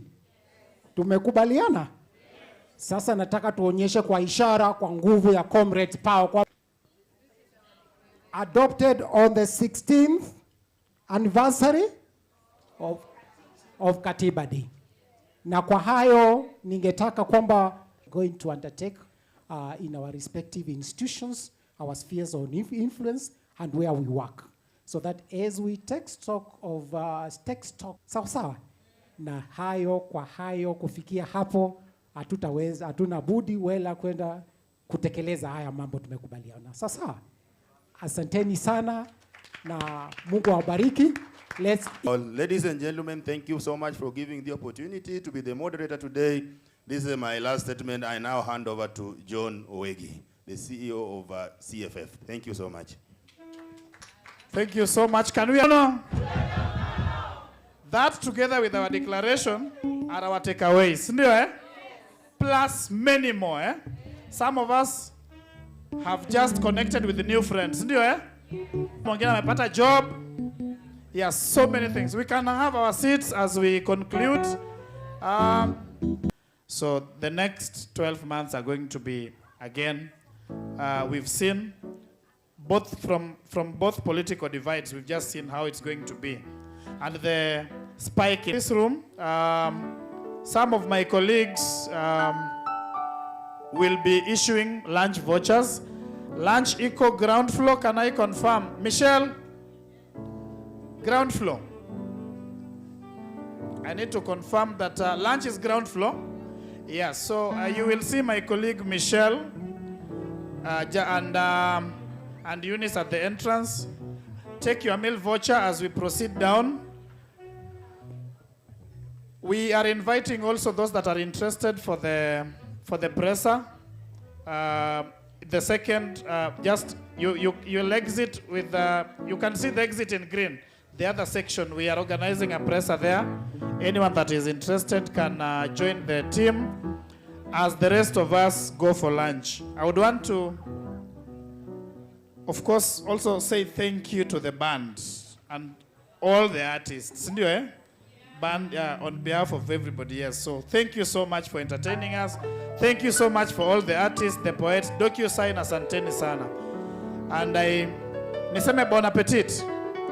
Asanteni sana. Karibuni. Tusimame tuimbe national anthem tukienda. It's maombi yetu.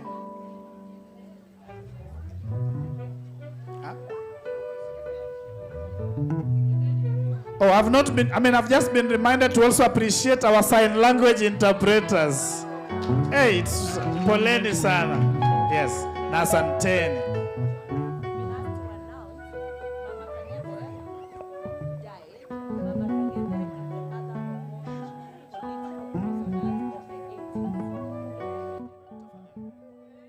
Good afternoon, comrades. Viva Katiba, viva.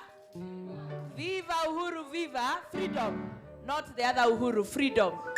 I am taking the mic to make an announcement, especially for the people who've been longer in the struggle and those who have joined us. There's a woman known as Mama Kang'ethe. Mama Kang'ethe is the mother of the political prisoners who went to Uhuru Park. The Mwakenya movement was housed in her house in Kabete. Then very many people went to exile. It would be nice for the movement to honor her. Meetings are happening daily at her home, which has been the home of organizing for over 30 years. Please, those who can make it and those who know the Kang'ethe Brotherhood and Mama Kang'ethe, please join us. We now sing the national anthem.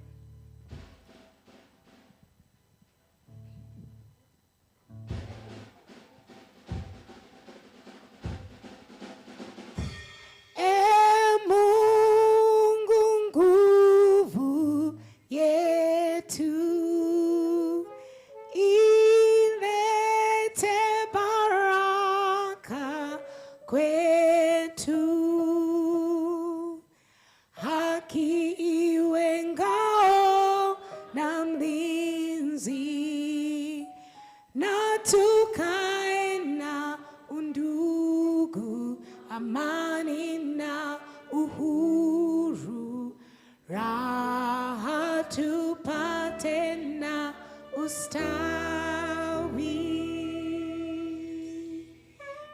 Viva Katiba, viva! Viva Katiba, viva! All sovereign power. And who are the people? All sovereign power. And who are the people? Are you ready? Tuko tayari? Nikisema Kenya yetu, unasema katiba yetu. Kenya yetu. Kenya yetu. Katiba yetu. Katiba yetu. Ah, let's go. Are we ready? Let me see you on your feet. Let me see you. Left hand in the air for the katiba. Yeah. Say, I'm gonna go around, and then I take a stop. I had to run like a fugitive to save the life I live. I'm gonna be like a king. I'm gonna be like a in Zion.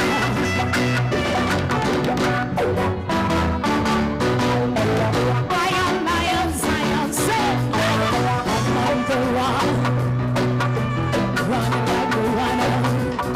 Say I'm about to take a stop.